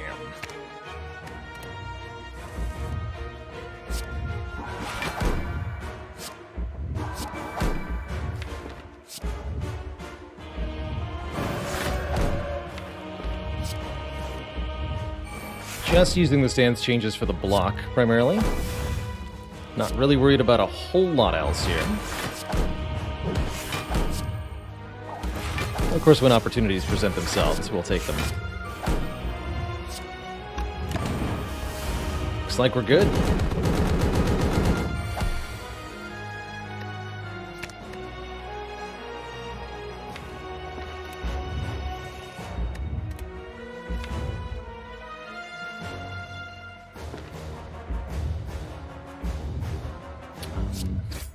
Oh good, yes, meditate.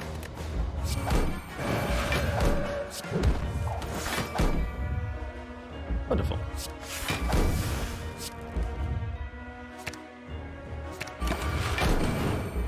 GG, Mr. Hart. GG. Here, I'll set up the optimum perfect kill for the heart too, which is to play the lesson learned. Let Omega do 100. And Hourglass does 3. GG. Get dunked, you stinky heart. GG.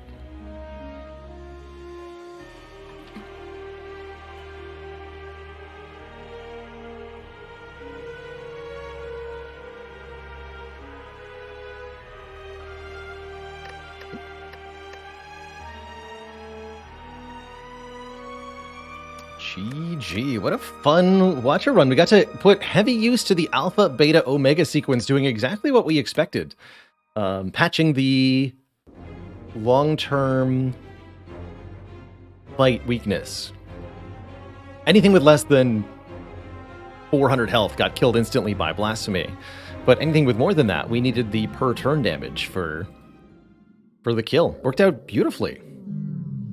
And I would totally run that again. GG. GG.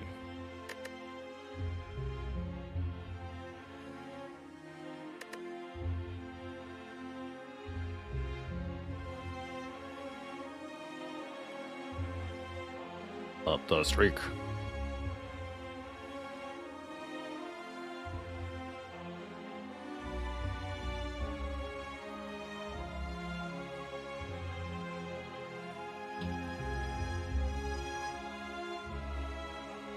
GG, everybody.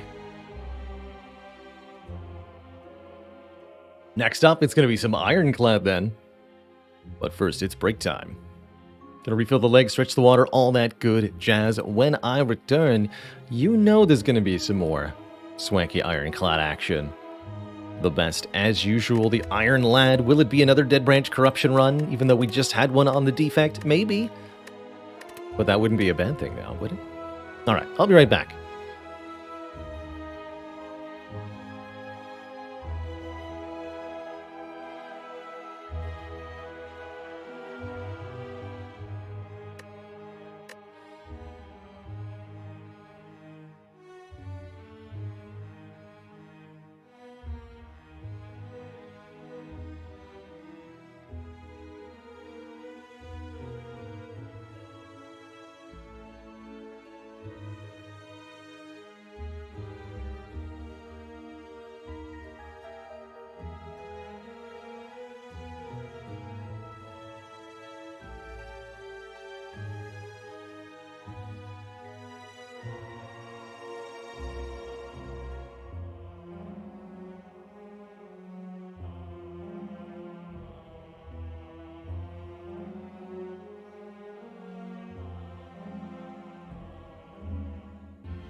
Alright, folks, we have returned.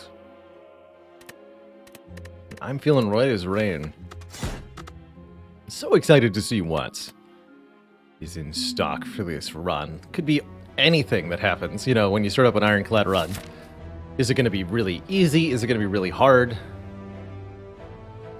No idea. Until it happens. Are you going to have a block build, a strength build? Status effect build? It's all up to what cards were offered here. And what starting bonus we decide to take. I have to say, this act layout looks kind of spooky. With Nyama's Lament as a starting option, there are a couple kind of long shot ways to get a 1 health elite. Well, just one, actually. It's not very likely either, so I would never try. Shop into Forced Burning Elite. Spooky option. Tackle 2 elites here is somewhat reasonable, whereas if you dodge an elite hereabouts, this is roughly equivalent, but you get one more regular combat. Could be a bit more advantageous. Potential to go to store also. Pretty weak act overall. Looks like something like up this way. Fight these 2 elites. Or these 2 elites. Making it a 2 elite act is completely reasonable. I think starting with a card upgrade could help if we wanted to try that. Maybe just start with the bash upgrade. Something I haven't done in a while. Other thing is that might be useful is removing 2 here to take 18 damage. Shrunking down the Ironclad starter deck substantially. But the health loss is pretty tough to stomach at this time. I would happily remove 2 cards for max health. Or for 99 gold. Not sure about for 18 health. Though if anybody can afford the health loss, it's the Ironclad.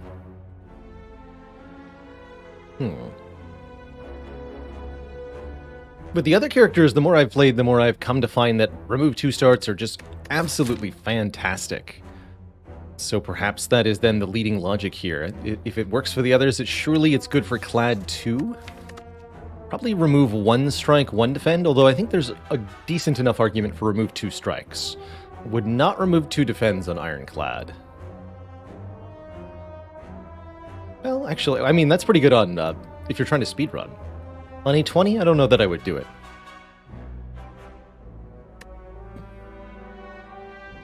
Babu2608, thank you so much for the 2 years of support. I'm gonna go remove 2 strikes as my start. And we're gonna see how that feels. Maybe then I'll path through the store. Remove a 3rd card. Ironclad can easily replace attack cards. There's so many attacks that Ironclad has that are pretty good, so it won't be difficult to replenish that resource at all. Let's start over here. I'm actually deeply curious to see how this goes.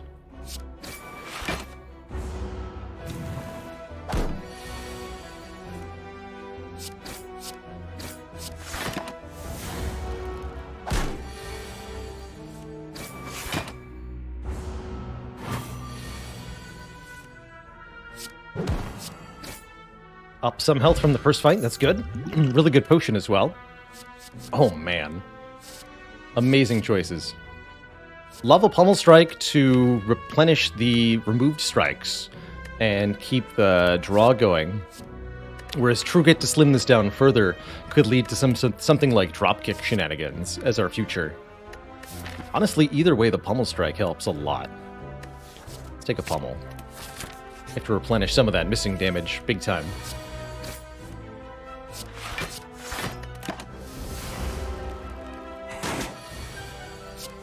Bonk.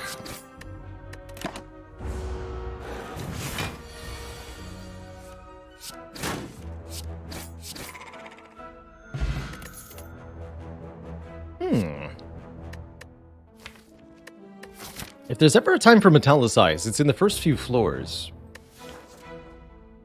Ghostly Armor is also a very efficient block card that removes itself from play if we choose not to play it.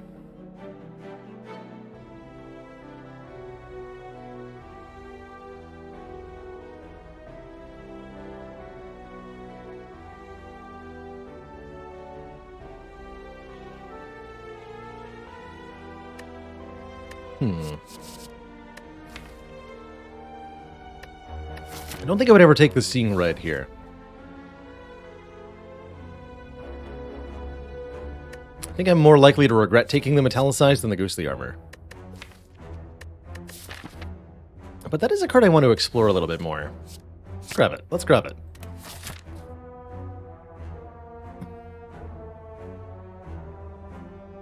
And I'd prefer if the chat room steers clear of semantical discussions about landmass or country borders and stays focused on the gameplay and the cozy fun of this run. Please and thank you. Ooh, man. My favorite headbutt is present in the store. Could take Combust as a way to deal with Slime Boss. And an on-sale True Grit to get that exhaust engine going. I really like a True Grit paired with everything else that we have going on.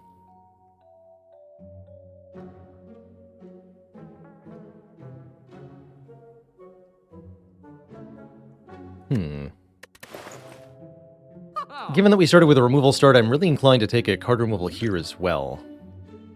Of the potions, if we wanted to replenish our health, the regen potion's not bad. Fruit juice is 5 current health, but I think would not be a good use of the money at the moment.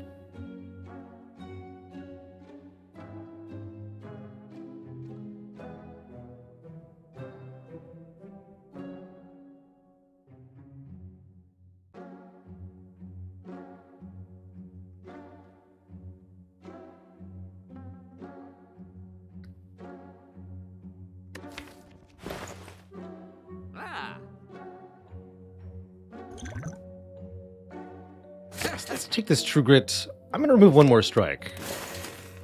And we're going to stride forth, looking to pick up another damage card from this combat, which should be pretty reasonable to do. Bonk. Complete something, I don't care what.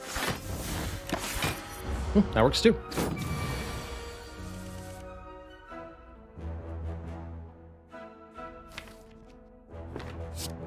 See, if we strike here, we bring it to 23. I can't do 23 damage next turn without playing Bash, so it's going to be Bash, True Grit, and then this should kill. Only lose 1 health, get back a lot. This is already a pretty well-developed, quote-unquote, feeling deck. We've got a lot of non-starter cards, and I love Spot Weakness as a way to scale it from here. Allowing us to gain strength if the enemy intends to attack. I suppose the Body Slam helps us get there, too.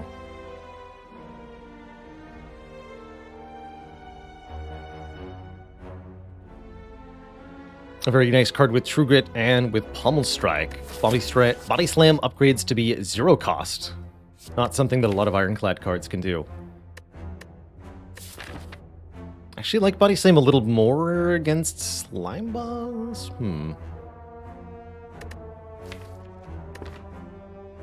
These are both cards that can really fail at the wrong moment. I'll go with the Spot, though. Oh, man. And we're going to get another card removed? That is a little absurd. I think at this point I actually do want to lose a Defend here, because if I lose too many strikes, I won't have any cards to attack things with. But deck getting even smaller is absolutely something that's extremely good, as we now have just a truly absurd number of card removals under our belt already. I think I'll upgrade this Spot first, or perhaps we could just get the True Grit upgrade out of the way. That would be very useful against Lagavulin and such. Upgrade on Pommel's not bad either. Whatever I need upgraded in this first elite fight, I'll just use the Blessing of the Forge. So I'm not as concerned about that. Would I take an empty cage? I think I would have to... I think I would have to have a dropkick or something. Like we're actively trying to go infinite in some fashion before that started to feel appealing. Let's take 3 here. That's not too bad. Definitely a tough fight for this deck. We don't have any area damage or anything. So I'm going to lose some health here.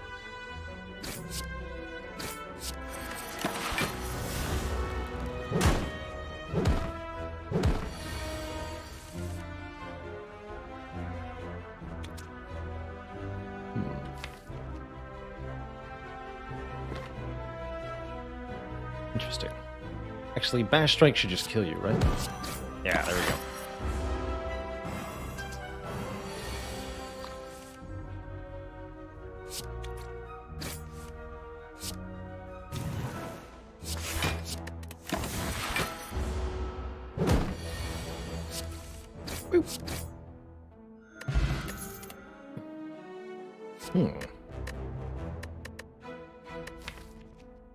Second source of strength gain. This one's not conditional on the enemy attacking and not a skill.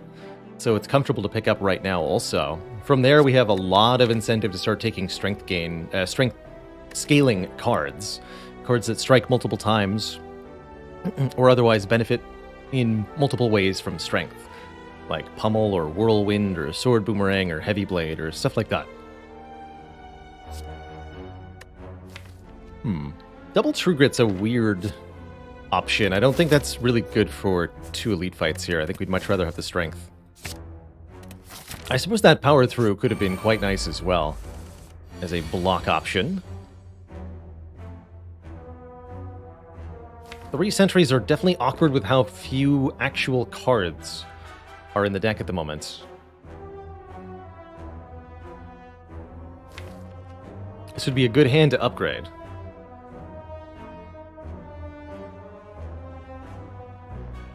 With the potion. Particularly getting this Metallicize upgraded is very helpful. I don't think I'll be playing the True Grit this turn, so I'll take 6, we'll spot weakness, and I'll Pommel Strike? Yeah. Let's do that.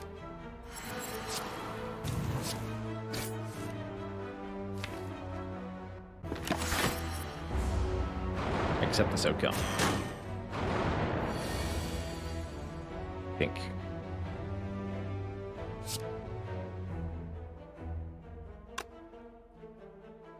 Is it Inflame Strike Defend? Ugh. I think it might be. It's gotta be. Can't be drawing that Inflame again. It's yet another Dazed.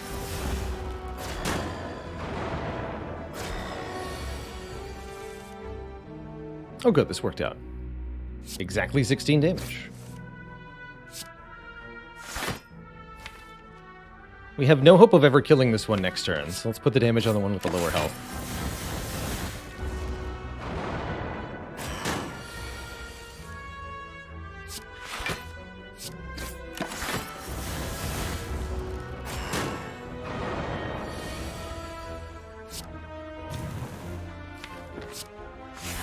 Metallicize is doing really good work in this fight.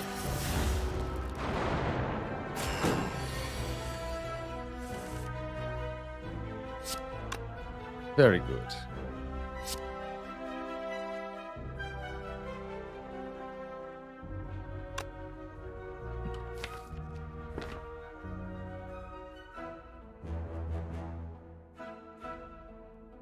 I guess it doesn't really matter.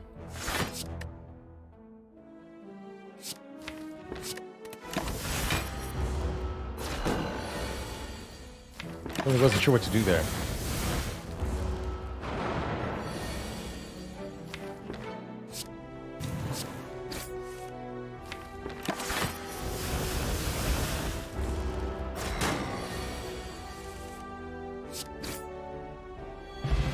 The boot! If we would deal 4 less unblocked attack damage, up it to 5. And we're offered another Metallicize. I don't think you want to have more than 1, generally. Don't mind an Armaments here, letting us upgrade other cards in hand. Since we'll redraw those cards very often, Armaments could be a really good way to help ensure we're drawing important cards. Not really the biggest fan of Iron Wave, but I suppose it's not terrible with this much strength.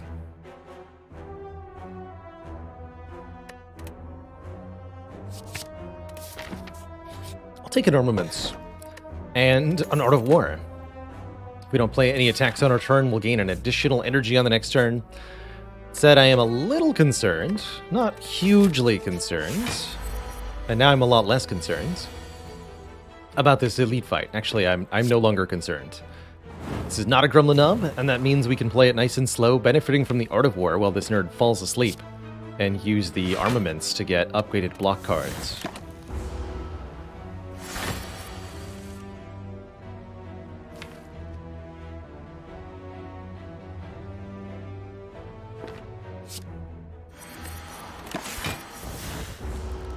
well, one more turn here.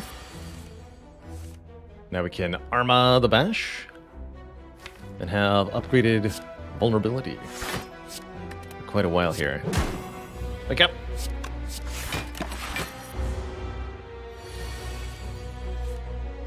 It's time to die.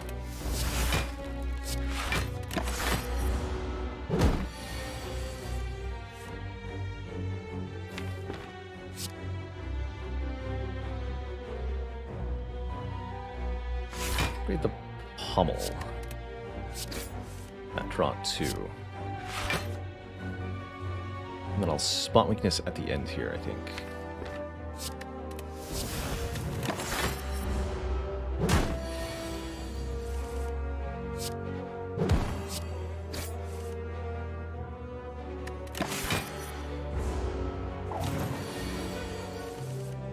It's not quite enough to kill, though, huh? Suppose that's A-okay, too.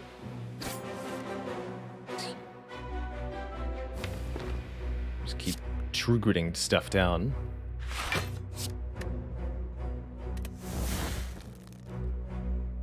Almost strike bash next turn as a kill.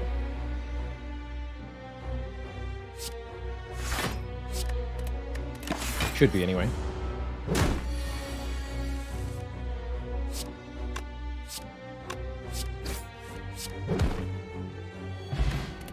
Okay, so we're through the most difficult part of the act. That's a good sign. And we have an area damage card to help us deal with the slime boss, and a big one at that. Immolate. 21 damage to all enemies. Sign me up for some of that. Big time. I like where this deck is headed. Quite a lot. Might even be able to regain some health prior to slime boss, up to 8 per combat with Burning Blood, Blood Vial. And we can upgrade Immolate right away. Not going to go to a shop with such a paltry amount of money. And I will happily transform a card. Now that we have an Immolate, I guess I can lose another strike?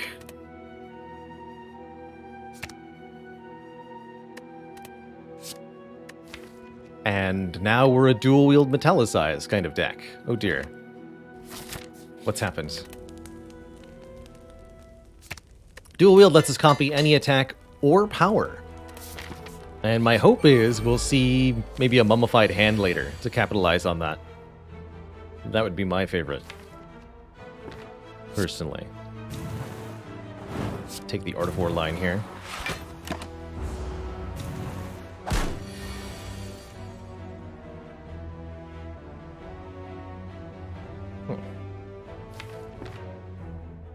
I can dual wield Pummel Strike, and still block afterwards.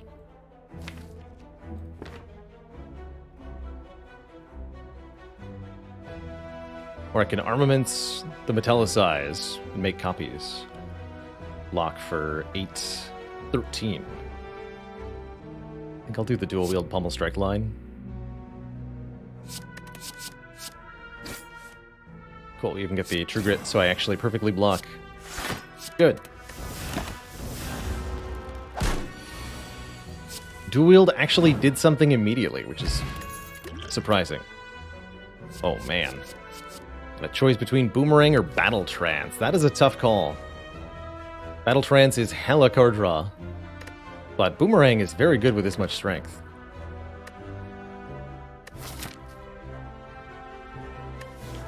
Heck.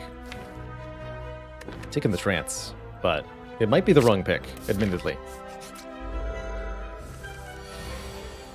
In this moment, it feels correct.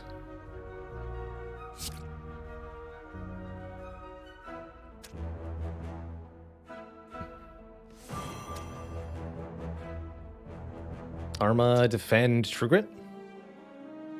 Bonus energy with Immolate. It's gotta be correct. Guess I could maybe spot weakness somewhere in here. Just gonna block though.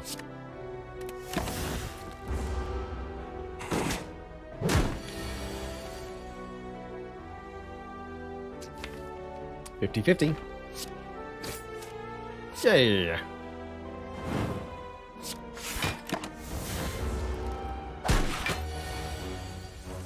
Art of War has been really good so far, thanks to the two strike removes at the start. And we do ultimately gain a little bit of health out of these encounters up to Slime Boss. Enough health that I don't think we don't need to rest. Ooh, Flex. I didn't take the Boomerang, though. Flex with Battle Trance is pretty exciting.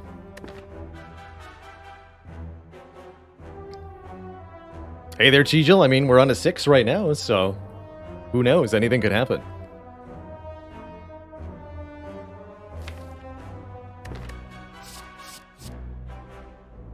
I think I'll be skipping these.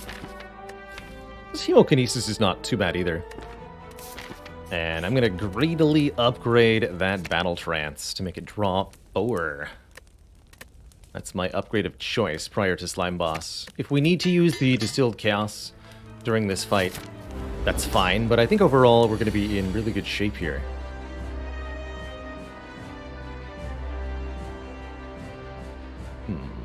Dual wield the Inflame and play both immediately. I can upgrade the dual wield and make 3 Inflames, but then play only one of them. Or I can upgrade the Inflame, make 1 more of them, and then only play 1 of them. Actually, I like that the most. That way we have 3 Strength immediately, and there's another Inflame Plus in the deck for later. Feels good.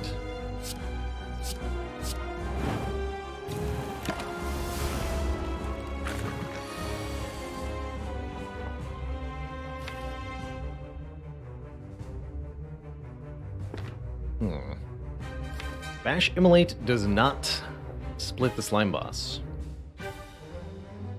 This might be where the Distilled Chaos has to come in. Let's see what the top card is. It's Bash. Okay, we're fine then.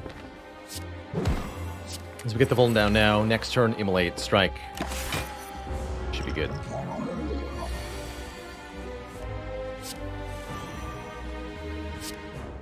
This does 46. And 13. Combined, that's 59. 127 minus 59. Math. Calculator says 68. That'll split him right in 2. Although the draw pile will be a little bit sad. Additionally, I could attempt to employ the Distilled Chaos to either get more strength or deal more damage right now. Sulfur, thank you so much for 18 months and that Prime sub. Year and a half of keeping it cozy.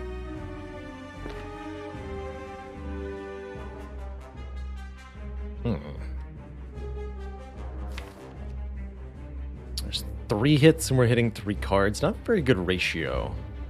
His slimes are technically also good to hit. Then I don't draw them again. Treblin95, thank you so much for the Prime sub. Welcome to the Cozy Sub Club. I think I will use the Chaos. Yes, 2 slimes and 1 attack. I'm actually quite happy with that.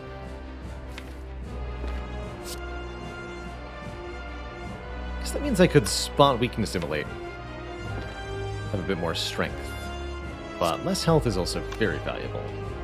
13 less? No, let's just do the big damage. Still could have had to take a lot of damage. Actually, a pretty unfortunate pattern from them here. Get the defend also. I'll have 4 energy for next turn, but to what avail? They'll both attack me, guaranteed? Uh-oh. Ouch. That is not the correct order of cards.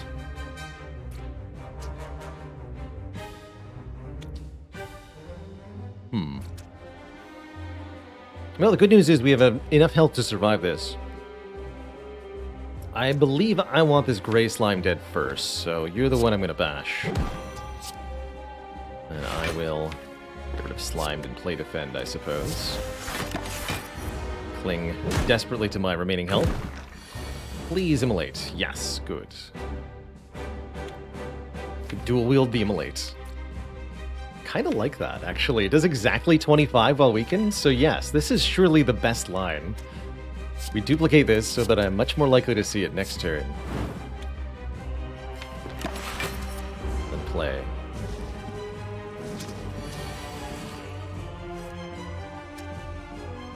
Let's do this first. No sighting. Ooh, my. Deeply terrifying. Actually, we could be in trouble here. Spooky. Very spooky. Looks like I'm going to kill the one that does 12 damage here with Pummel Strike plus Strike. And then we defend. If we don't get either of these Immolates next turn, we could be in a world of hurt.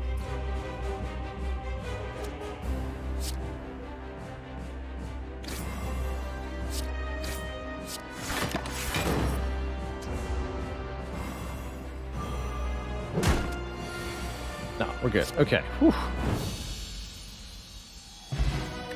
For a second, I was worried we're not going to redraw the Immolate there.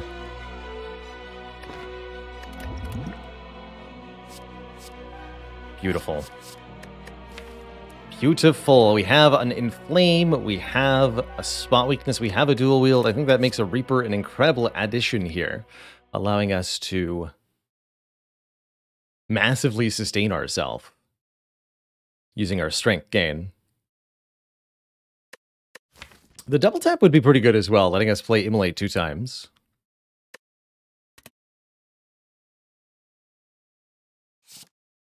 But the fact that we can also make additional copies of this Reaper to heal multiple times over the course of a fight is absolutely invaluable, and it definitely makes it very easy for me to say, I'll take a Coffee Dripper. I don't get to rest anymore, but we have healing in the deck. All we need is the energy with which to play the healing. Oh wait, here it is. When would we take Limit Break? I would take Limit Break if there wasn't a Reaper on that screen, actually. And now that we have the Reaper, I would also happily take a Limit Break. But with 2 sources of strength gain already and a very small deck of cards, that Limit Break can be tons and tons and tons and tons and tons of strength. Very easily. Oh man, more merchants means more card removals. If I had taken the Flex and upgraded the Flex, I think I would have probably taken the Limit Break. Yes. Yes.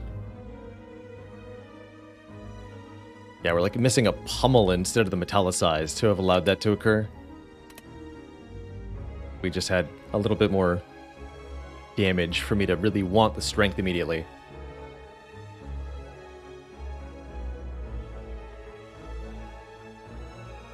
Very strange act layout.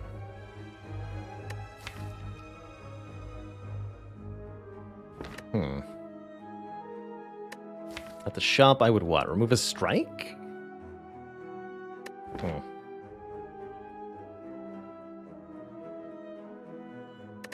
am I upgrading? Beyond armaments, I don't really need that many upgrades. Okay, I think we should take a less rest site path through the act. Not too many elites. Elites are a little scary at the moment, at least until we get a couple fights under our belts. We're good at the strength gain thing, but the strength gain cards aren't upgraded yet, and we don't have that much immediate damage to a single target, which makes something like the Book of Stabbing potentially really problematic for us. Just trying to figure out if I want to go to 1 shop or 2. I think just 1. Shall I take some events then? Could go up this way too. It's a fun option.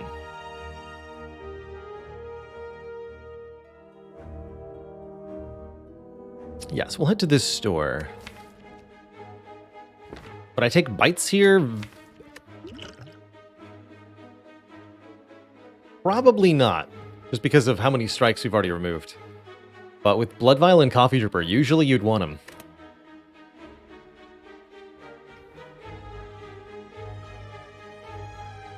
Wouldn't really want apparitions either.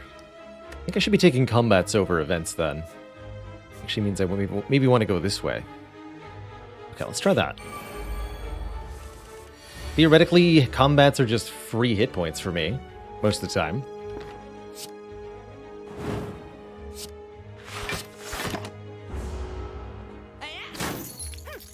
See how these two pan out.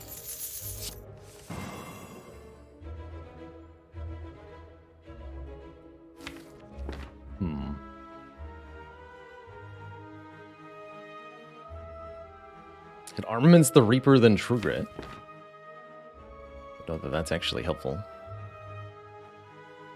And bash, pommel strike this guy, kill him, and then True Grit. Take relatively little additional damage. It seems smartest if I want to make sure they don't get away with my money.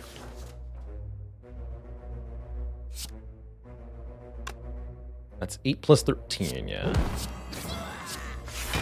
Get rid of this card the most.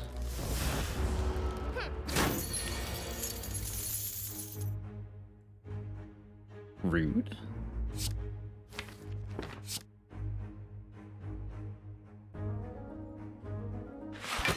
Spot weakness is kind of like blocking for 3 anyway.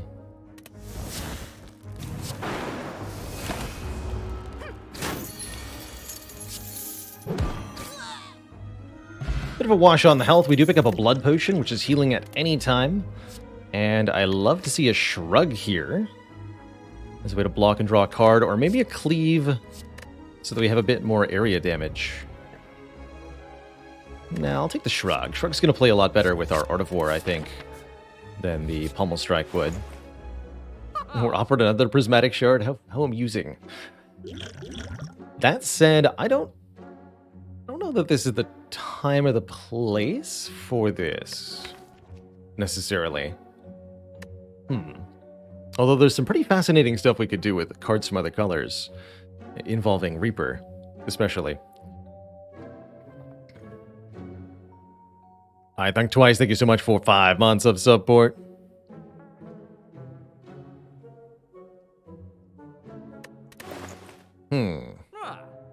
Pervious is wonderful block.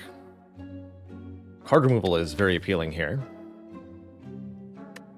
Should really like Impervious with the Art of War especially. I wish we could afford the Ice Cream, as I think Ice Cream with Art of War is also very, very powerful. Leaning towards Impervious card remove. That seems quite fine here. But are we too block heavy? Probably. That's why we're taking combats, to get card rewards. To find damage cards. At least that's the goal.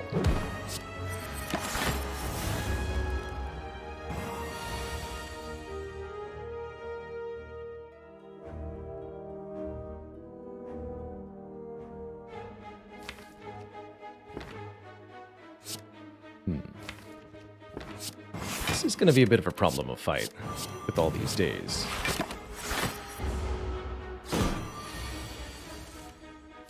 Thankfully, we at least got a gentle attack pattern from the Chosen.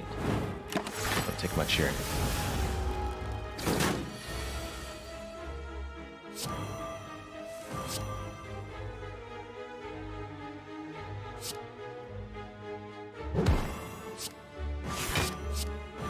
Duels. Oh. Oh, good. Immolate's here. Whew. I was worried for a minute.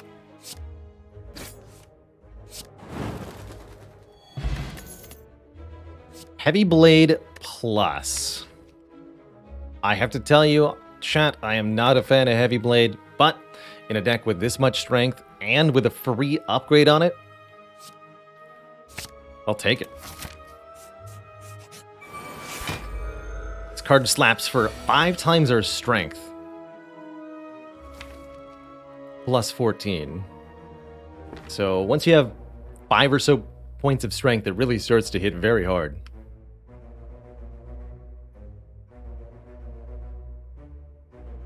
Fluffy Mittens, thank you so much for 23 months. It's a plus. You cannot refuse. Ooh. Guess I'll lose the bash.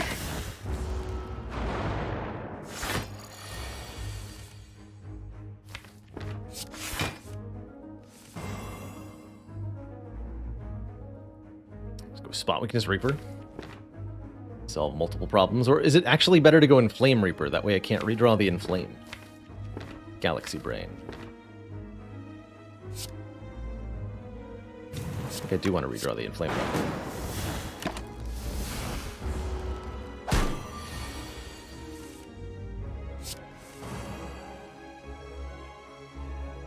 So close to something. I guess my best block would technically be dual wield the Metallicize.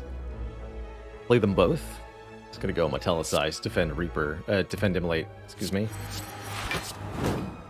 To escape this fight before we take too much more damage, as we assuredly will.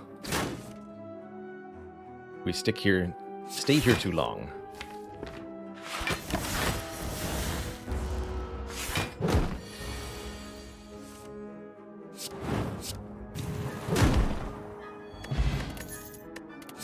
Elixir lets us get rid of any number of things in our hand. That's nice. But what's nicer is Headbutt here, and we're actually lacking in attacks right now. So I really could use one, and Headbutt lets us put our most important card, be it Immolate, Reaper, Battle Trance, Spot Weakness, whatever it might be. Lets us put that card back on top of the deck, so we can attempt to reuse it. Alright, well I don't think I'm going for this Burning Elite. That's definitely how I feel. Refined Bean, thank you so much for 18 months of support. You keep watching, I'll keep streaming. I'm not going to pick up this elixir. That's what I decided.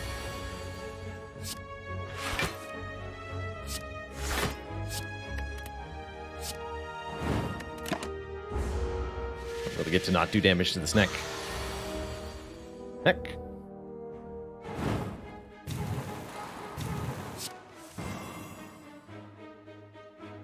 Don't play any attacks, so we get more energy next turn, which could lead to silliness.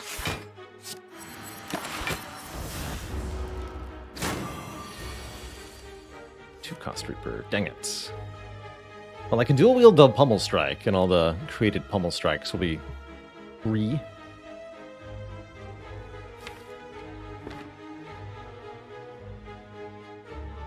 Yeah, we'll dual-wield the Reaper, try to get some health back here.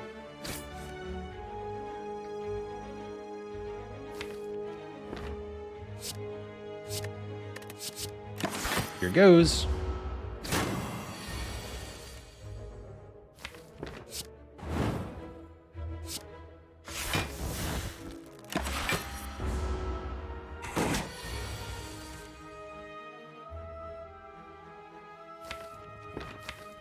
So, any regrets? Kind of.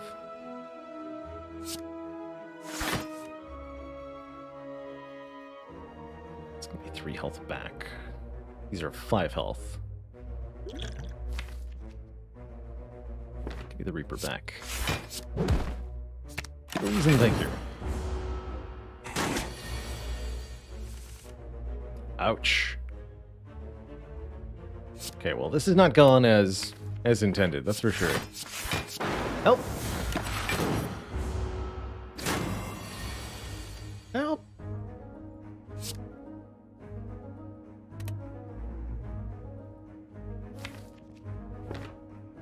Three?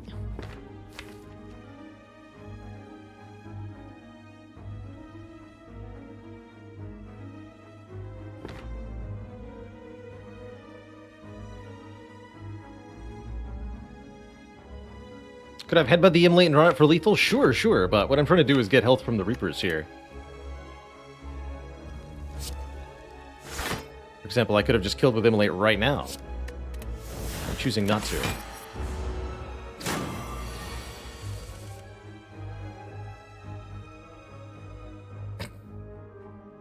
One off, really? That's funny.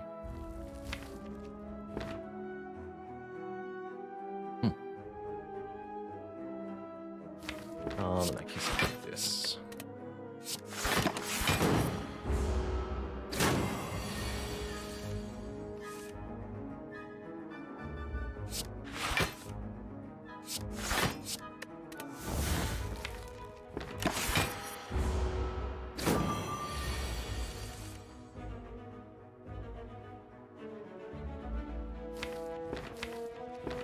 This is a very strange predicament, and I don't like it very much.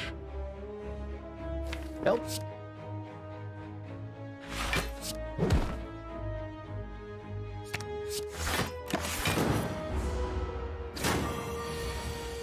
Alright, did we end up doing better? I'm not 100% sure. Back up to 36 at least. Not bad. Thunderclap. Okay, here we go. That's a card I think we actually really would like. A card that hits all enemies and makes them all vulnerable. Perfect for pairing with the Reaper, whereas this Bash is very clunky. and unwieldy as a vulnerable applier. I think we're going to head up this way, try to get some health from these two. Can't rest at the fire, but we do get to upgrade, and it's going to be the strength gaining cards that get upgraded first.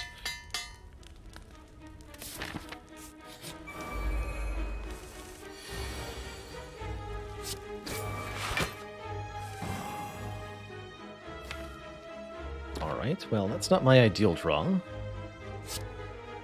But I'll see what I can do. Go Metallicized Bash. Thought about Thunderclap Bash there as well.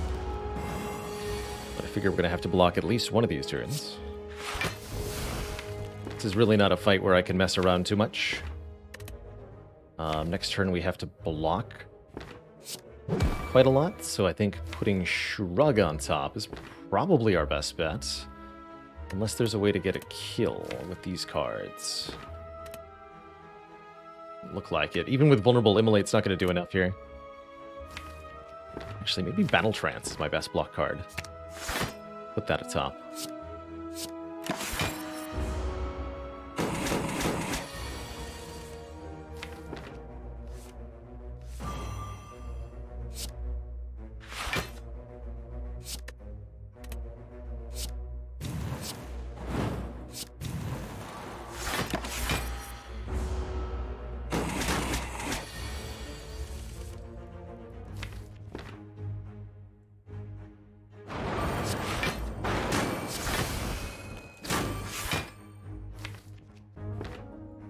Good.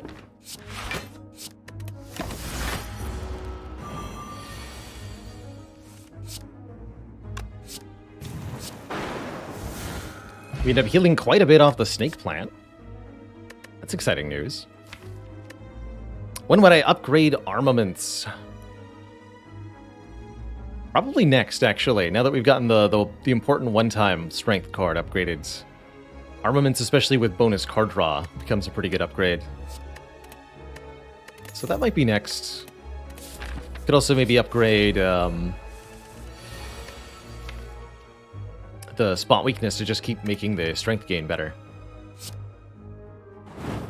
Just gonna go ahead and benefit from the Art of War on this turn. I think this fight might end up being rather awkward for us, so I'm glad we have a lot of health to work with here.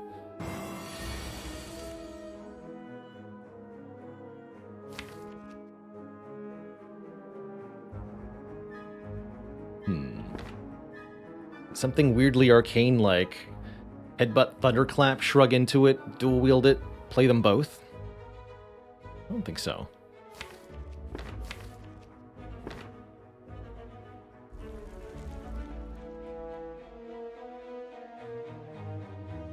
But I need that Chosen to die quickly here.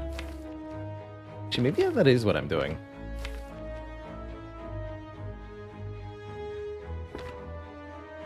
Sounds like a pretty good turn. It's them both vulnerable for next turn when I'm going to draw Immolate or Heavy Blade. I won't be weak. Honestly, yeah. It is a weird and arcane turn, and we want more damage on the Chosen here.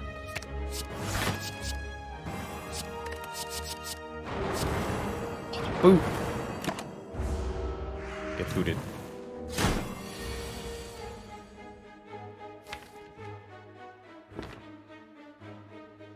Well, this is a little horrifying.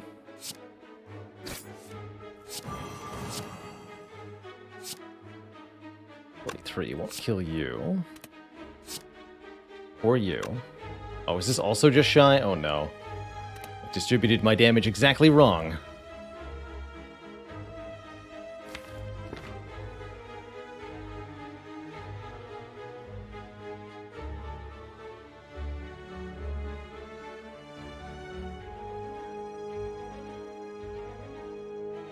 I was worried that might happen. I guess we could have solved that also by playing Battle Trance before Pommel Strike, but that might have felt wrong too. Actually, wait, does Immolate kill the bird? This is going to be 31-46. Wait, rounding. Hold on.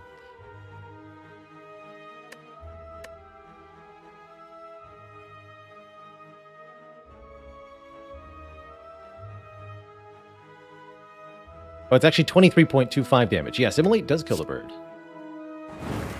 Yes. Yes, it does.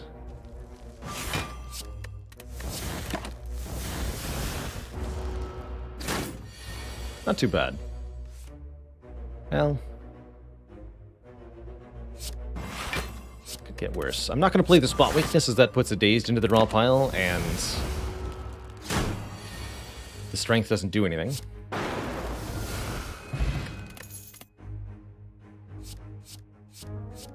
Heal no pain versus demon form.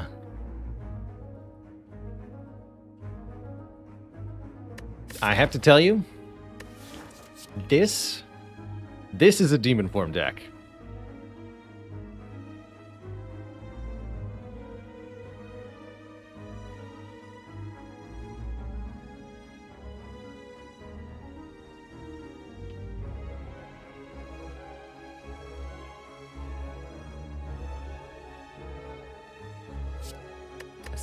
More strength lets us heal more off Reapers. It's going to make this Heavy Blade do just absolutely absurd damage. Yeah, and Uglop in chat has it. Bird was vulnerable, even though it takes half damage from Flight.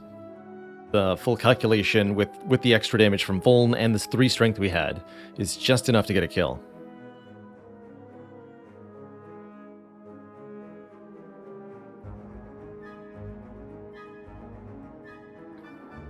Demon form. Calipers let us retain block. We have impervious. Alright. Welcome aboard, Calipers. So, am I committed to potentially multiple elites?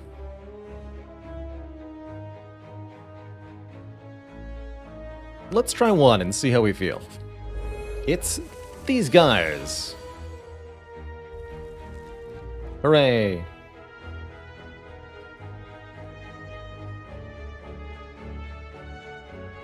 I just gain some strength past the turn. They're swinging for 34. I can block for 35. Gain 4 strength. And gain 1 more energy next turn. Whereas they don't really do anything. We could use Calipers here if we upgraded the Impervious instead. Armament's Impervious blocks 45. I'd have to also play the Defend and use the Dex Potion. That's not worth it. This just lines up so nicely. And then we want to draw Immolate, Headbutt, Reap, and Battle Trance. We didn't draw those things. That's illegal. Can't do that. Gonna be entangled.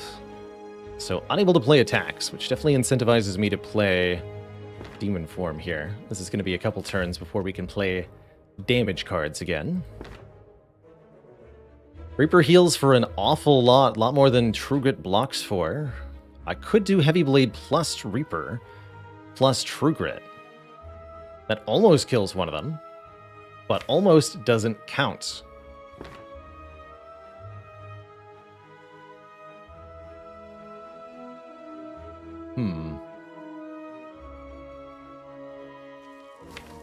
So I'm heavily inclined to go Demon Form Reaper here as my 2 cards played.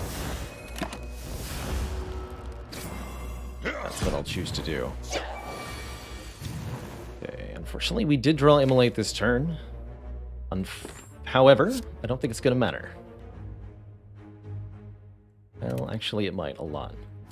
But no, we'll go Thunderclap, Headbutt, Shrug, Immolate, hopefully. Don't want a Battle Trance here. Actually not being made vulnerable either. So that's nice. Demon Form make a later Reaper much better? Yes. However, we have to get to the later Reaper, which was not a guarantee if we didn't play it right then and there. We're going to go down very low health, even now. And I'm starting to wish that I'd chosen to Heavy Blade instead. However, I think Thunderclap, Bash, Headbutt can kill this guy.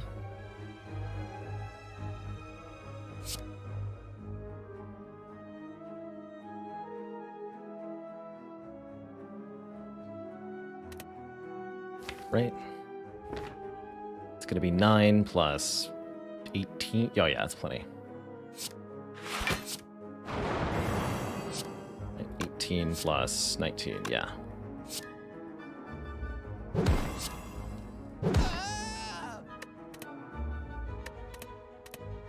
Okay, I will be weak again next turn. I need the heavy blade just to kill one of them. Simplify my life here.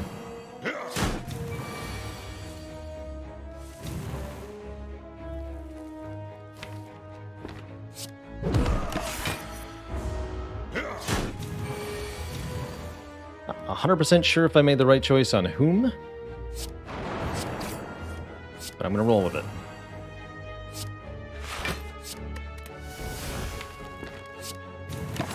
Looks like we're gonna make it out of the fight, though. That's good. Yeah. Okay, and we get Charon's Ashes. Every time we exhaust a card, we'll do 3 damage to all enemies, which I think is pretty spectacular here.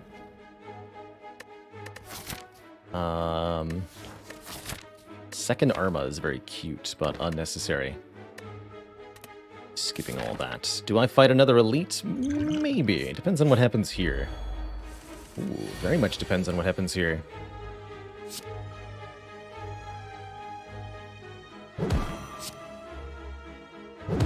This could be really good or really bad, depending on what Demon Form costs.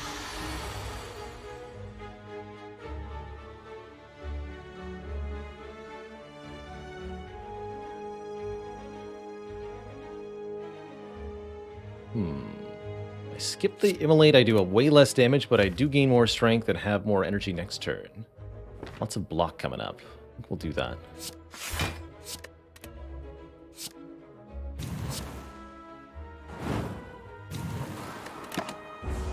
Five here. We do have this blood potion that can heal us in a pinch, don't forget. As well.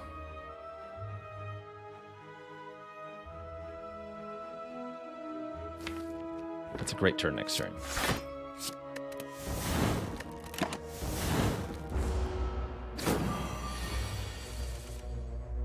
Just fantastic, actually.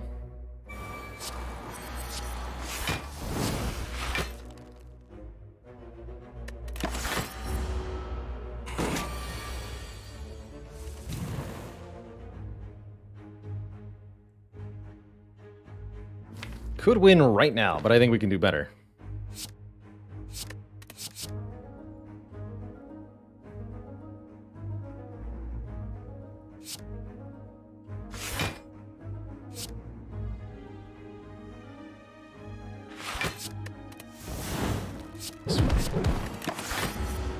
Heavy Blade first, then Bash. We want to leave it with enough health to heal off of.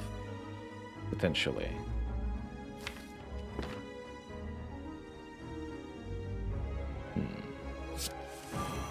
Yeah.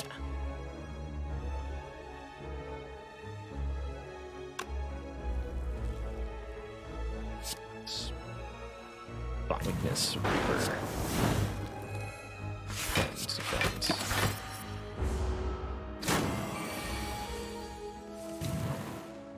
Or something like it.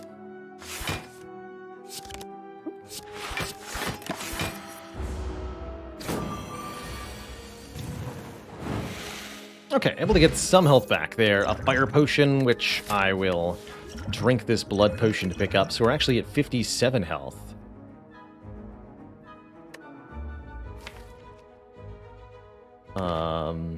Let's skip all these. 57 health with a fire potion, I think, is enough to fight the elite. Ooh. Remove a card or upgrade all of your strikes and defends. We actually only have 3 defends remaining. So either remove a card or upgrade 3 defends. I'm honestly pretty happy with remove a defend. Or even remove a non-defend card.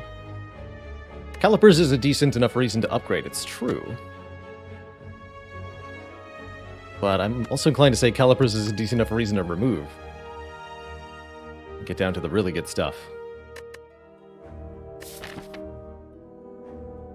Deck does want some upgrades. Maybe? I'll just upgrade the armaments. It'll be fine. We're gonna get a runic pyramid from our boss. That'd be great. Greetings, Gremlin Leader. Actually, we might struggle a little bit in this fight, depending on how things are allocated.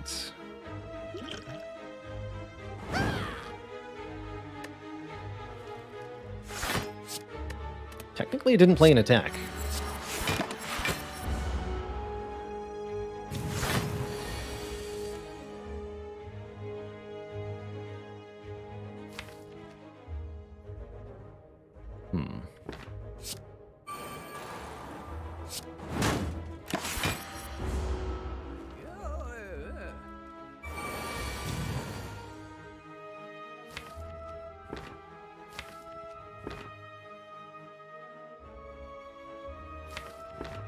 Please give me Immolate back, because yikes.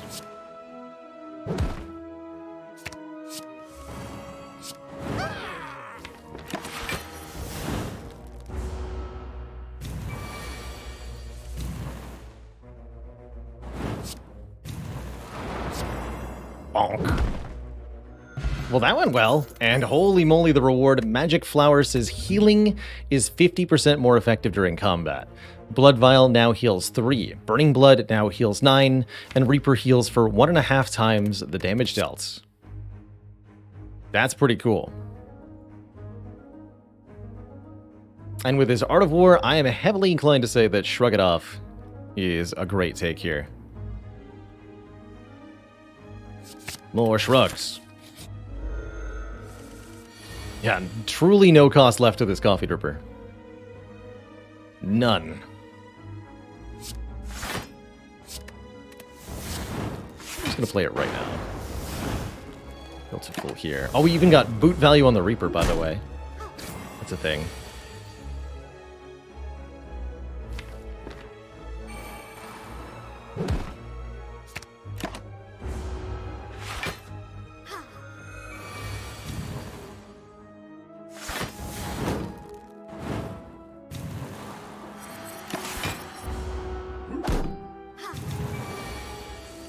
She didn't attack me here.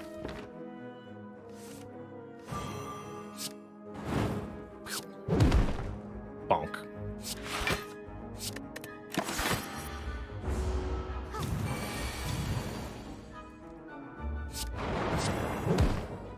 TBDM asks, how do I rank the multi-hit attacks versus Heavy Blade for strength scaling? I like almost all the multi-hit attacks better than I like Heavy Blade, because most of them are cheaper than Heavy Blade. But Heavy Blade absolutely does well up with enough strength. Usually you'll see me preferring Pummel, though, or Sword Boomerang, or Whirlwind, even. Do we want a second Headbutt here? It does say Plus on it. Dropkick's also kind of interesting. I think you'd rather just have a second Headbutt here. Let's go double Headbutt. And yeah, I'm going to upgrade the Arma. I think that's the plan. I guess Demon Form upgrade is extremely reasonable for a way to win this fight, too. Our plan is gain a whole bunch of Stronk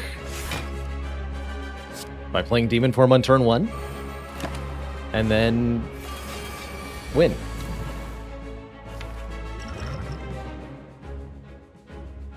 That's it. Just win, Forehead. That's the plan. Any damage we take, we can heal back. Let's metallicize and play, I suppose. The dual wield? Yeah, I'm just gonna lose the dual wield for this fight.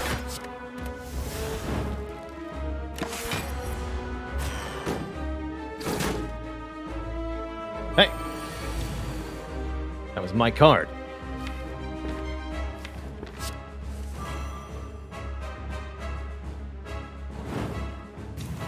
Could choose to armaments these. Unfortunately, this spot weakness doesn't work this turn. This one is stealing either my Reaper or my Impervious. I'm just gonna kill it.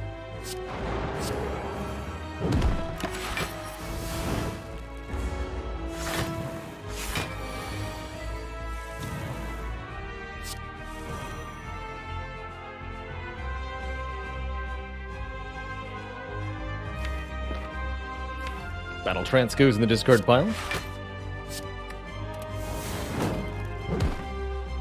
Or goes on top of the draw pile. You get the idea. Self-order. More strength. Actually, wait, no, it's blocking Hyper Beam time.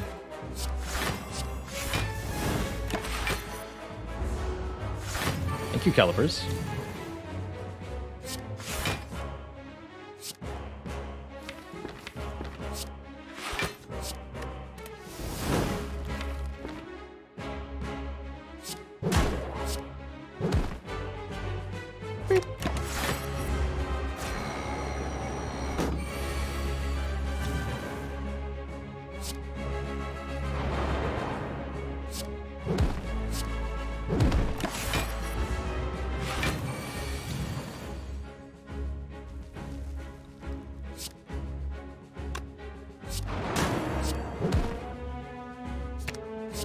GG. Bronze Tomato. GG. I think we have some really good options for a rare card here. Those being Barricade. Barricade lets us retain all of our block, not just block minus 15. And truly be efficient with our defenses during the late game. Good way to scale up while to block while Demon Form's going. The other really good option here is Feed, letting us raise our max HP by devouring our foes. We could even get multiple feeds per fight with Dual Wield. Increasing our max HP is definitely a really good way to improve our survivability for the late game. Actually, I really like this Feed. The more I think about it, we're taking Feed. We're taking Feed.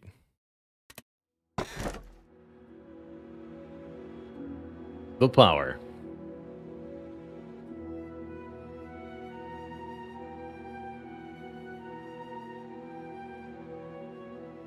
Well, those are some serious options. Snecko makes us draw additional cards with our cards at random cost, or Runic Pyramid allows us to retain all of our cards in hand from turn to turn.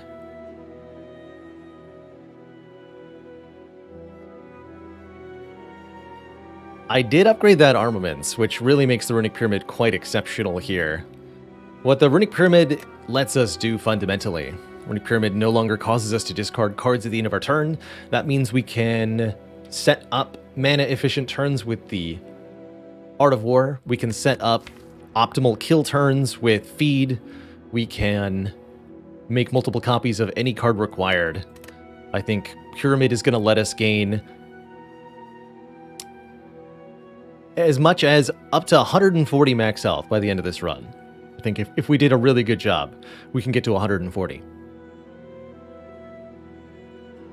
That's a lot. Baby Carrots, thank you so much for a full year of support. That said, especially with a dual wield in the deck, you certainly wouldn't be wrong to go Snecko here. Playing lots of Immolates, Heavy Blades, Reapers, Demon Forms, all of that with 4 base energy and lots of healing. I think this would be quite exceptional too. But I'm very excited to put this pyramid to work. Oh shiz, thank you so much for the Prime sub. Welcome to the Cozy Sub Club. And I will go to that shop. We are going to nom as many stinky shapes as it takes. Do you hear me?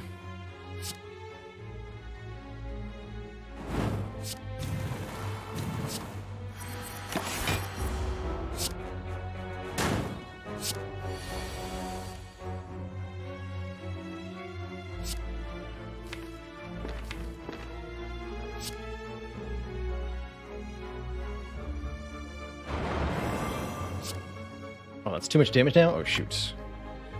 I've made a mistake. Ah! Foolish. Alright, well, let's see what I draw. But I did also forget about the ashes here. Well, this is truly hecked.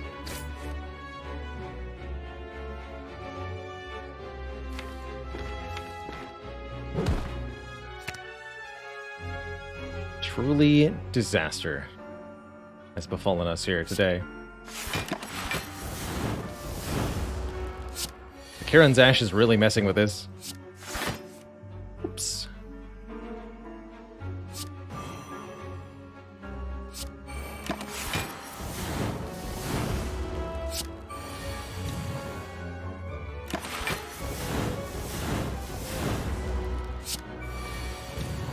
Hey, we got it. Okay. Oof, that was tough.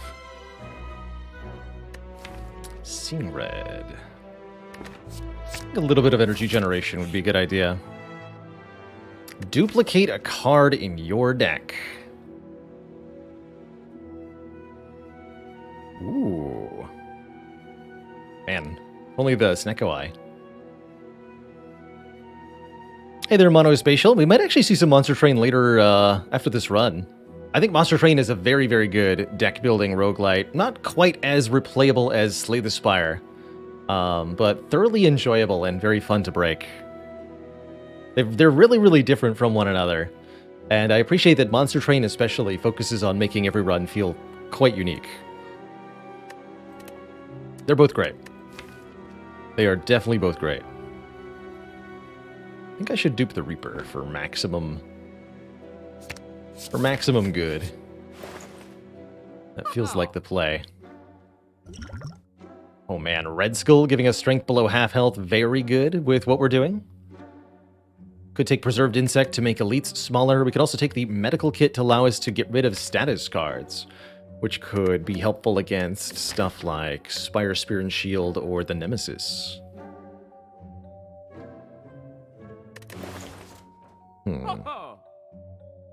Card removal is also pretty good.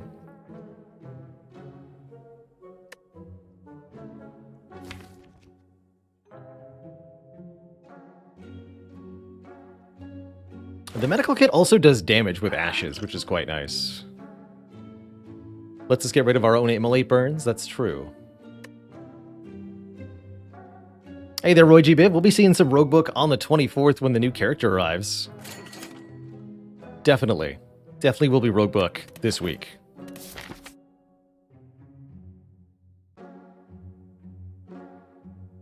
You got it.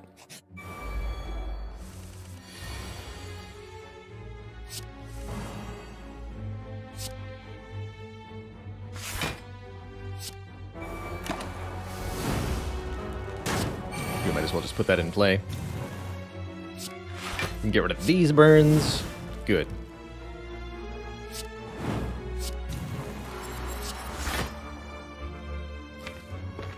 And then headbutt the Shrug.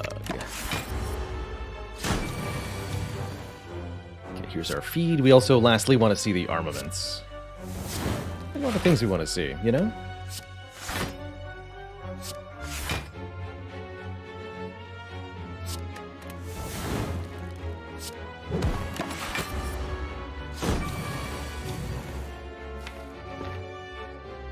Wait, I already used them? I did. Okay. Wait, foolish. Didn't realize I'd already used them.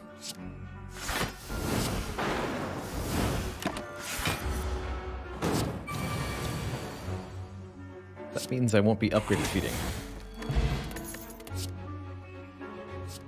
That could maybe use a zero-cost attack. I don't think angers it.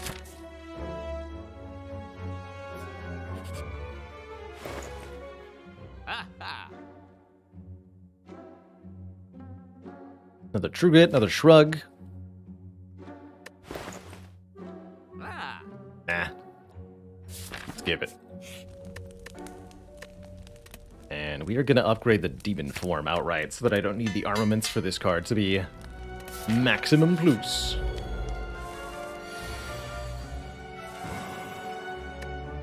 Beautiful. I can even dual wield the Demon form here. Let's do it. Double your Demon form.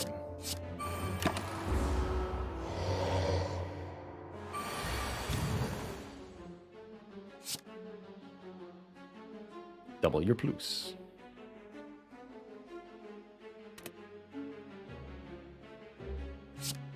That's good. I'm just gonna play both of these.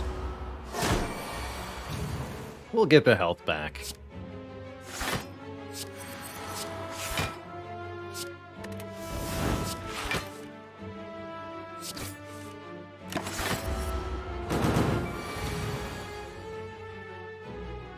Now that's rude.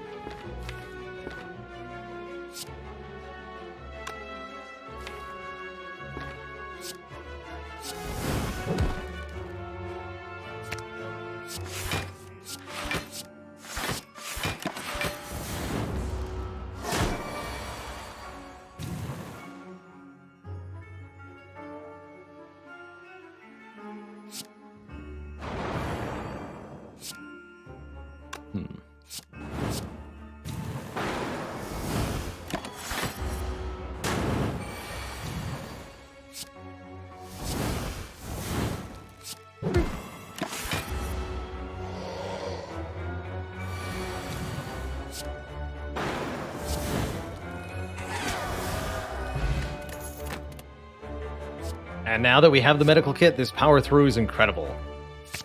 Block for 15, put 2 wounds into my hand, wounds that I can just play instantly to get rid of. It's pretty cool.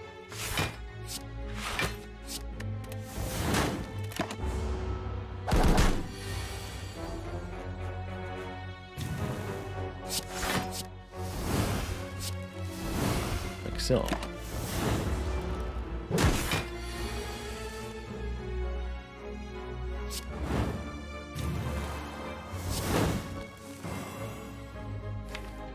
No sign of armaments, no sign of demon form.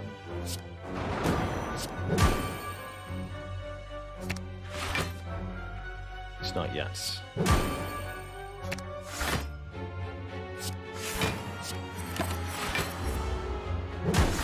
This toy ornithopter also benefits from the magic flower, by the way.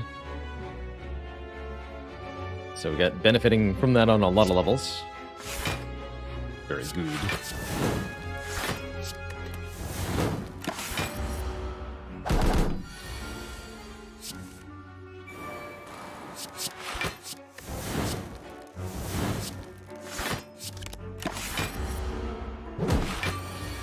Continue to get Art of War.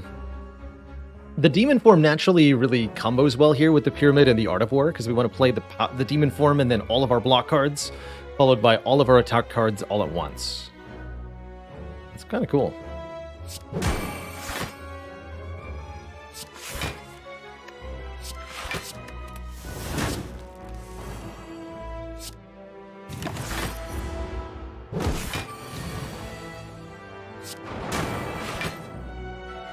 Perish.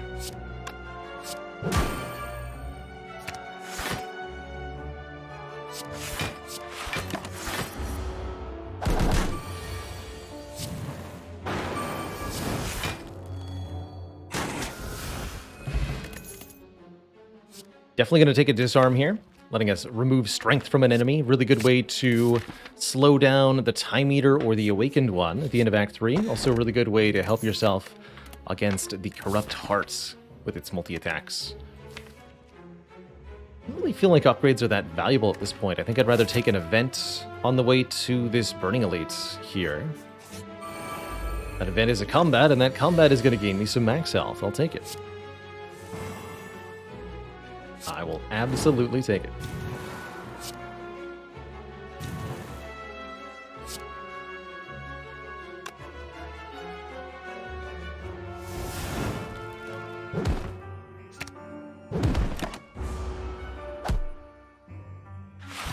Can't feed on these guys multiple times, unfortunately. Doesn't work that way.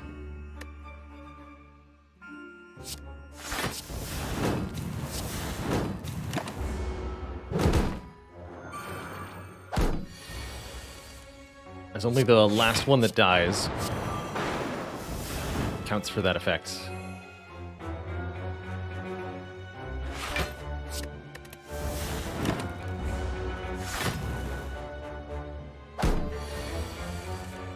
Here's feed.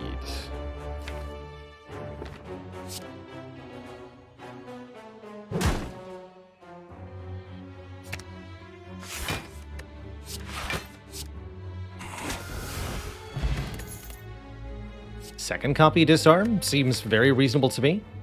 Going to help a heck of a lot in these endgame fights, especially the heart. Okay, here we got to be careful about the repulsor. We learned our lesson last time, I think.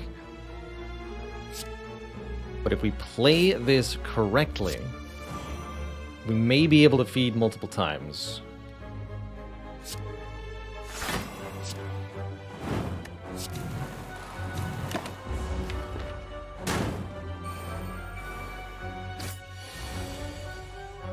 Okay, there's feed. Now we need to find dual wields.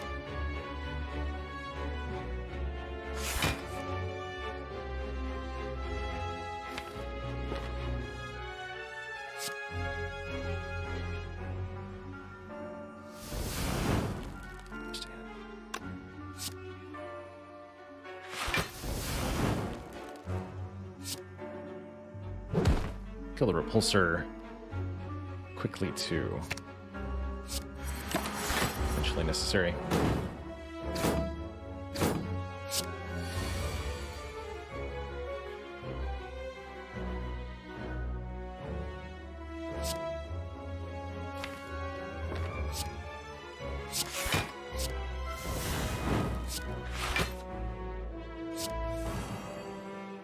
All right, no dice there. So we'll let him explode, I suppose.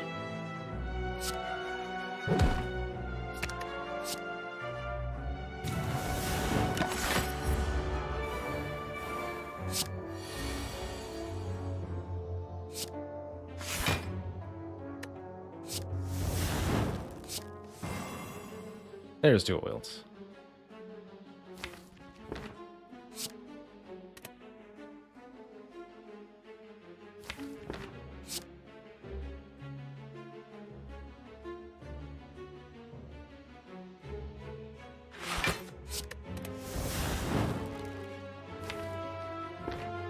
Okay, this will be so much simpler if I can just get the armaments in hand immediately. But let's see what happens here.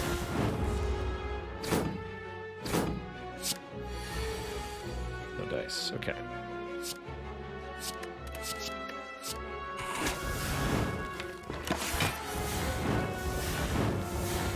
Uniform though.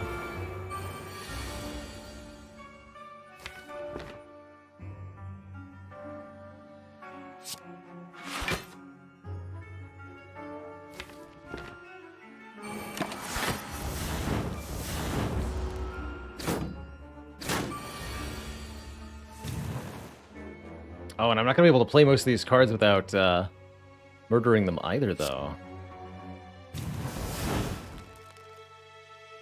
Yeah, now if I eat either of one, then they both die, so I'll just eat one. Take some Thorns damage there. That's A-okay by me. Havoc with these headbutts is actually kind of funny. I will take a weak potion to the heart. That seems very valuable.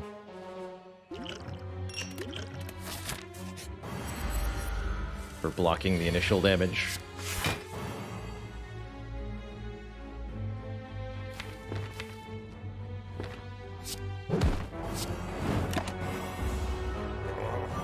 Giant head should be fine if we can find demon form in a reasonable time frame.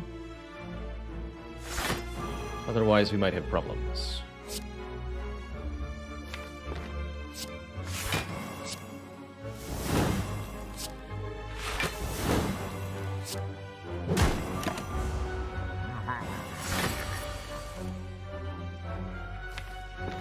Problems detected.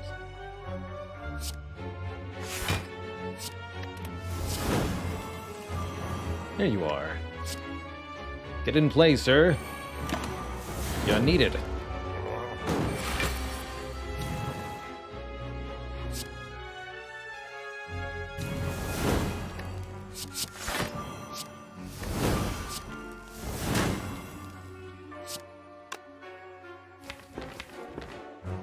More Reapers, I suppose.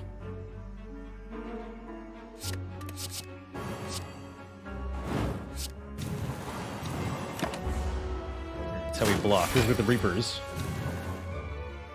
It'll do!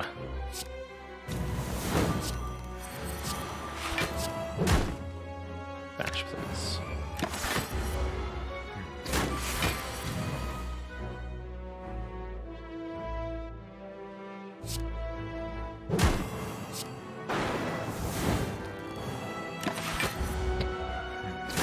Ow. Help.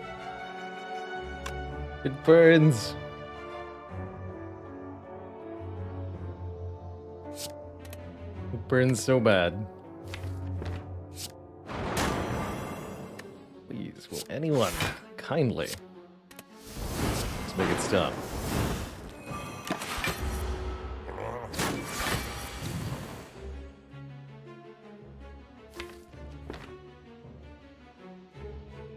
I don't know, Giant Head, why are you still here?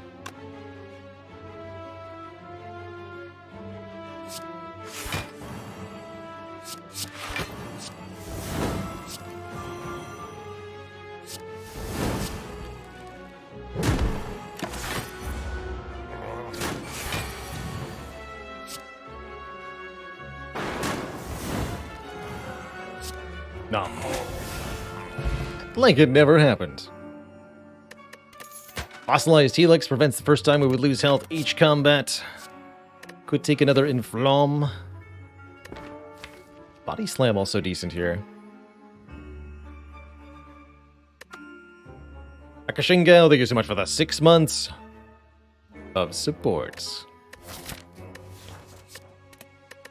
Let's keep what we have. I think Burning Pact could be very nice, letting us exhaust a card in our hands. Whatever that card might be. Hex Dragon, thank you so much for 10 months of support. Keep it cozy. Take a Burning Pact. I'm going to leave the card removal unpurchased. We might do that in the final store if we feel the need. We'll have a rematch against the big Stinky here. Love that we have this Helix now to just absorb a first hit. Going to be invaluable against Heart, especially. Just entirely too good.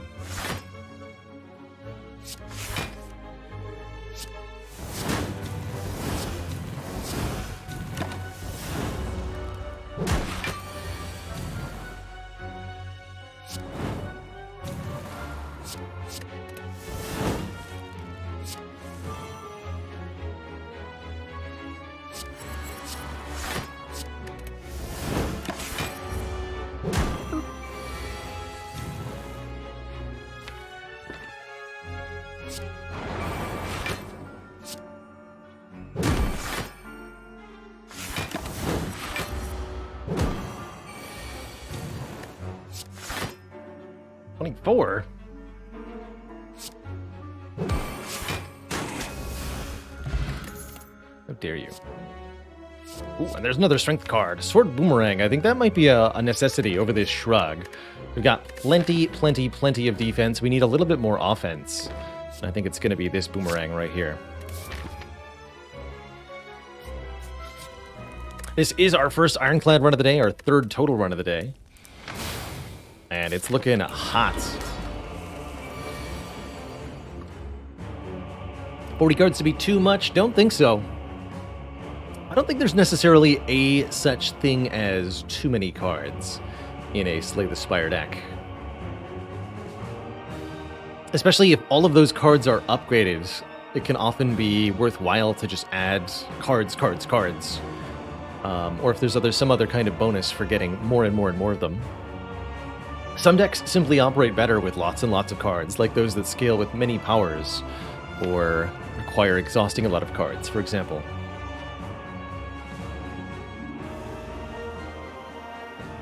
I'm just going to Impervious and pass. Feels like a weak turn.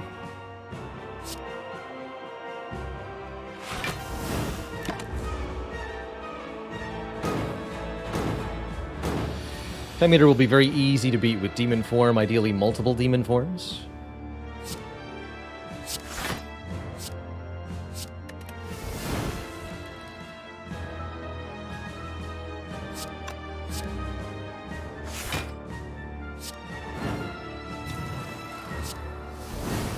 That, and I'll headbutt, I guess, the Burning Pacts.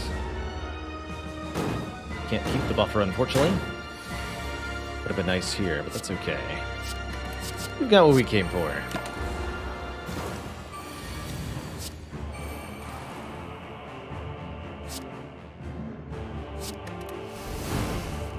Very much have what we came for.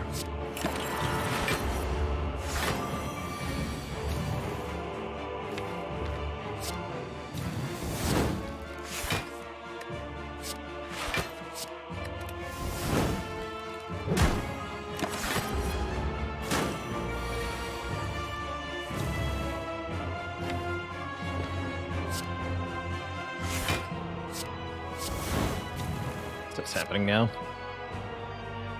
Bonk.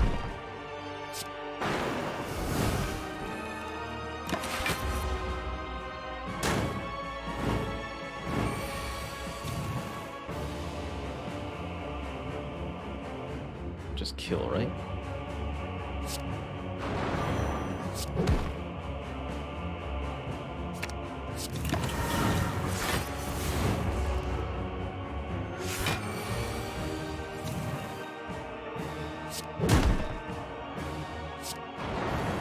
No. Alright, with any decent luck, we'll be able to feed multiple times in this fight, potentially up to 3 times, if we can do this correctly.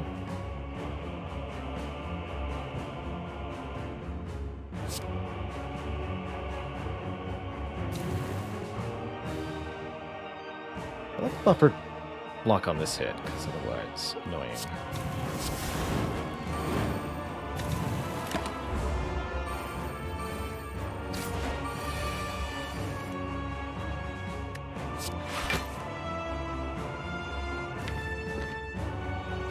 Already, cards in hand is a bit of a problem here.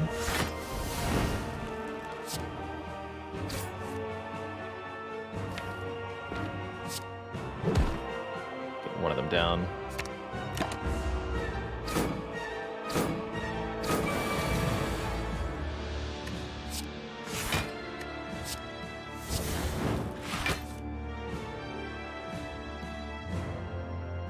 Do a little bit of feed.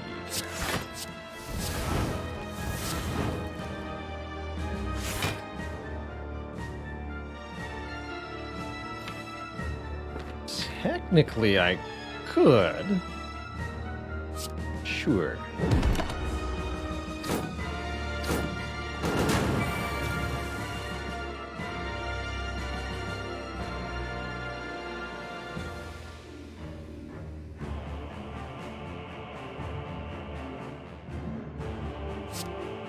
Okay, this ends up a little bit awkward. Might just be better to do this 2 times, actually.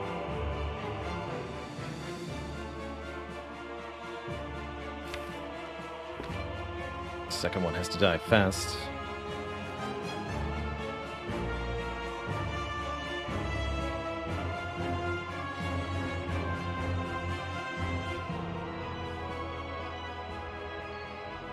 I'll go for the double kill.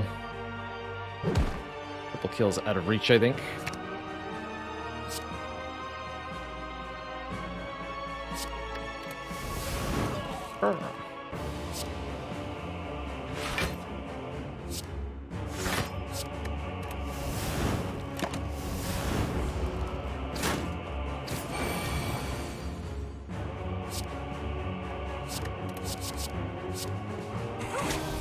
Delicious. Okay, we got 1 so far.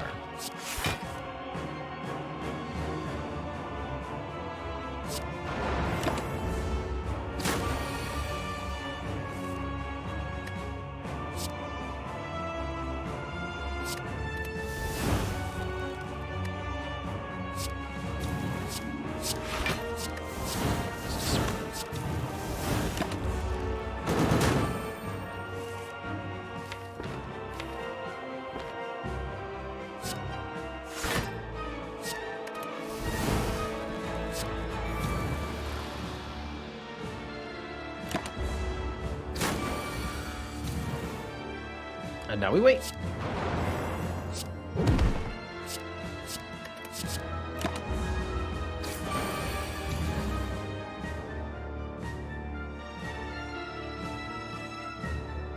Healing.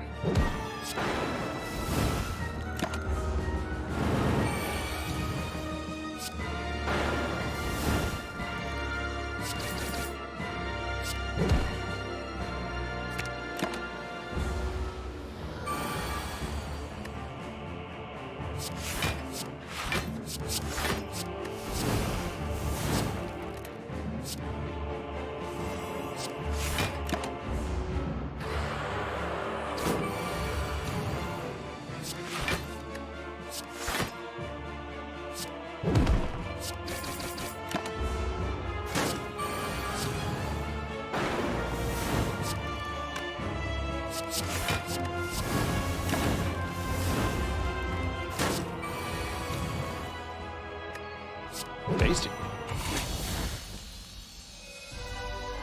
Alright, I said that if we did really well, we could get to 140. We got to 120, which is not that much further south.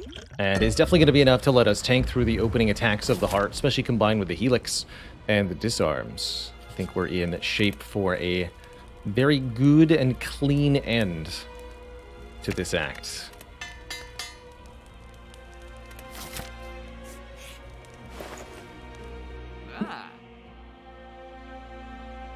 Panic button is beautiful with calipers. I'm definitely taking panic button here.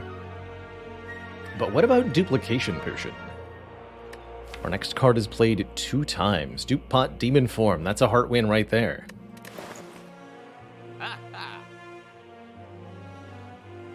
I'm sold. I am sold.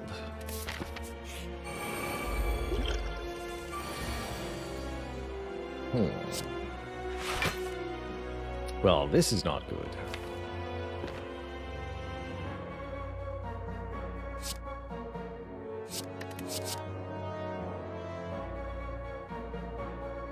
Whether I play these defends or not really doesn't matter. We're losing the buffer here either way, taking 12. Better clap unplayed for the additional energy on this turn.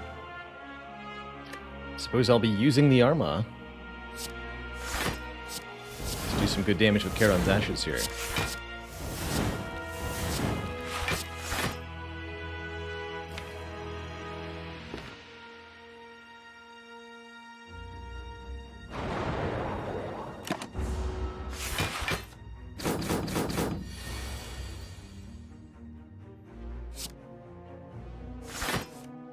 Hey, that's what Impervious is for. I just have to turn around with Spot Weakness. Even better.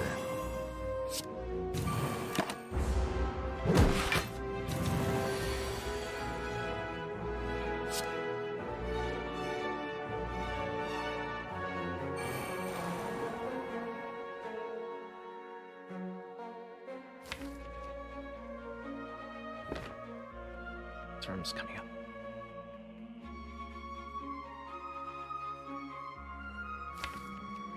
Just want to go vulnerable here. I think we want to go vulnerable on this one, actually.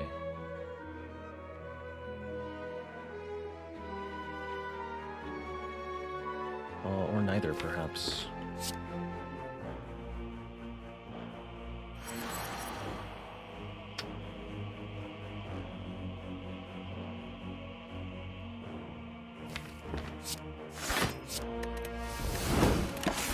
This way. This is the scary turn.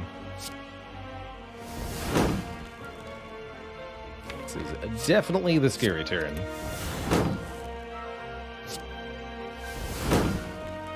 I'm gonna go bash, disarm, disarm. But then I get hit by you next turn?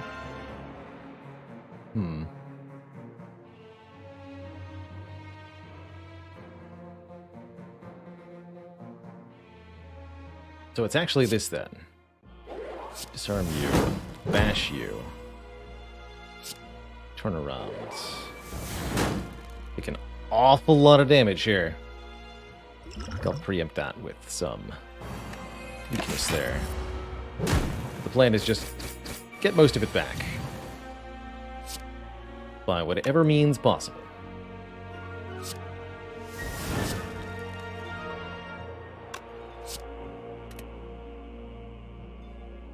Flame Reaper Heavy Blade, that's good.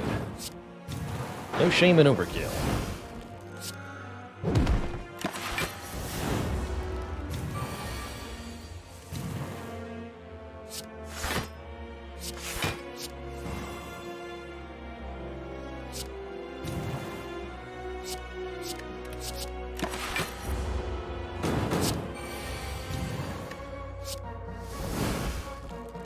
See, we've come back to this place one more time, huh?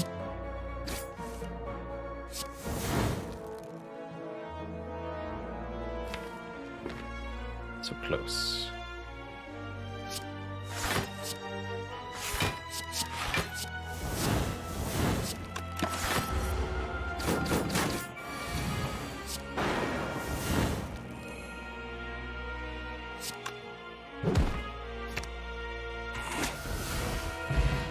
Get a smooth stone. We have 125 max health. Could take one more true grit for the road here. I honestly don't think we need it. I think we're going to be just fine with this duplication potion, with our fossilized helix, and with what looks like a pretty good opening draw here. Disarm guarantees that we can use the helix to block the big swing. I think that means I'm going to be playing nothing on this turn. Let me see what the heart does. Multi-attack first. Perfect, I have just enough block to go... Defend, disarm.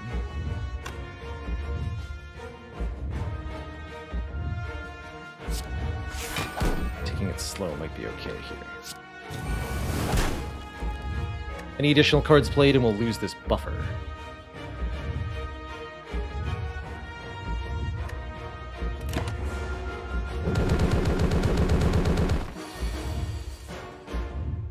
Okay, here we'll have to use the Impervious, actually. Otherwise, the only other option that's reasonable is end a turn. And I think that is too passive here.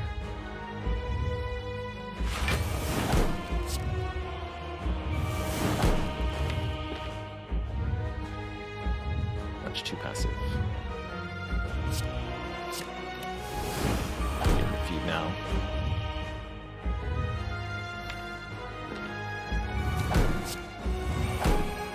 Two demon forms. Actually, don't even duel with the demon form. I'm just going to dupe it. Go with this instead.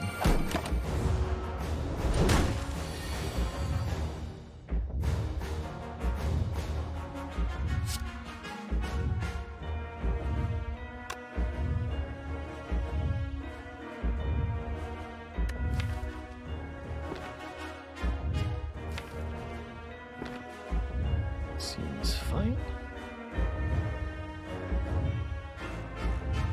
Need to keep this to remove artifacts so that I can reduce its strength again with the other disarm.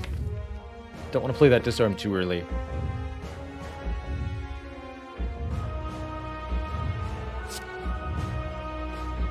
A couple of attacks then. I can use the healing from the Duke pot.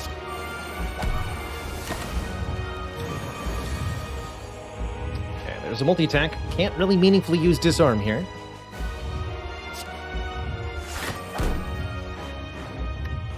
But heck it, I can try.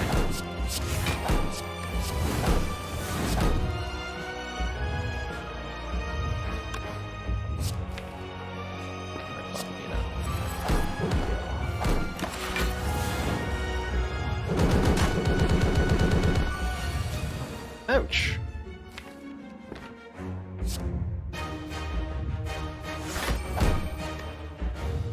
We need to do damage, and we need to do it fast.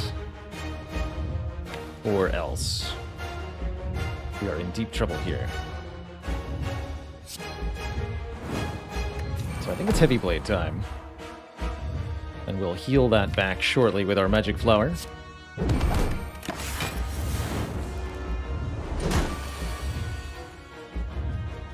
Here we can apply the Disarm to keep that multi-attack down. We'll actually want to do that next turn. So this turn will go Armament, Thunderclap, Reaper? Could headbutt that Thunderclap, potentially. can just play the Reaper for guaranteed survival.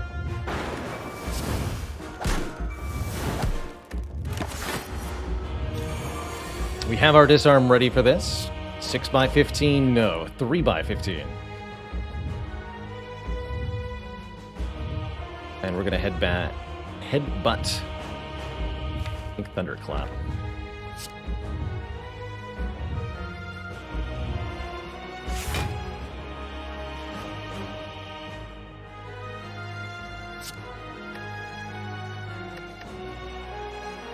Need to keep attacks at this point. 2 Reapers in hand. This is only 45. Oh yeah, Immolate was actually a good card to get rid of there. Really shouldn't matter though. Just like wildly oscillate between maximum and no health now. Kind of funny actually.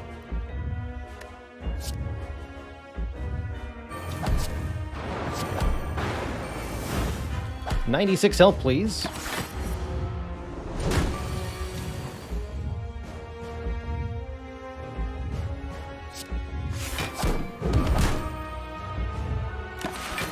And then I have to survive this, which is easy.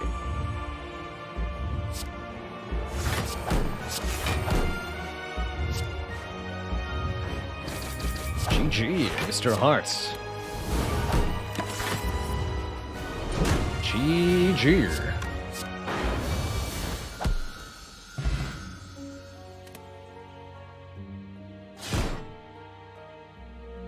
Kaboom.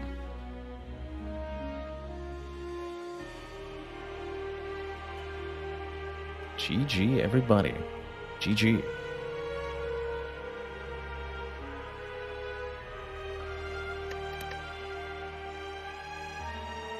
This was a cool one. Really good use of the magic flower. Let's go back and count damage in a couple of those fights, because I'm sure we took a lot to the heart and giant head. Has it been done? The Spire sleepeth, and so shall I. GG, 207 damage taken to the heart, 98 to the shield and spear, 120 to awakened one, 81 to time eater. So that's 500 damage in the last 5 floors. And just a casual 144 to giant head.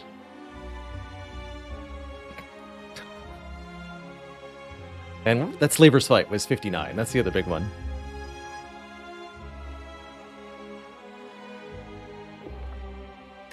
Base is, in fact, the place.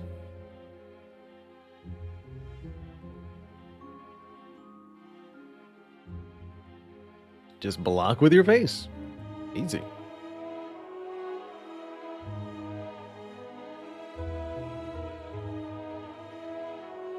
So, a couple notes here at the end of that run.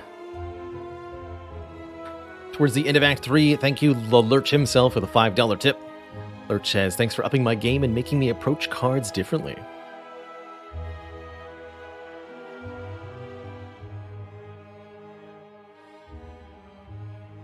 And Dima in chat asks, in Act 4 of that run, did I feel like I had a lack of block / would I have added more block if offered? I think we did skip a Shrug It Off at one point. And we also skipped the True Grit here from the Elites, so I didn't feel like it was worth adding a True Grit. I might have added another Power Through. Overall, I didn't feel like we had a huge lack of block. We had the Impervious, we had the Power Through, we had several Shrug It Offs, and those did a pretty good job, especially with a little bit of extra dexterity. Was originally planning on having that dexterity potion for the hearts to make them do a little bit more as well. And I think that would have helped, but not amazingly.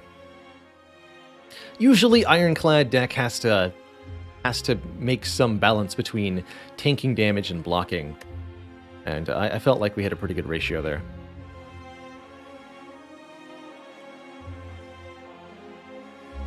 Wasn't expecting Calipers to do much, and looks like it really didn't do much. Only retaining 150 block total. Calipers can really struggle Especially Ironclad really has difficulty generating extra block, and being able to block for 15 more than the enemies are attacking is a real challenge a lot of time. So it's not until the late game that I find this relic tends to pay off. I think if we had taken Snecko Eye instead of Runic Pyramid, the calipers would have been much more effective.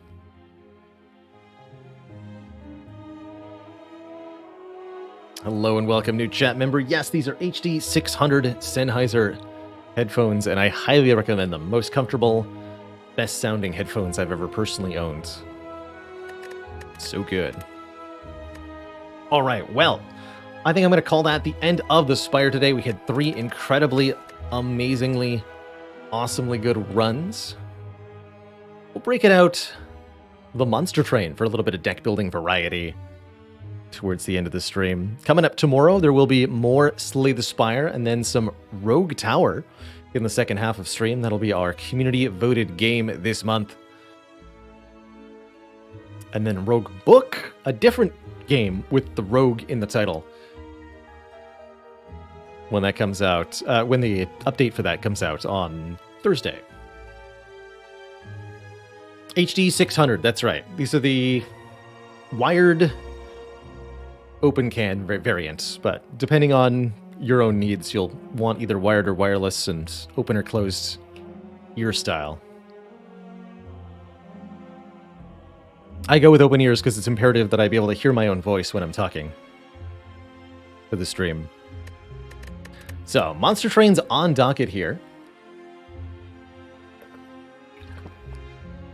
But I'm desperately in need of a water refill.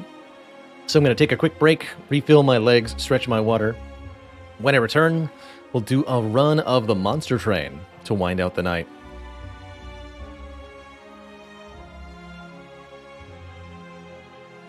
All right, folks, BRB.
Alrighty, folks, we have returned. Appreciate the 1,000+ of you that have stuck around through the break and are joining us now for a run of Monster Train to run out the evening. If you've not seen it before, Monster Train is a lovely roguelite deck building game where Hell Our Home is under assault by angelic forces. You have to fight them in turn-based deck building style, but unlike Slay the Spire, you don't have one hero with a health bar. Instead, you're trying to defend your 3-tiered vertical wedding train from wave after wave of angelic invaders. Every run of Monster Train has 2 clans out of the 6 that are in the game, and each clan has 2 different variants, creating a heck of a lot of different possible random starting situations. We've managed to roll Wormkin plus Stygian. This is the spell spammiest combo of clans, I think. And so we might be able to build a very spell-oriented deck, especially with all these consume cards.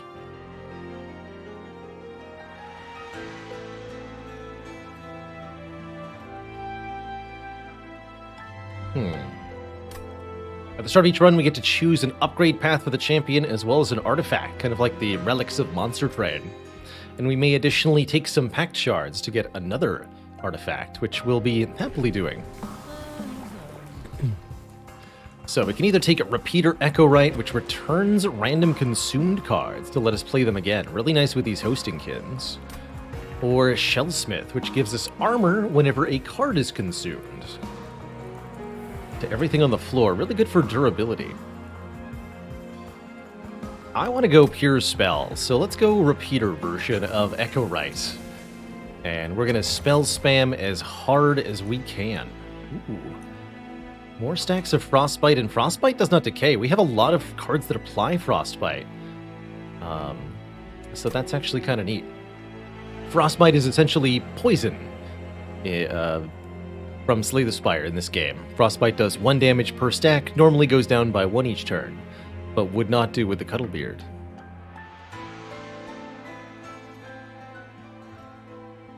I think Light's Gift could also be really nice to allow us to have very fragile units situated at the top and make sure they don't get hit.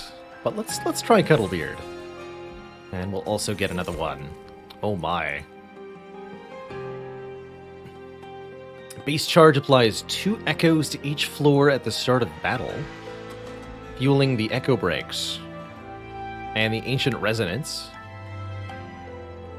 Or I think the other one that's pretty good is the Serrated Mandibles. When one or more echoes are added to a floor, apply Reap 1 to a random enemy unit 2 times. And that will cause lots of random damage to be flown everywhere. Let's go Mandibles here, I think.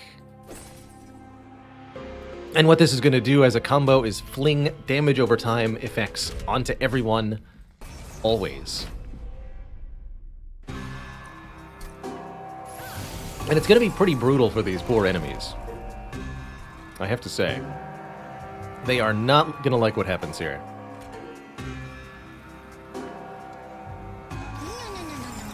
Put our Echo Rite way up top. Yeah, so the foregone powers are 0 cost, apply 8 Frostbite and 2 random Reap stacks on the floor. That's pretty absurd here. So, in Monster Train, kind of like in Slay the Spire, each turn you draw a hand of 5 cards from your draw pile. But in addition to the regular card playing, Monster Train also has units on the board, which each take actions every turn. Every turn, our units, which are on the left, will fight enemy units on the right.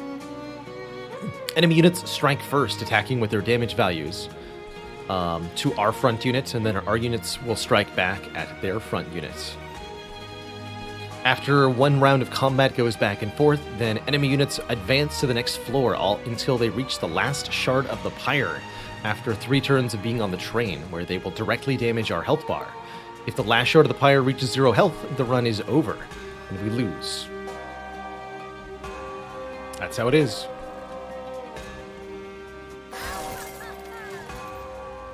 Get dunked.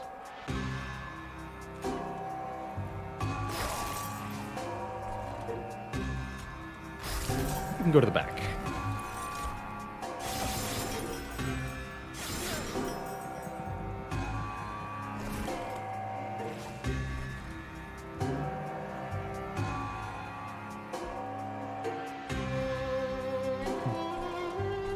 So this one has a lot of health too.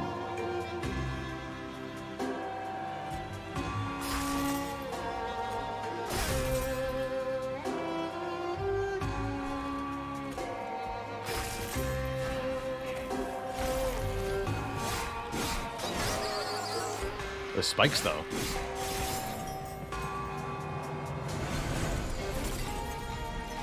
Oh, here's the flash freezes. Very good for the boss here. We'll apply a ton of frostbite here.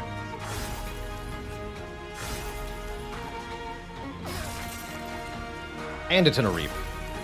So frostbite is damage every turn, equal to stacks. Reap is damage equal to stacks of reap times the number of charged echoes on the floor. And those together is a deadly combo here.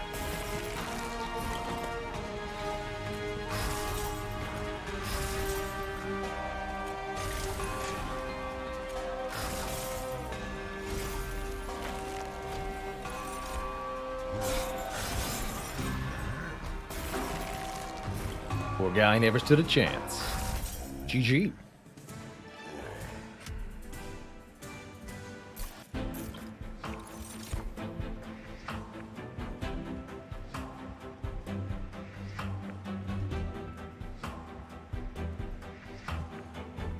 There are definitely a lot of effects and numbers going on in any given run of Monster Train. It can definitely be a little overwhelming and difficult to keep track of. Fortunately, the game has a handy-dandy combat preview that does all of the arithmetic for you, so you never actually have to do any real math when you're playing Monster Train, and I think that the much larger numbers make it easier for me personally to just opt out of even trying. And I usually work with just getting lots of effect onto the board in significant ways where I can. I think Echo Snare would play very nicely along here, but what about this Total Recall? Get 3 random spells back, make them consume. I think that could be really nice. And it has infused on it itself. Give it a shot. These flash freezes are very good. Energy Siphon looks pretty good as well. It's letting us double the damage of our next spell while also giving us 1 free echo.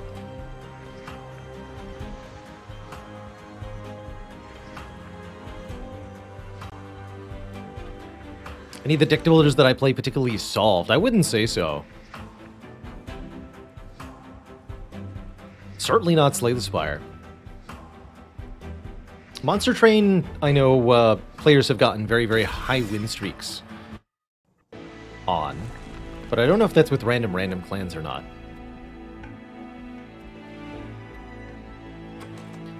I want to make this a Merchant of Magic spam run.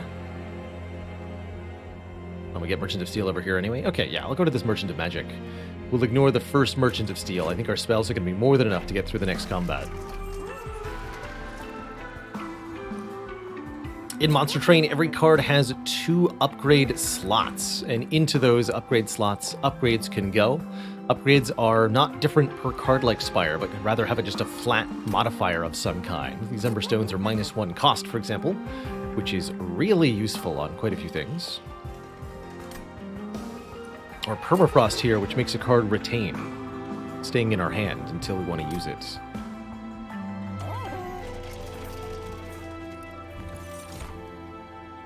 He's back. All right, we have to try again.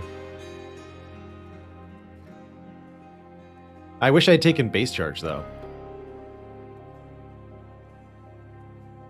Manikalu says, congrats on getting Glugsider mastered. Actually, there was a bit of an incident at the very, very end of that run. I don't know if you remember. We did not actually master the Glug Cider. So we're going to try again. Glug Cider says extract 4 requires 4 charged echoes to be played, which is not easy to do. And we'll now be guaranteed drawn on turn 1. Glug Cider's a big, chonky boy who applies Reap when damaged. Can be really good in Fusion, but rather difficult to make work on his own. Oh well, I'm sure I'll figure it out.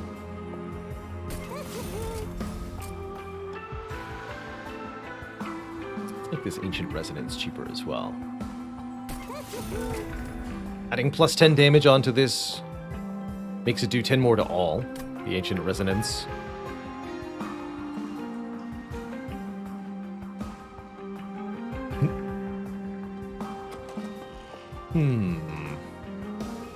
Could pay for a card purge here. Probably going to go to the Merchant of Steel, Stygian Banner next, and we're going to try to figure out something. Suppose taking more money would be very helpful, though.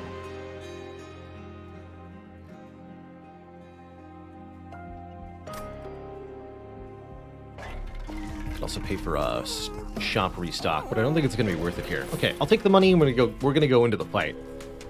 I do not expect to be able to play Glug Cider, but if we can, that would be cool. Still, I think the deck is currently very strong in such a way that I'm not worried about these opening fights that much. Although perhaps I should be. Wait, where can I play the Echo Right where he won't immediately die? Nowhere.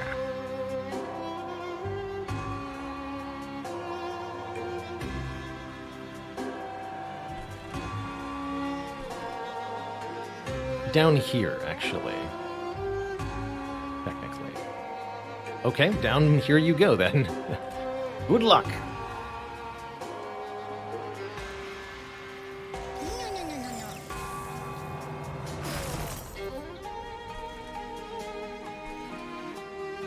Did I win that last Glug run? I did not. It was a bad time.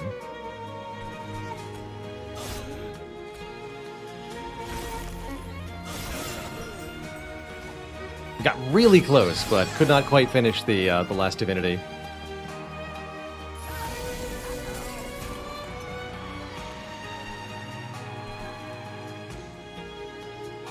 Actually, spikes means you'll die regardless.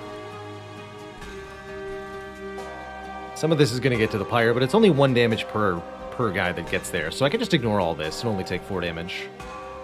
Feels like a pretty good idea. That way I can deploy Steward, kill you. Guess I can deploy a Steward here too.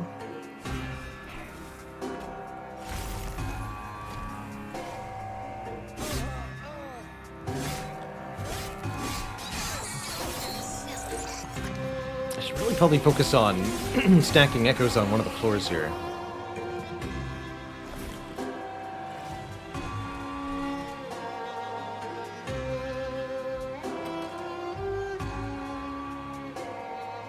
Oh, actually, Glug Cider is here? Oh. That's not gonna work then. Well, we'll see what we can do.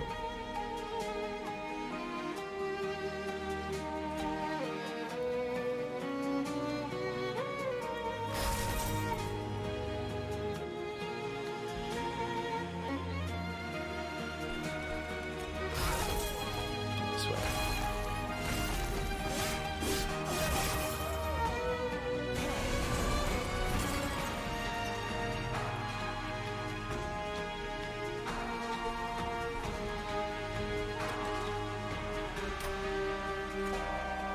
Good. The serrated mandibles are going to help a lot here.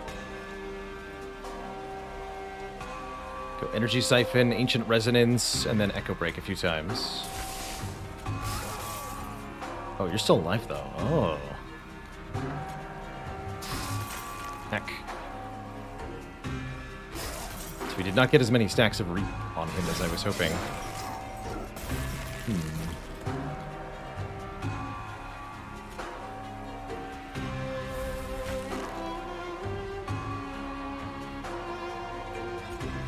faster.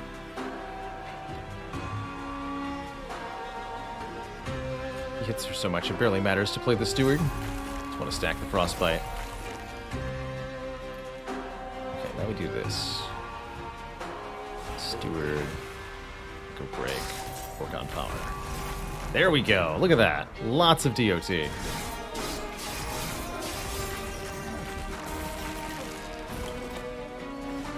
Easy.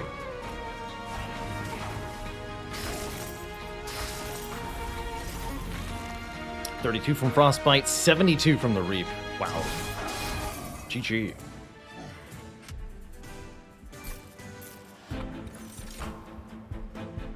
Ooh. I'm really down for either Bounding Echoes or an Infused Toasting Kid. Actually, Bounding Echoes might be the one thing that lets me maybe play Glug Cider.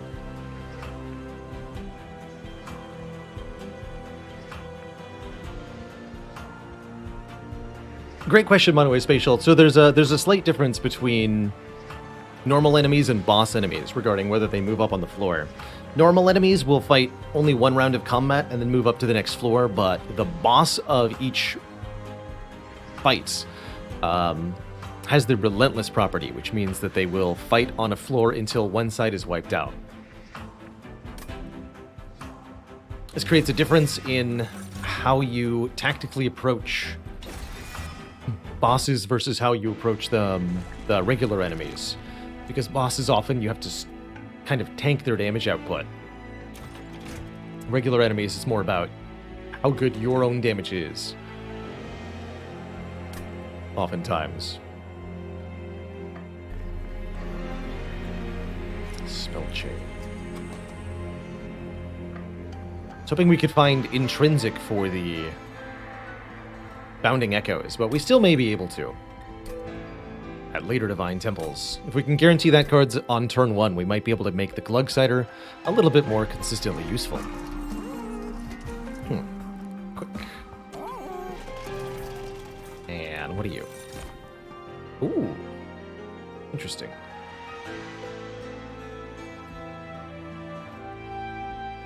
Can't armor. What a hilarious thing to put on Glug Cider.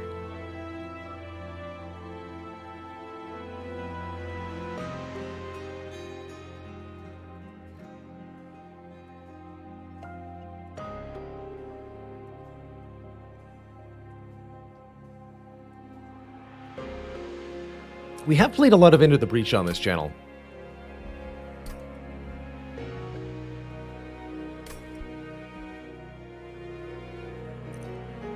Do I even want this?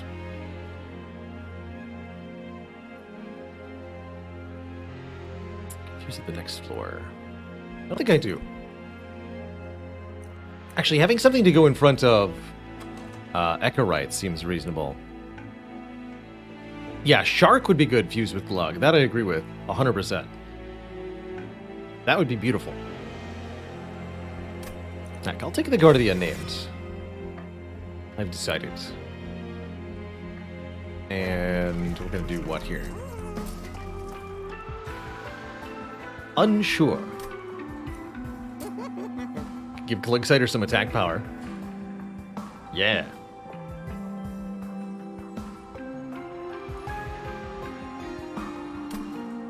I don't think Quick really helps either of these, unfortunately.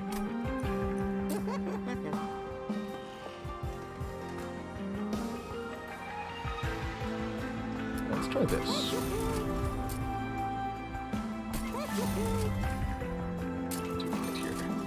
Endless. We did Endless Glug last time.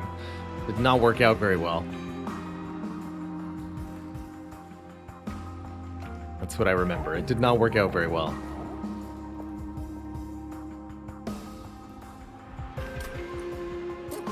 You can just have Echo Stone Heartstone too, then. Good luck.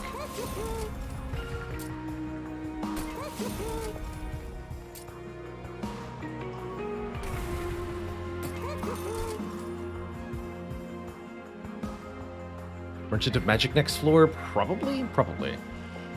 Save a little bit of money then. What do you got? This is like the event equivalent of Spire. To leave the winged some aid. Purge a unit to get an upgraded version later, or purge a spell to get an upgraded version later. We can purge Glugsider. Get him back eventually with some kind of upgrade. I forget what the options are for the upgrades this guy can give, but that would be a really nice way to have this be a Glugsider run without having to necessarily worry about dealing with the Glugsider immediately, because it is a very difficult to play and kind of pointless unit. All right. Come back later.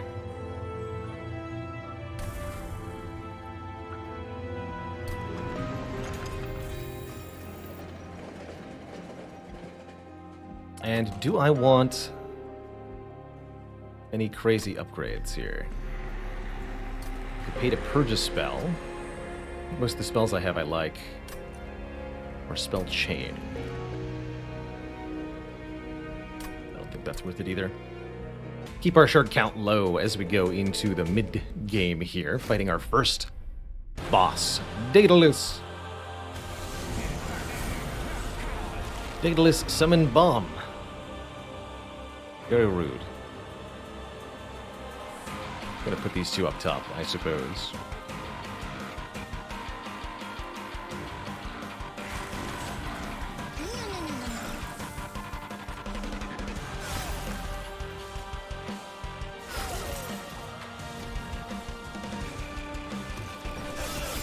I'm going to be very reliant on our spell damage output to carry us through this fight, as well as to protect our units from these bombs.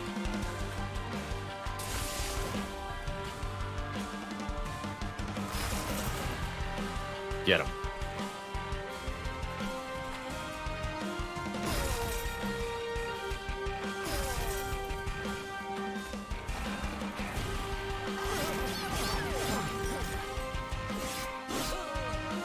Basher of the Ages, thank you so much for 4 months and that Prime sub. Heck yeah.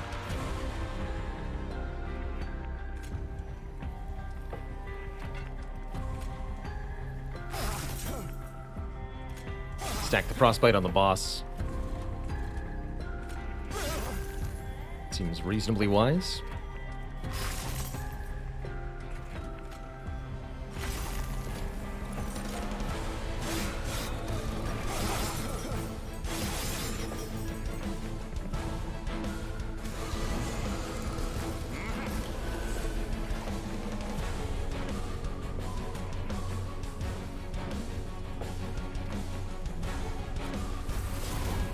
Can infuse the dead weights, but there's no point to it.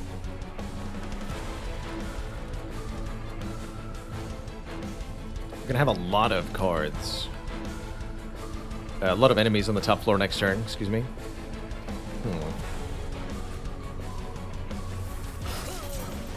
It's just pure damage shield. Got it.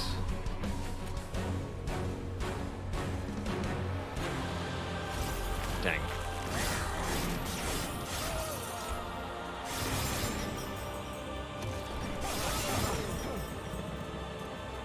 All those units gather up on top. These are the haster units. Haste property makes them go directly from the bottom to the top.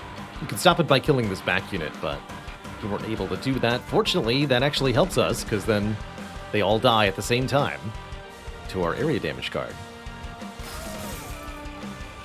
Got him. Ain't that peachy?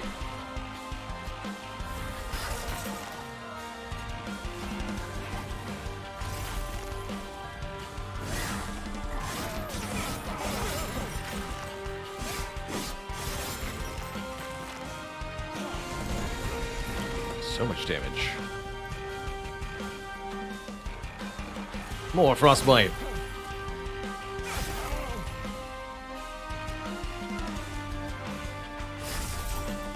Can't send him to the back, though.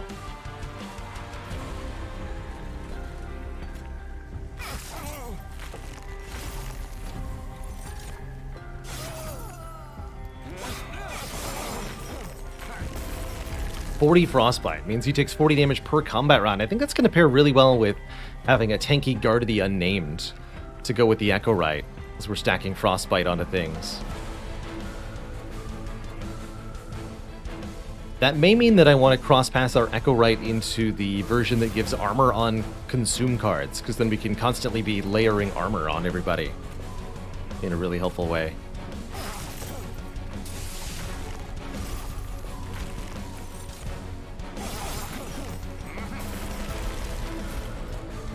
Poor Daedalus. Never stood a chance. GG, sir.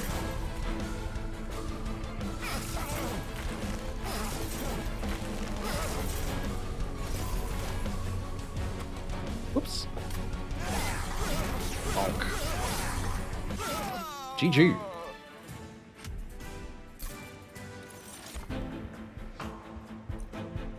Been a while since I've seen Hoarfrost Effigy as a card. Transfer all frostbite on this floor to a unit and then double the total amount of frostbite.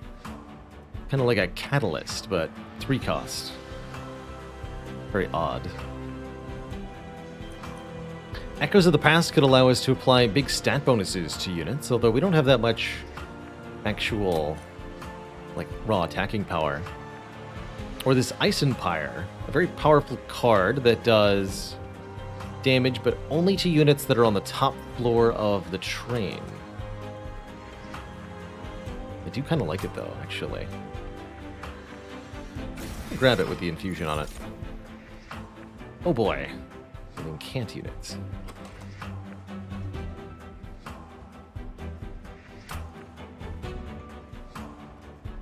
Strike.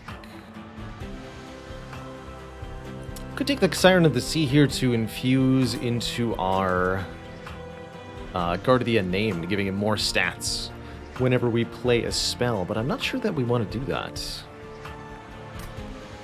These units don't have particularly good infusions. I guess I could sacrifice the Guard of the Unnamed to the Siren of the Sea and get a better unit that way, but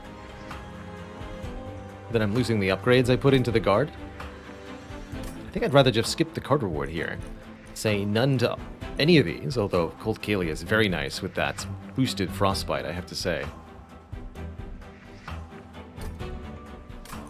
Let's skip them all. And I think this deck absolutely needs more card draw.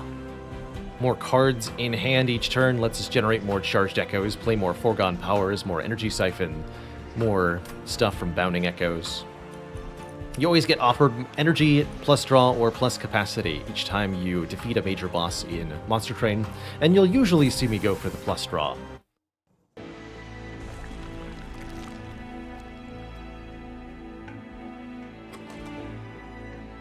Usually.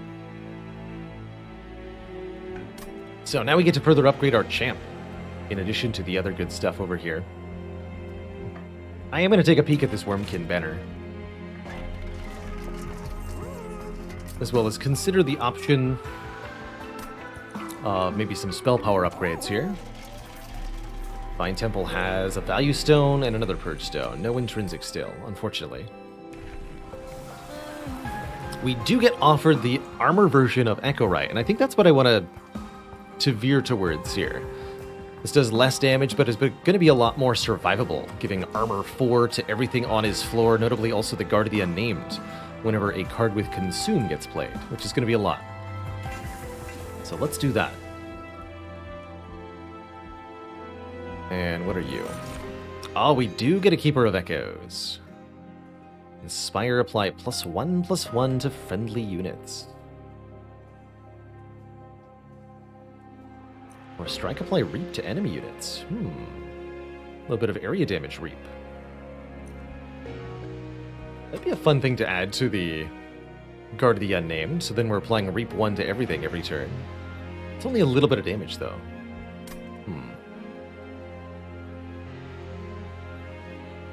Might be none of the above again. I think keeping our shard count low is the smart play. And then we've got 3 more Divine Temples coming up later. Understood. So I'll be able to get plenty of spell upgrades. Let's do that rather than taking units that aren't that important.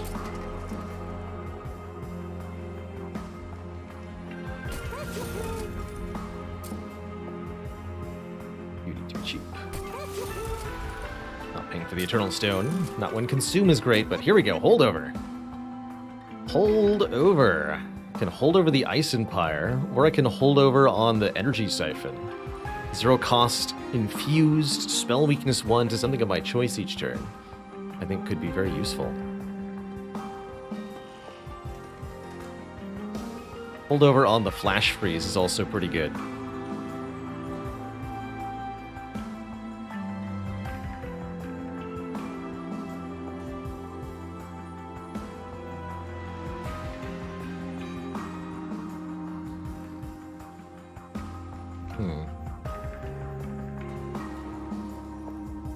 Actually, let's do it on this Flash Freeze. I think that's going to be a really helpful card moving forward.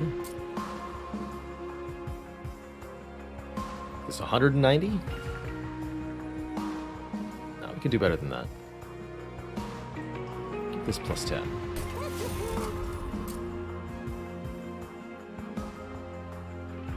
Make this free.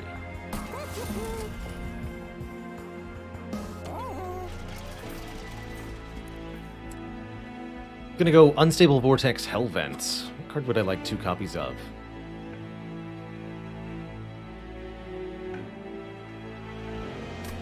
Good question.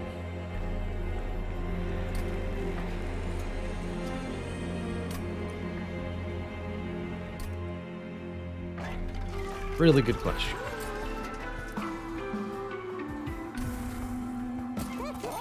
Next question.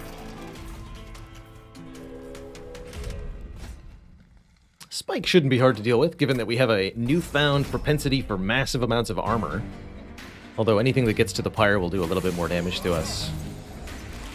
These enemies in particular, we might want to actually set up on the bottom. I think that's a good idea. I'm going to try bottom floor setup this time.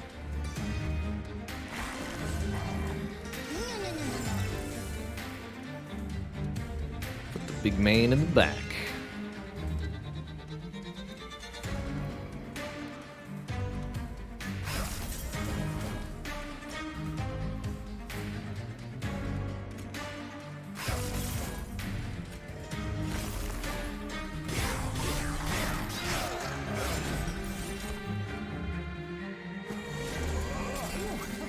Since we're most likely to want to play the spells on the bottom floor here, for a lot of reasons, we want to be able to take advantage of that consuming that we then get to do.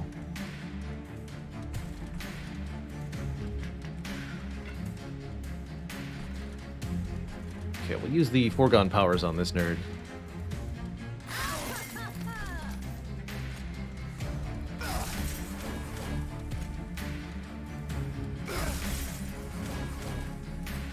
Want that armor. Oh, these also consume. Okay, understood.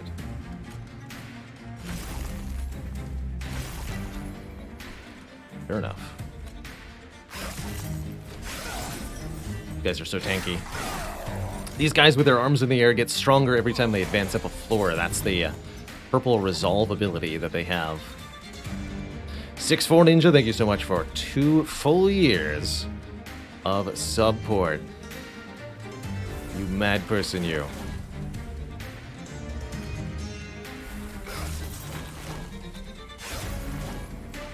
Absolute insanity.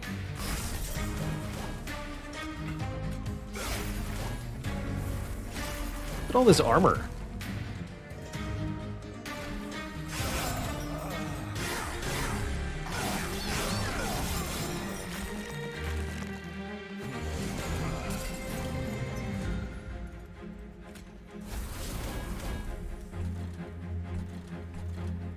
So this will hurt us if it reaches the pyre. We don't want that.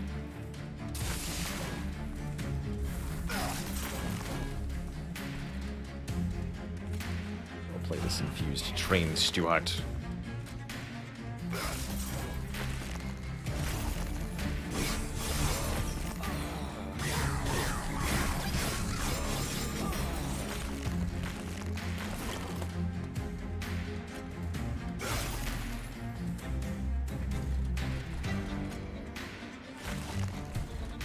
That up top just for the charged echo up there.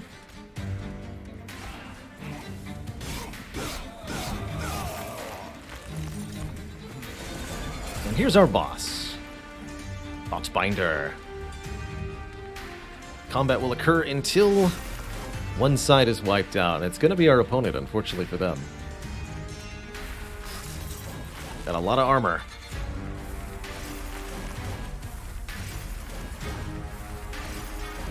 Whew.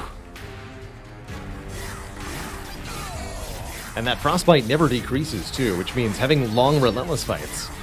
The frostbite is a lot better, actually. Cuddlebeard really putting in some work here. That's kind of cool.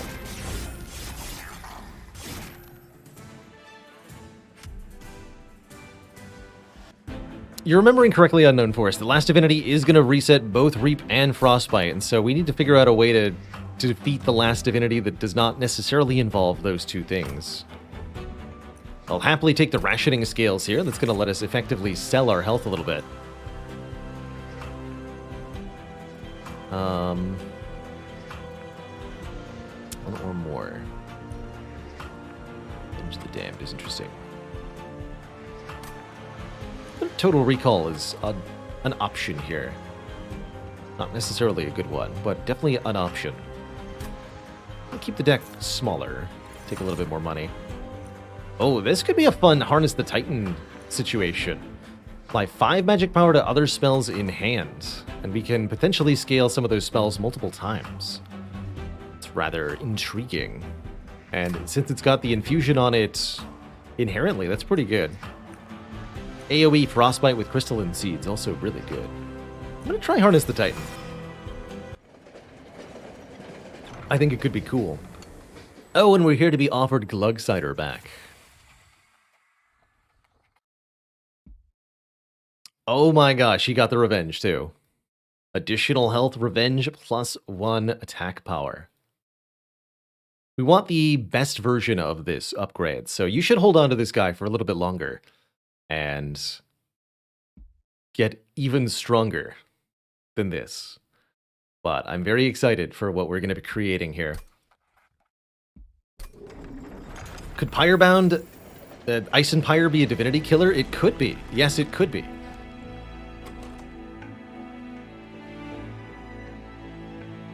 Especially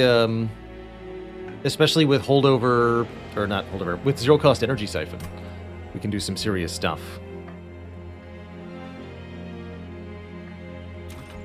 The Gigaglug. Oh, Trader's Quill is going to be so much damage output. When a card with Consume is played, deal 30 damage to the front enemy units. That is a heck yes, with all of the Consume in this deck. Tons of free damage. We're on the right track now.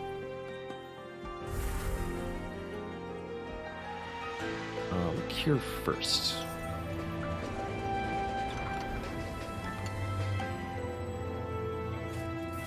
Train Graveyard. Give a unit more health. Gain blood for blood, restoring health when our Pyre kills a unit. Or give all units a little bit more health and Heartless, preventing them from being healed. We have no way to heal our own units, actually, so the Heartless property is no downside at all here. And the plus 10 health on all units will be quite useful, especially for Echo Right.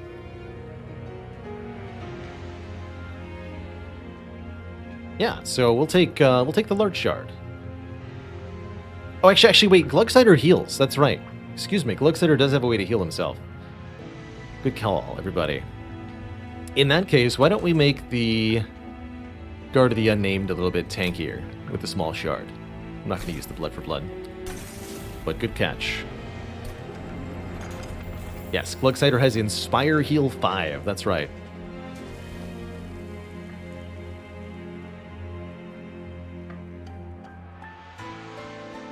This is the dupe. I'm more inclined to believe it's dupe Total Recall at this point. Because of the Trader's Quill.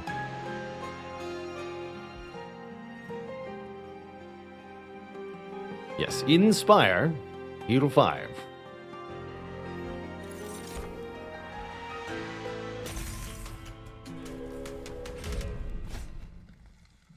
stealthy boys. And Heaven's Seal, which fully heals things when they ascend a floor. That's pretty spooky.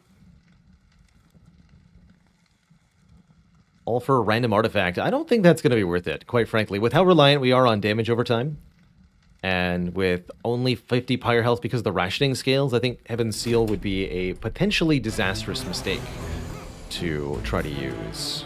Definitely can be a run killer, for sure.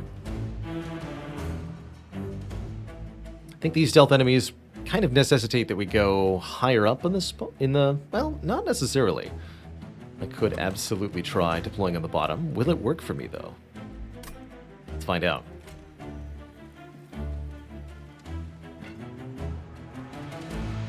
Spam more spells down there. That's the advantage.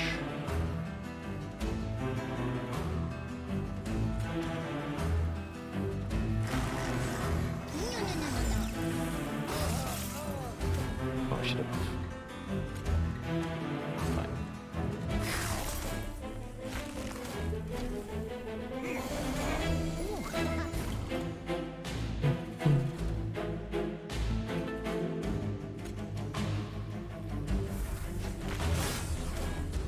So yeah, apply 5 more magic power to everything in my hand now, please.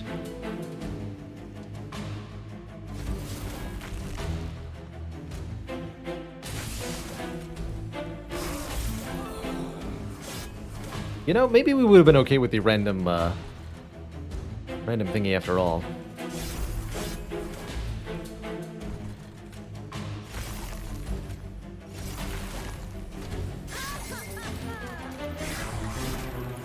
Certainly we seem to be strong.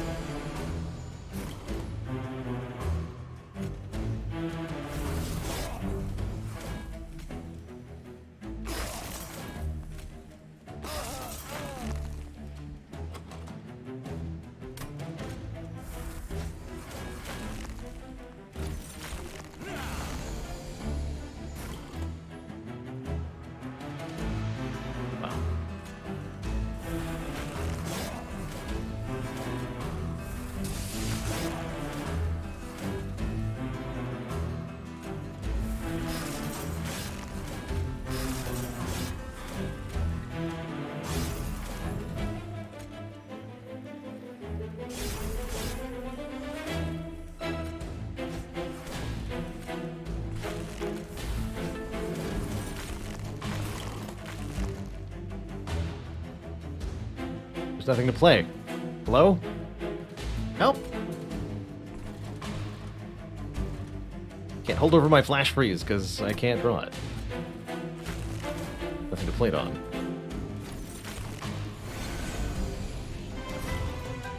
This is the sweeper boss. Should have harnessed the Titan first, I suppose.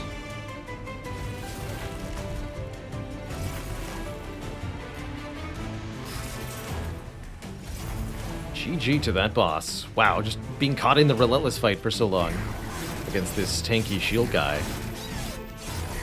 That's all it takes. But I agree, we definitely could have died to Heaven's Seal.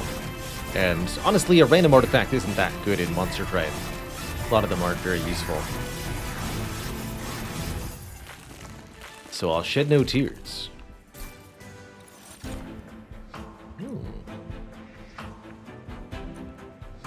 Forgotten Trade could give us a lot of energy to work with, but we don't necessarily have a way to spend it. Soul Cripple, meanwhile, could be a ton of damage to one enemy.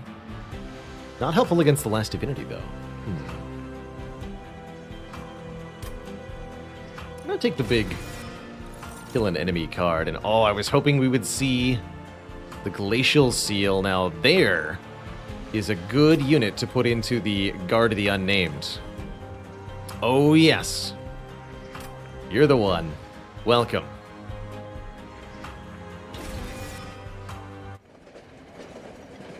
And our dear friend Glug is back, too. Actually, maybe we can put this into the Glug Cider.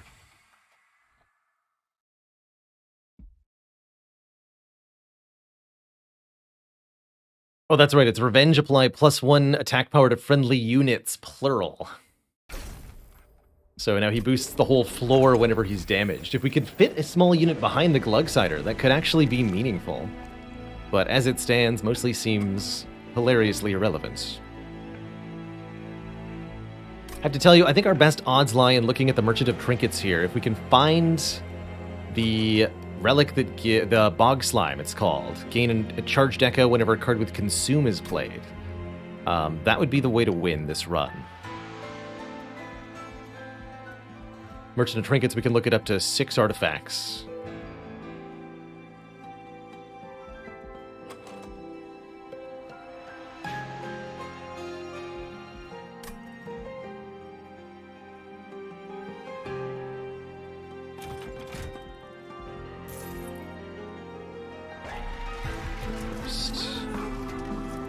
One that can't be removed is whatever. Dun Echo is pretty whatever. Probably gonna reroll these.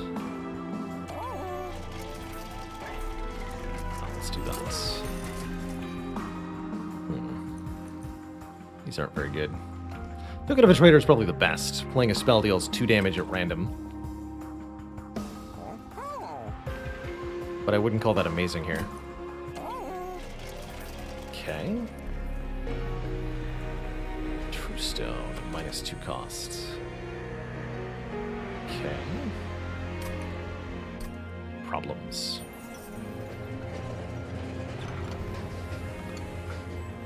Oh, and we get an artifact here, too. Alright. Offer Pyre Health to get it. Faulty Loader. Dazed 3 and melee weakness 1 to enemy units on the bottom blower on the first wave. Sure, the first wave doesn't get to attack, and they're easier to kill. Can make setting up on the bottom a lot safer. Overall, though, I'm a little bit worried here.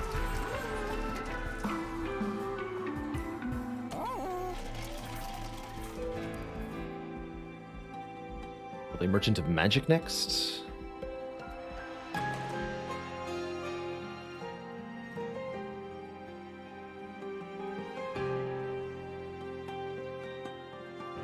Do I all in here and merge the Glacial Seal with the Glug Cider? That's my question.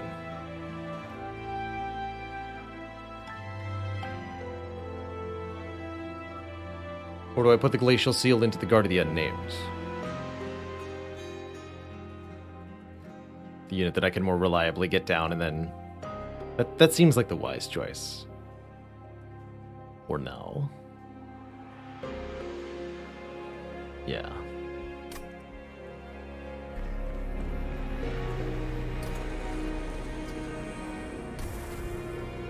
That gives incant stacking on this guy.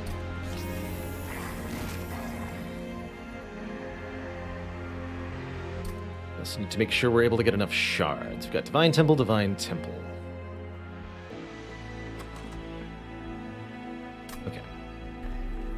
Anything that I want to make piercing? Yes, Ice Empire.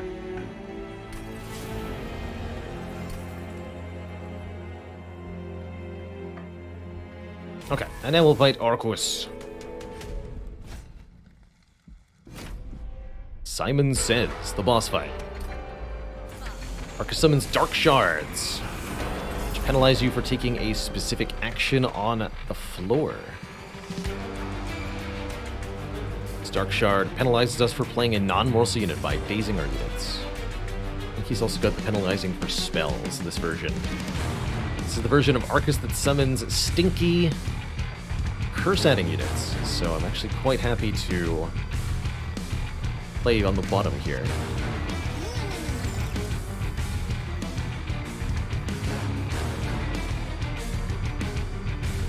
We'll apply Soul Cripple to Arcus himself.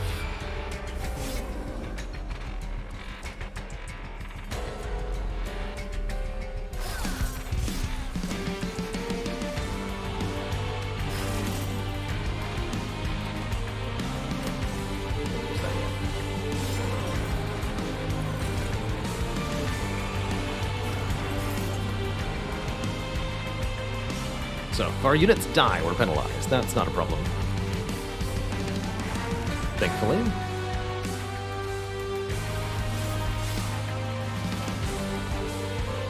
So now, thanks to the infusion of the Glacial Seal,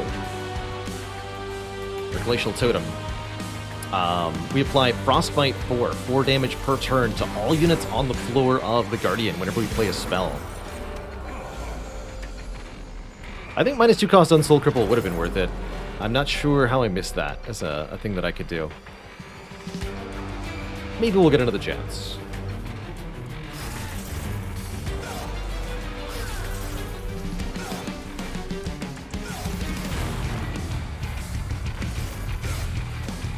Oh dear. Well, this is silly.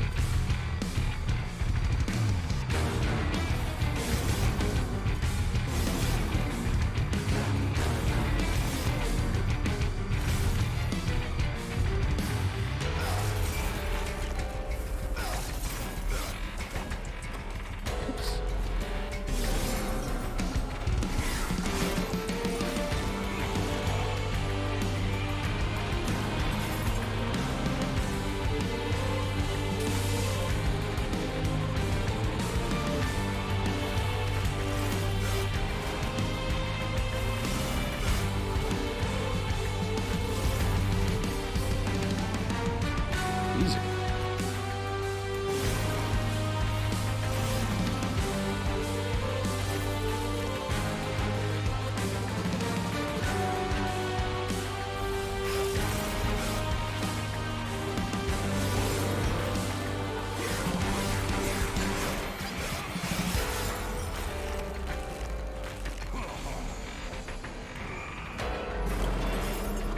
$74 Frostbite, 46 Reap on this poor guy. Yikes, dude.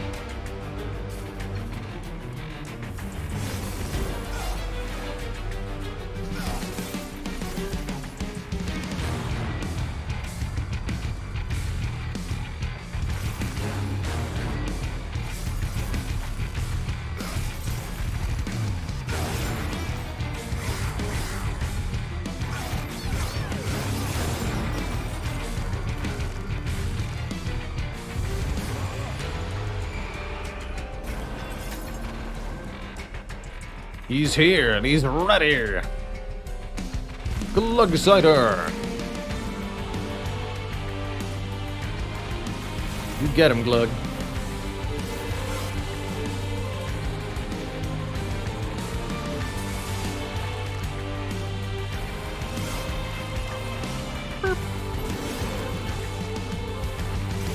Oh, actually, he's just dying to Reap. Well, GG. GG. No handies, thank you so much for 4 months of support. Enjoy your luck, my friends. That's gonna be a no, that's gonna be a no. This seems unhelpful, quite frankly. Against Divinity, anyway. Skip all these. What do you think? More capacity so that Glug can have a unit behind him? I don't think that's necessary. I think we just want yet more card draw.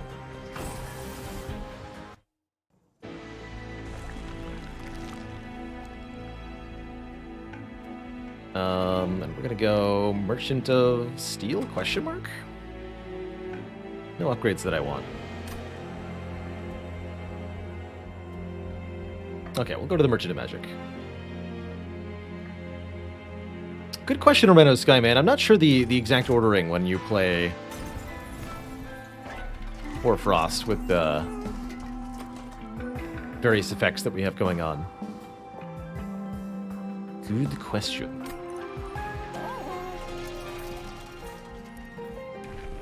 Definitely want to go the higher armor version of Echo Rites. This version, Repeater 2 actually just gives you better stats. You don't even get any actual ability increase, so definitely want Armor 8 here.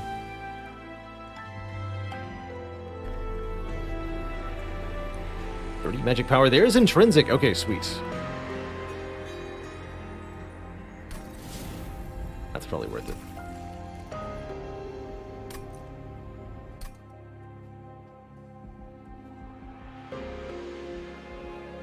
And I can get a big there. It's one Echo Break.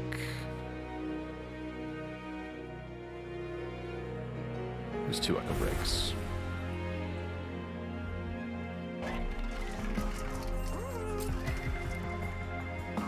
can actually just make Soul Cripple 0 cost the old-fashioned way.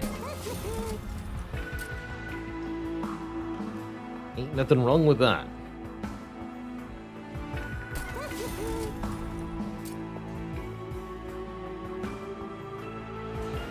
That permafrost, how interesting.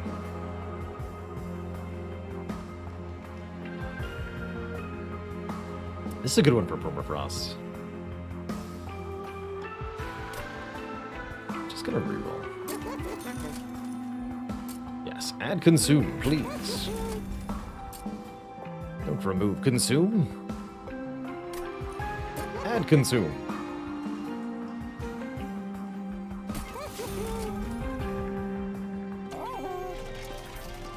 And we'll keep the last of our money for this final Merchant of Trinkets. Again, we're looking for the Bog Slime.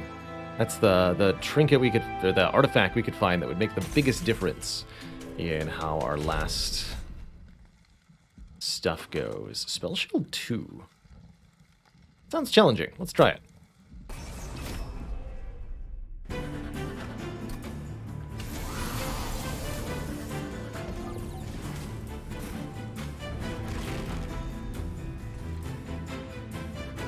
Without hell, we can all finally live in peace. I don't know if that's true, but I like where your head's at.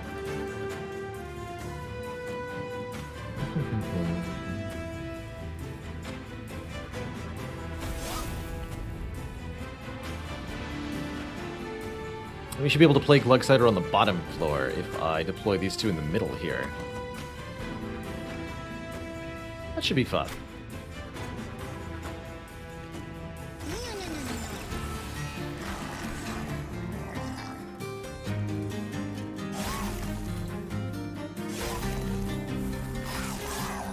Oh, whoops.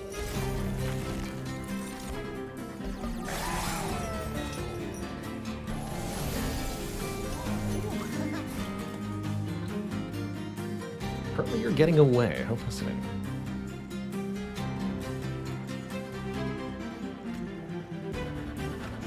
Blah.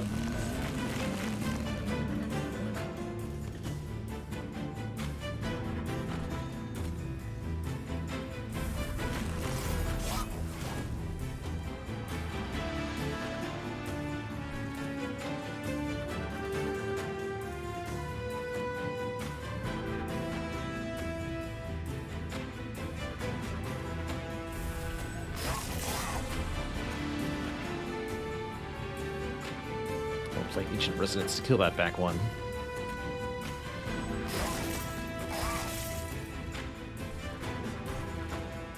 Still takes a bunch of damage though. At least that's fine.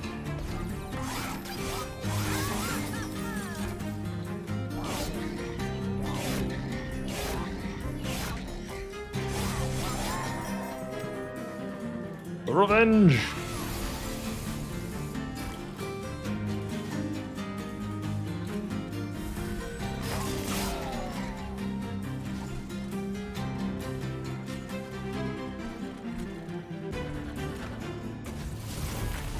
To make sure this guy doesn't do any significant damage at the top here if possible. Looks like he's going to, though. That melee weakness... none. Oh, he took a hit, though. Oof, even worse. Okay.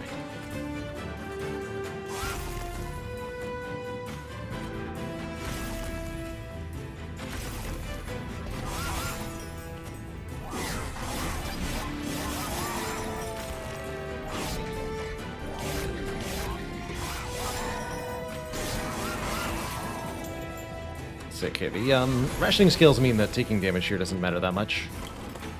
This is scary, though.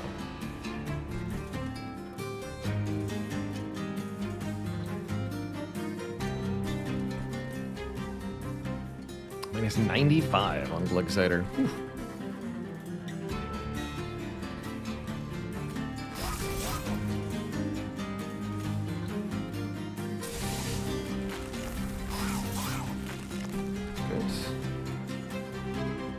Soul Cripple will dunk this guy.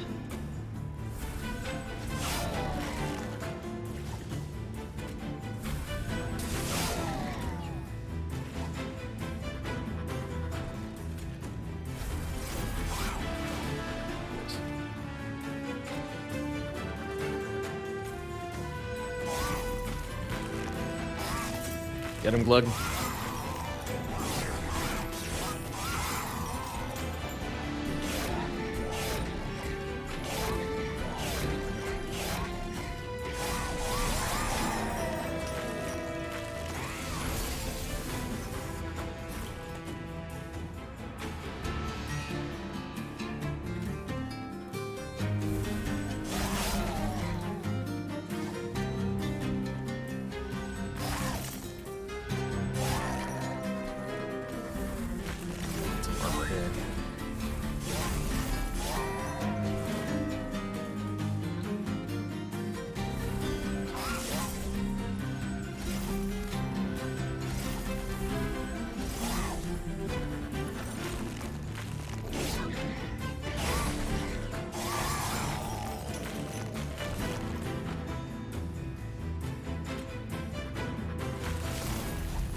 Yes.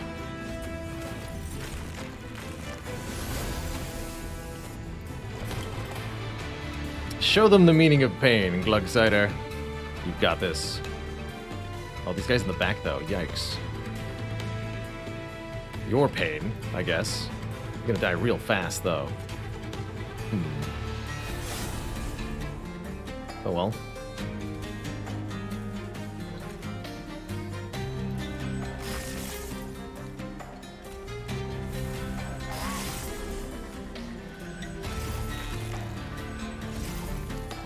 Understood.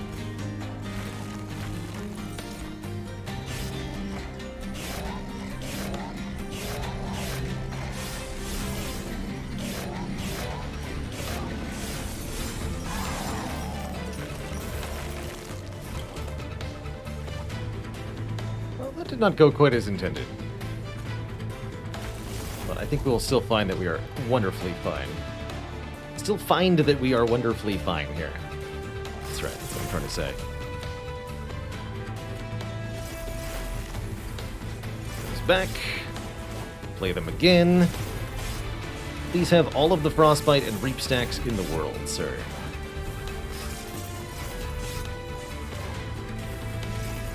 GG.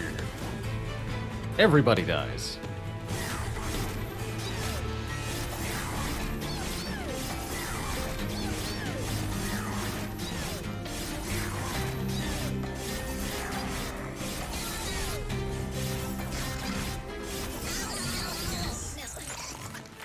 GG. Another soul cripple, this one's infused, or better yet, a broken memories returned a consumed spell to the top of the draw pile. That's a very important one, letting us get a spell back of our choosing. And potentially with spell chain, doing some busted stuff. Can't armor one to enemy units, plural. It's pretty whatever. Shmemarin, thank you so much for 11 months. Do I need a preserve? Not really. Oh, good on Ice and Pyre, I suppose, but, yeah. I'm not convinced.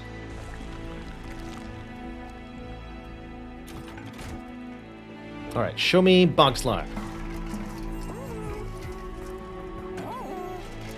Go to the right. Place for that. Notice Stone is pretty good, though. When a card with Consume is played, all other cards gain 1 magic power for the rest of the battle. I think I will be duplicating our Ice and Pyre for the final fights. Don't need the improved Firebox. Restore 5 Pyre health when a card with Consume is played. Interesting. So how does this beat Divinity? That is the question, and I think the answer is we're going to blow Divinity's face up with pure spell damage via Ice and Pyre. That's my hope for how we're going to approach this. We did not get the artifacts that I was looking for, unfortunately.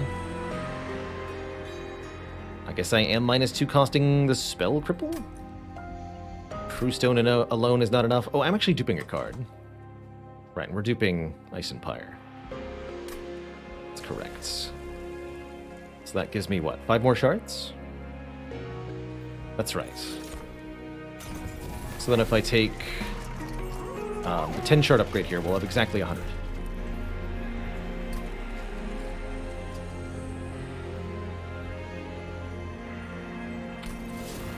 Lens will pay for itself, but this is the final store, so there's no point in making the money back. But what is helpful is having a bit of extra pyre health, I suppose. I will take the Icicle Fracture. I will purge this Echo Break. And I will buy the refracting lenses. Also going to take a really quick bathroom break before we go into these last couple battles and round out the stream. BRB here.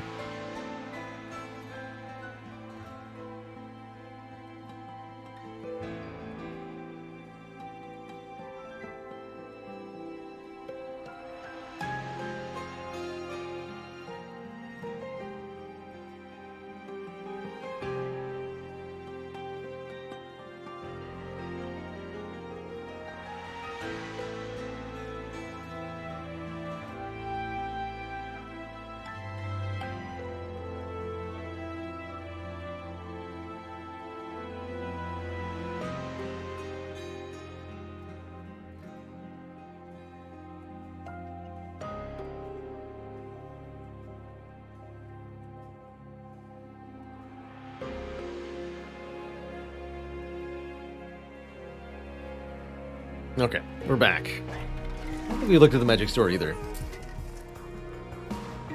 Oops. Might have forgotten to do that. Maybe just a little.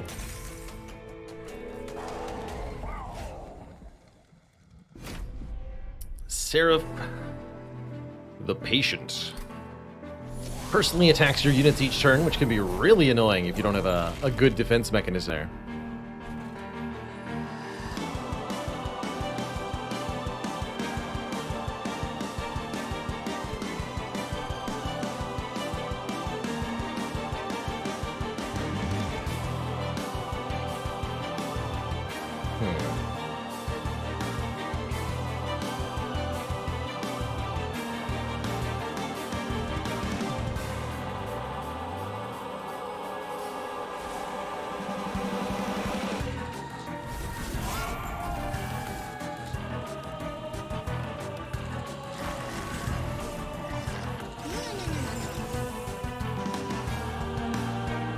So I can play this 2 times this turn. On the Seraph here.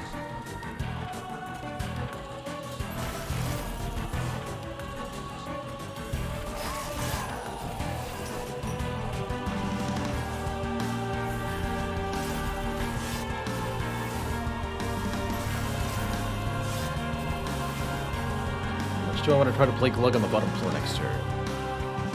We'll figure it out.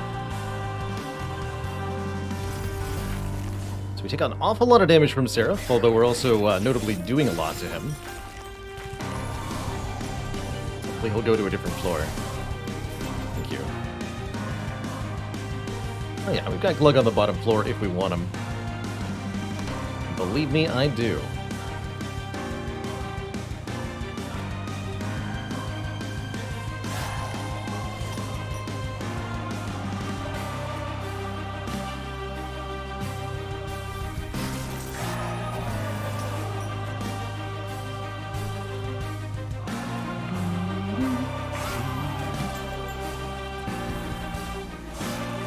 Get him, Glug.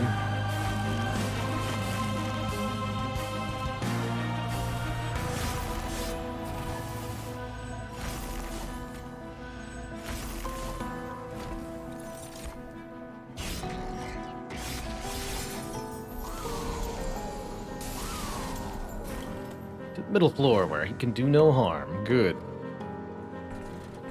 Good.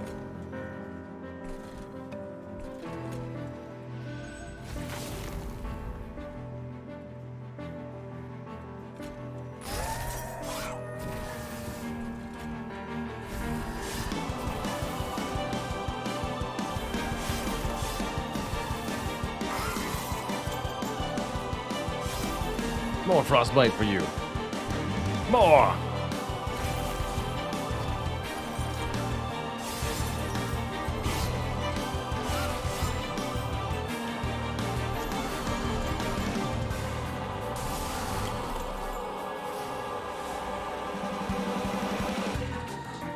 here's the question. How do I keep my Guard of the Unnamed alive through this turn? I'm not sure.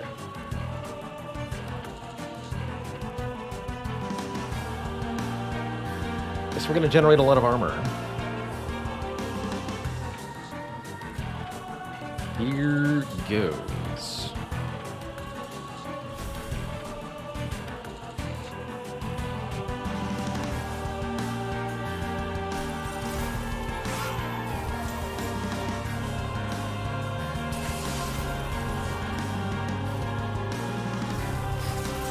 Oh yeah, the bird could eat the melee weakness for me, but it was going to be impossible to not kill the bird.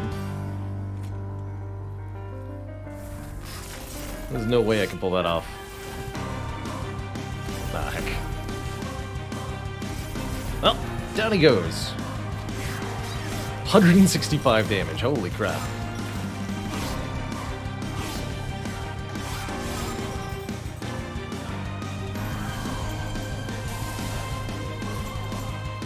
That is truly horrifying, as I figured.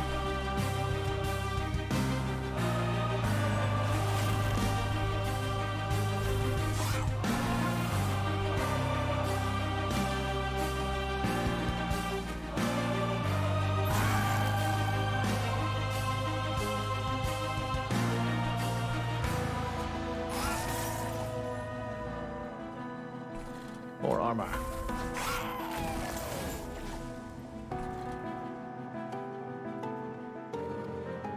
Those two are a bit annoying.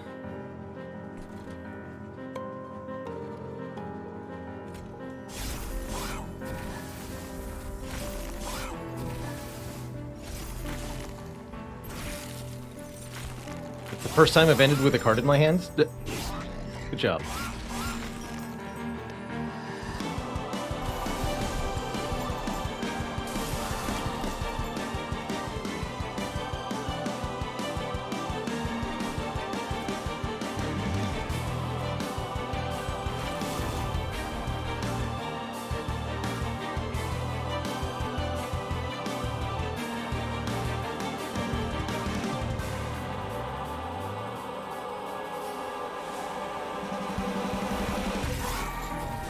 Down.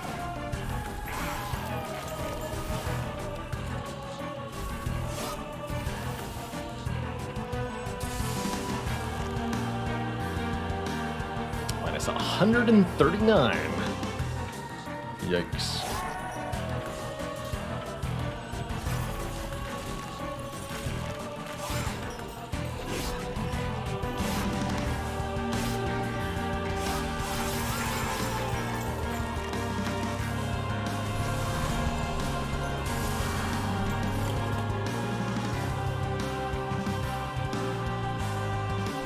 Looks like poor Seraph is going to be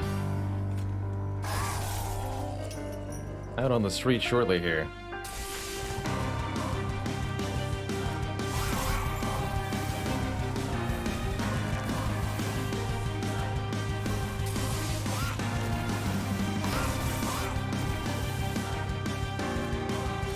GG, Seraph. It's a lot of damage over time the deck does, but that's not going to work on the last divinity here. So how the heck do we beat this boss?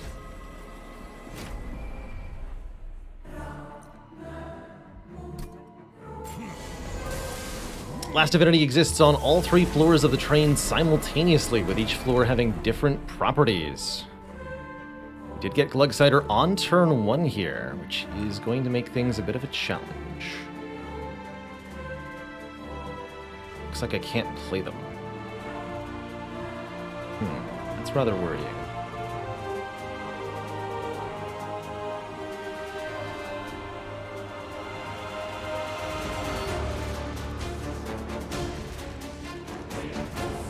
But we'll draw Glug again relatively quickly.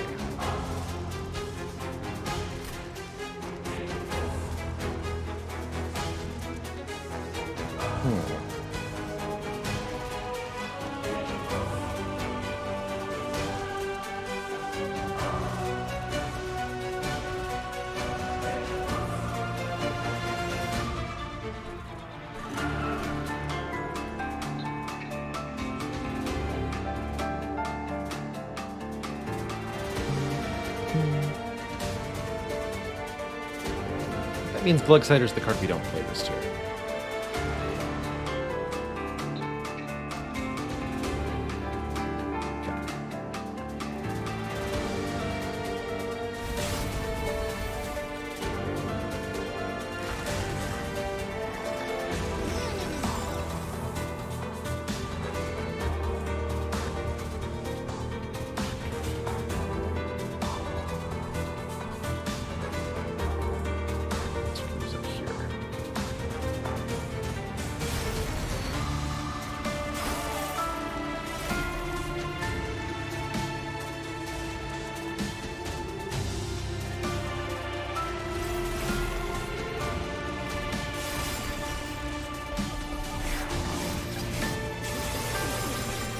Keeping these units alive is definitely going to be a challenge for now.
Good.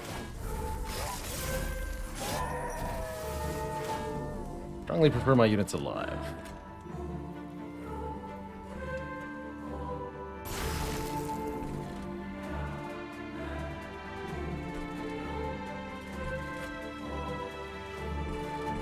Should get some more echoes here.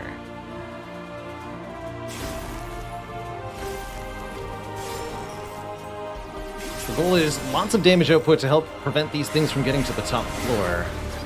I'm a little worried about my ability to keep my units alive on the bottom here in the face of increasingly dangerous enemy waves, but we'll see what I can do.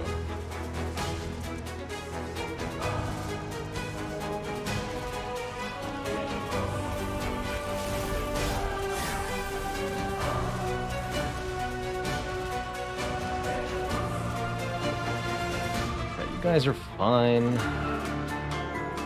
Getting rid of the spikers would be good. This is piercing.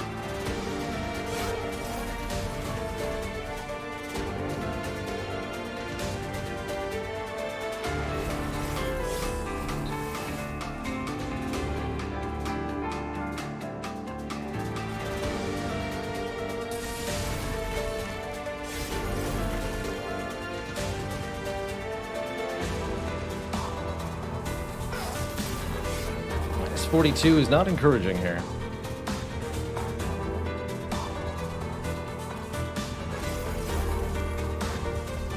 Don't have any way to actually prevent enemies from attacking, really.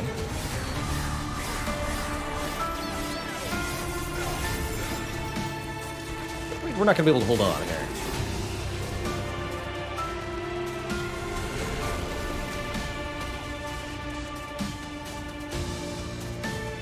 And now we have a mini-boss to deal with, who is going to be a real troublemaker for us.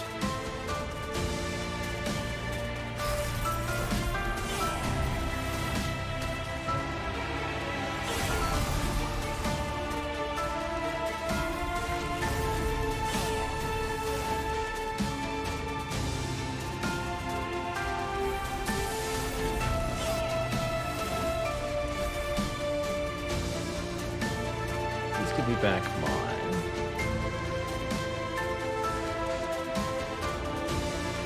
Soul Cripple again, I guess. This guy next turn.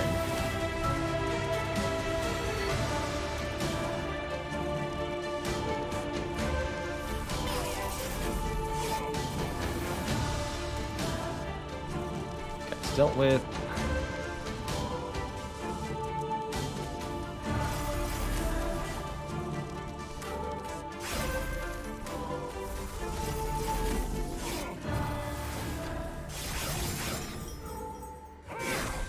Where is Glug?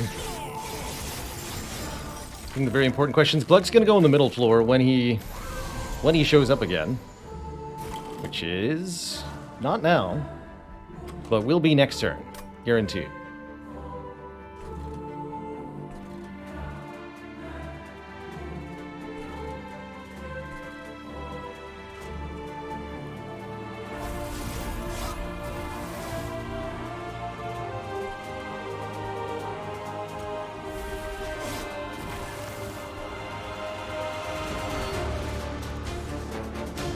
I want the Ice Empires to come back yet.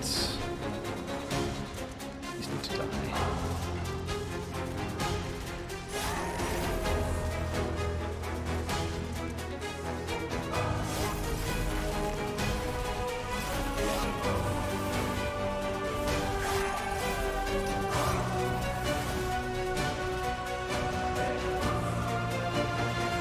Can't play both these.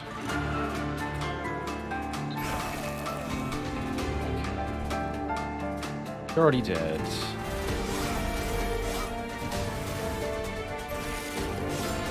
Keep the Ice and Fire.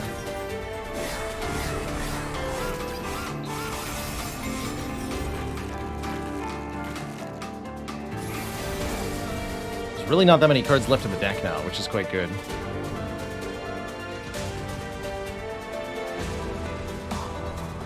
Alright, Glug's going in the middle because the ×2 attack of Divinity is essential to take advantage of.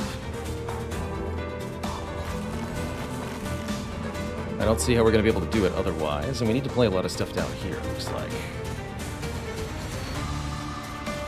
This wave is going to be a nightmare.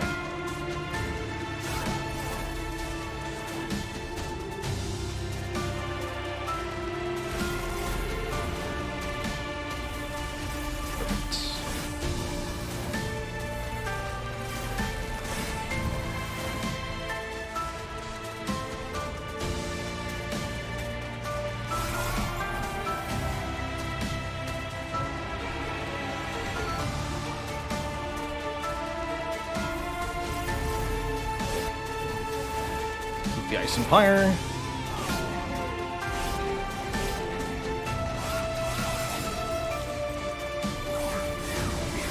And Ember Drain's gonna burn. Otherwise, this looks kind of okay.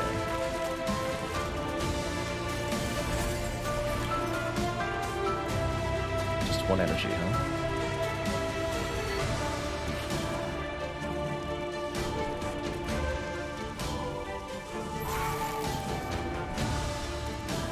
I see 71. Do not like that.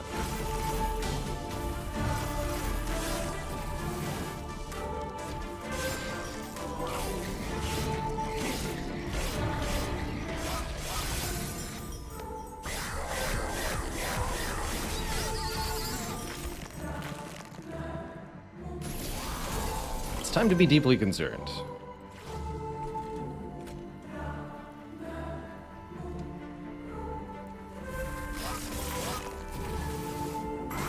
We're just plain not keeping up with the waves here. And it's going to spell disaster momentarily.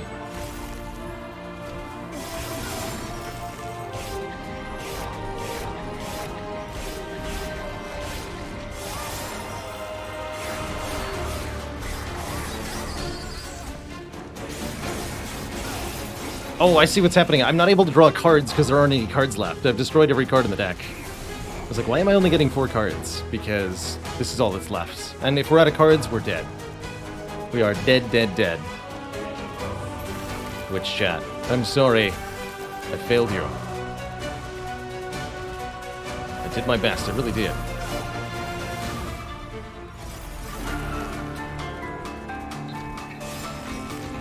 But once again, we get wiped out here at the end with the Glugsider run. GG.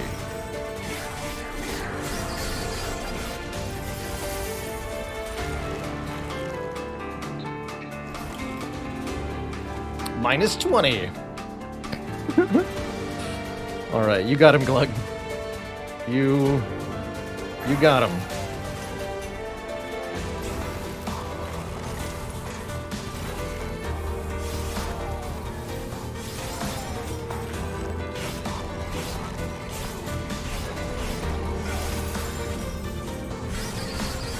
GG.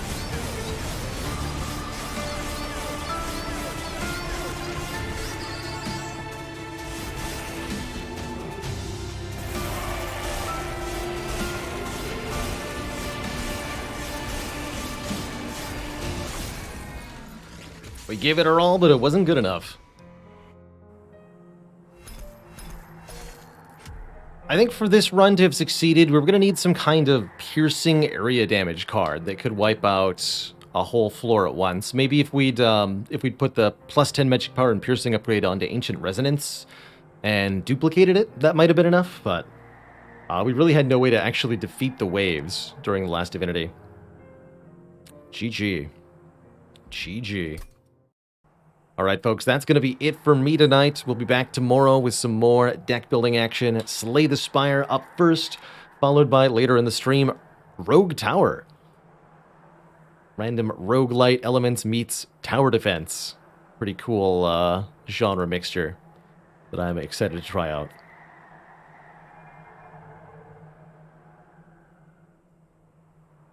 See you later, Lord Snow, Prankster, Spiro Hero, Verstaine, Vulpixion, Icton, Schmamarin, Ufasin, and everybody else. Thank you so much for watching. Ta-ta for now. And I'll see y'all next time. Until then, doodaloo, and good night.